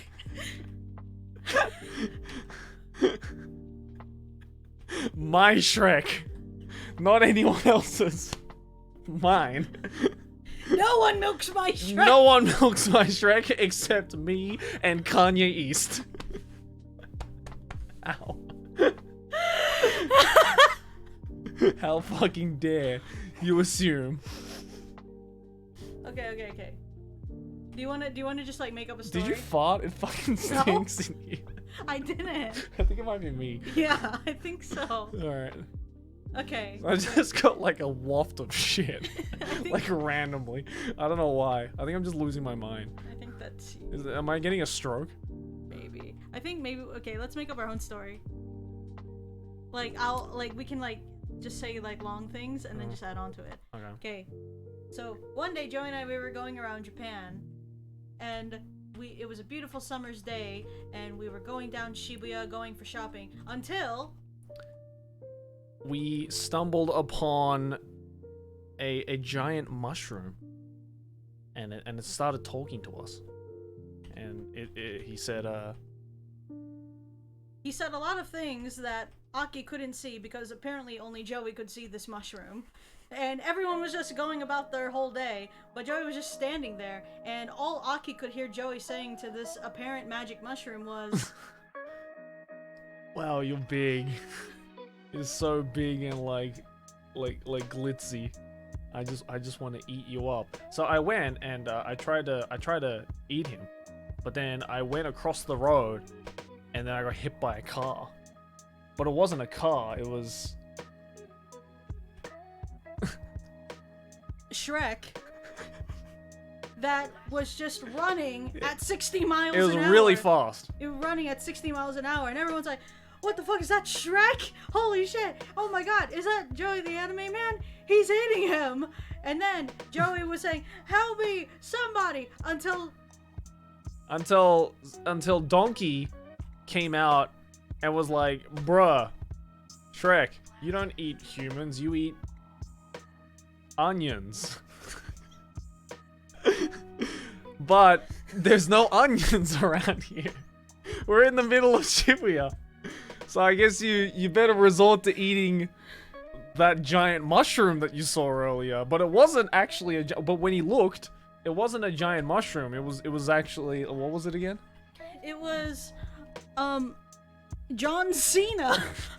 standing there in the middle of Shibuya. He forgot to do this, so everyone saw him. Yeah, everyone could see him, and everyone's like, holy shit, it's John Cena in Tokyo. And John Cena is looking down at Shrek and getting a hold of Joey. Joey's whole arm is in Shrek's mouth, and John Cena runs and tries to save Joey. And John Cena saves him by doing the people's elbow on Shrek in the middle of the road.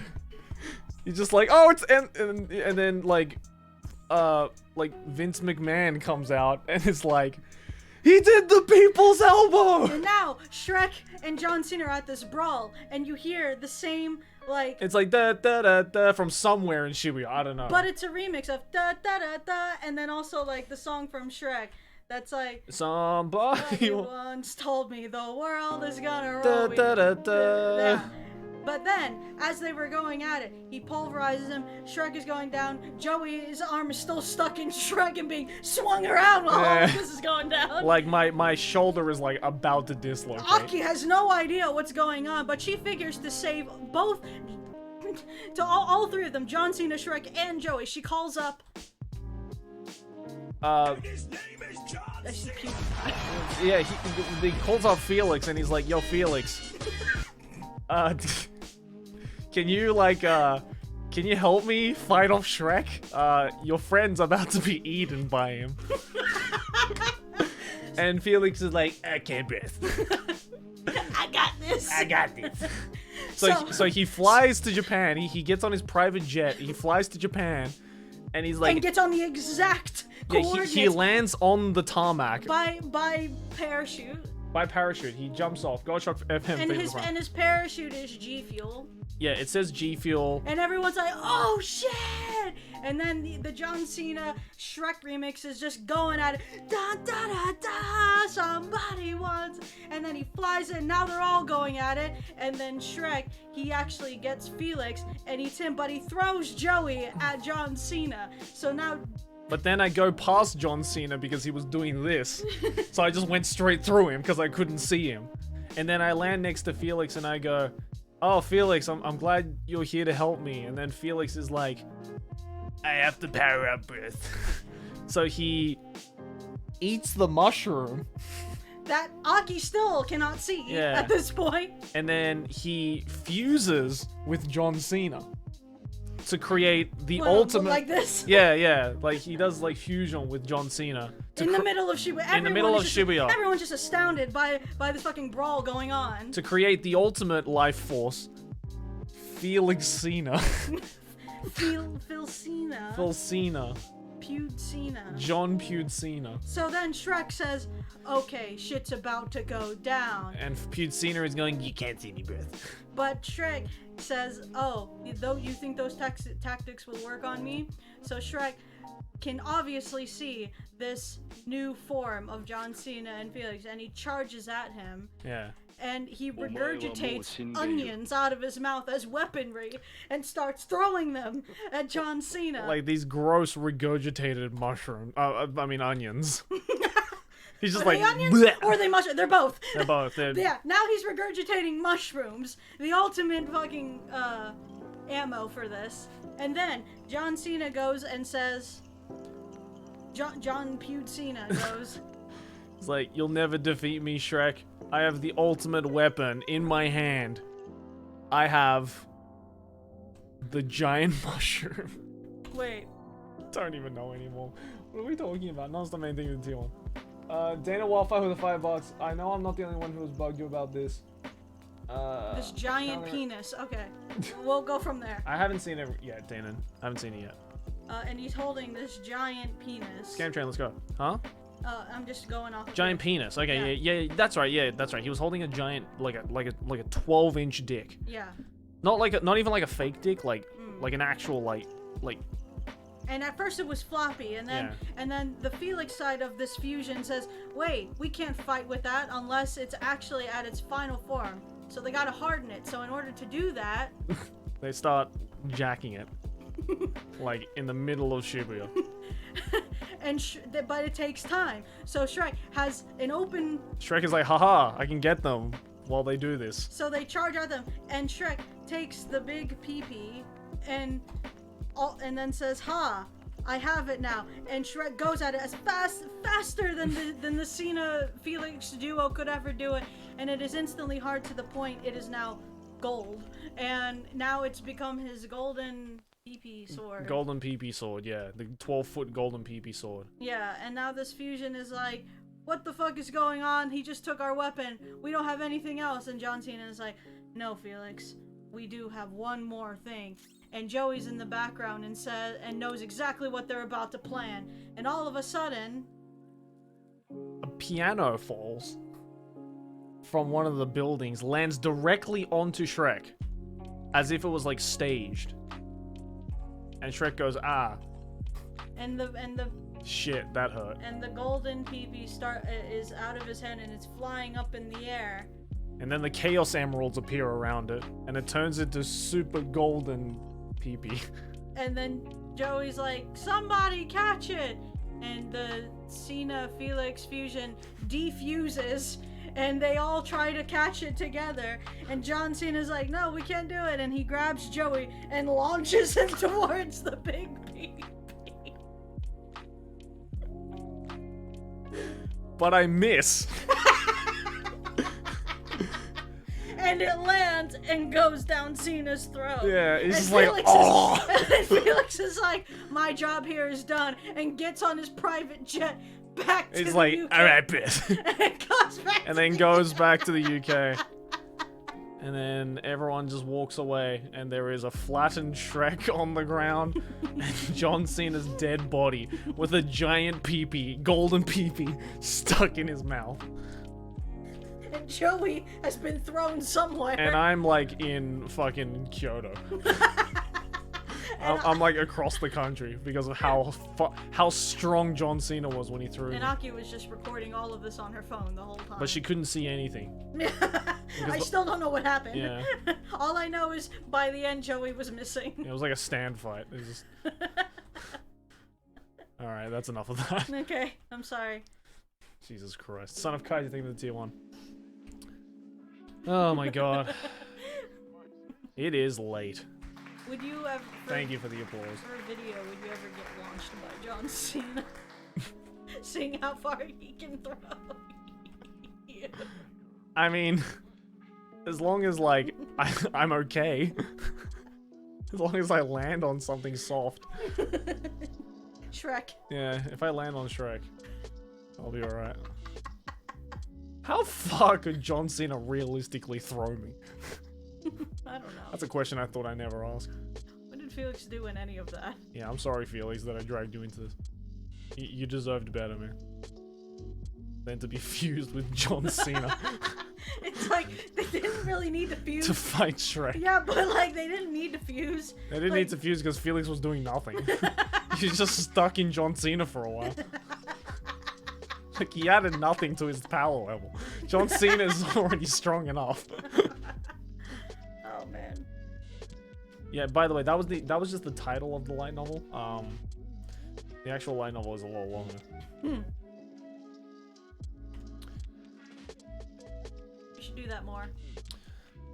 If you're gonna be doing this, you know, improv stories. I mean, you know, I can just have like conversations with the chat as well. That's what yeah, I've been doing. No, that's fine. But that was fun. Yeah. Impromptu stories. Yeah, 10 more eggs and then we'll call it a stream.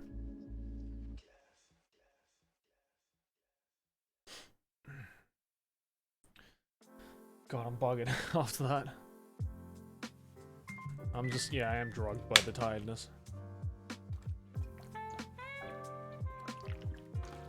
Make sure to hydrate, everyone. Did you have to face me while doing that? Yep.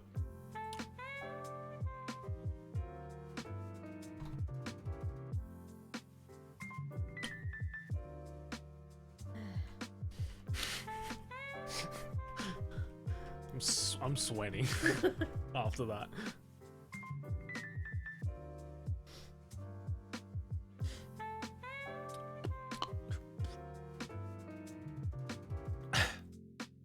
Something stuck in my throat there.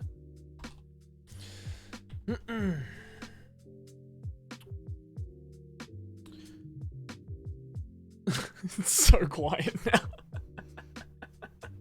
Well, you know, like, we could have said another story or something. Go ahead. What, improv or a real one? The floor is yours. What, do you want me to improv one or a real one? Whatever you want. Well, you're about to finish the stream, so what kind of story should I end it off with? I mean, I probably won't end for another like 10 minutes at least. So. Yeah, that's enough for one. So. I can't just think of a story off the top. You can. We literally just did. Well, you said you want me to improv? You want us to do that again? Don't worry about it. You can do it this time. I want to listen to your improv skill. Yeah, actually, Joey does hear me improv in the middle of the night, like before we go to sleep. That sounds Not very- in a weird way. I know that sounds weird, but like when we're like really sleepy, I start telling stories. We get like sleep drunk. Yeah. Okay.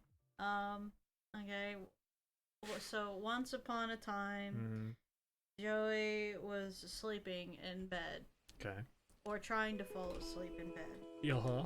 But he couldn't, and all of a sudden he heard this really loud noise from outside, and it sounded like something was tapping. It's like, so Joey was trying to ignore it, but it kept going like, and then Joey goes over and he opens it, and It was Shrek. it was Shrek. And Are you just like doing the fucking copy pasta? And Joey is like, nope, I'm not doing this. And Shrek is he love. says, and then he says, don't worry, I'm not Shrek. And Joey's like, what? And he takes off the Shrek suit, and it's actually himself. He's like, I am you from the future. Why was I in a Shrek cosplay? Well, don't know, because it was in the future. Ah.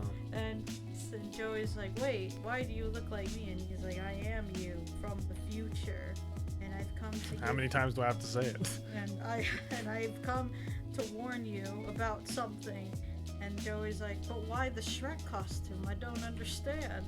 And Joey too says, there's many things you don't understand now, but all will make sense if you follow my instructions. And he's like, what do you want me to do? He's like, I need you to take this golden peen and rub it for the rest of your days that you are in Japan. It's very crucial. And Joey's like, what do you mean? I can't bring this to work. I have the podcast. I have places to go. It doesn't matter. If you don't do it, then it will explode and suck up the whole universe. You're saying this thing is a black hole? He's like, yes, and only you can save the world. And so Joey's like, well, if I must. So he takes it. This is like Donnie Darko, but stupid. And then he's like, how am I supposed to sleep then? He's like, it takes years of practice, so you might as well start now. You need to train your muscles to be used to stroking the golden peen as you sleep. And so Joey says, I don't know how I'm gonna do that, but I'll try. So Joey's just going at it, but he's like, I'm so tired and confused about it. Yeah. I just wanted to sleep.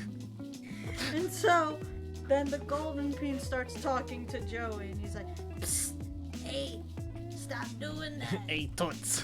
And then Joey's like, did that peen just talk to me? And he's like, yeah, you better stop stroking. And then he's like, but a Shrek version of me said so. He's like, don't believe anything he says. If you keep stroking me, the whole world will end. Who am I supposed to believe, you or me, kinda?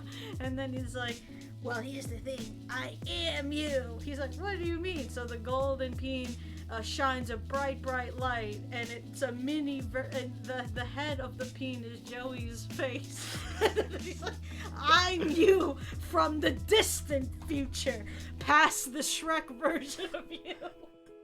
I've evolved into my final form. And Joey's like, okay, now I'm confused. And then the golden bean says, "You can't trust anything Shrek Joey says. You have to stop stroking now." And Joey's like, "How do I know if I can trust you?" He's like, "Because I'm you from the distant future, and I know more things than Shrek Joey does." And Joey says, "How am I supposed to know? You're both from the future. I can't check." So he's like, "Come, grab hold of the peen and I'll show you your future." So Joey holds the peen. He's like, "Give it one stroke." And Joey gives it a stroke.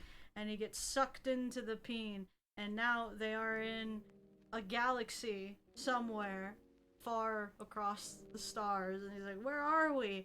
He's like, "This was your world. And but now it's gone."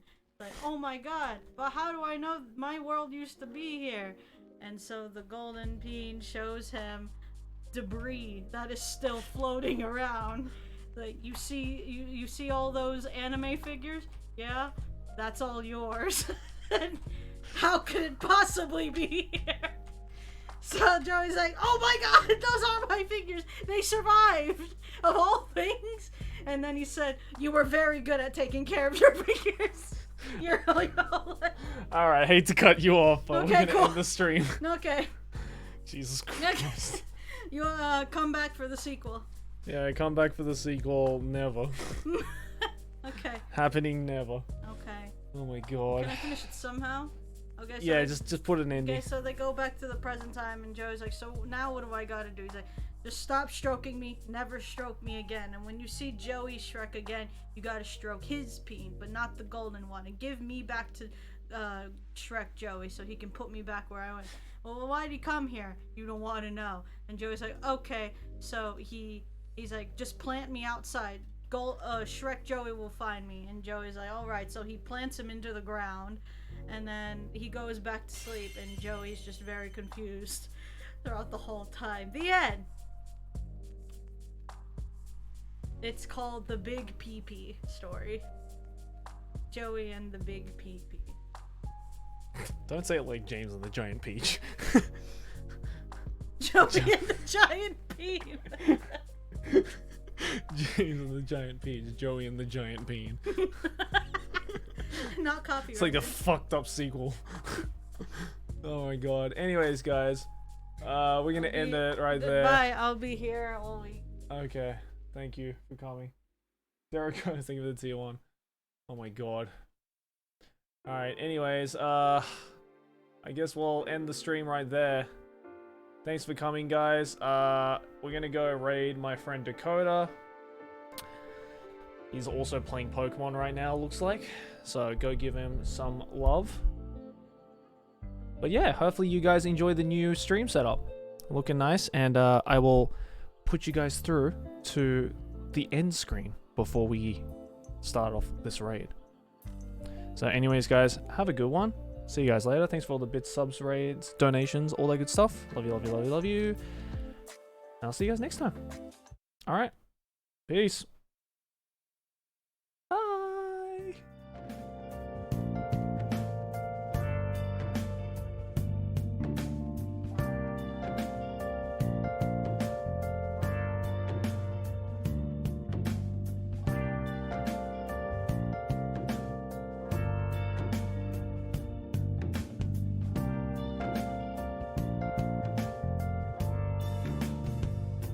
Where have you been?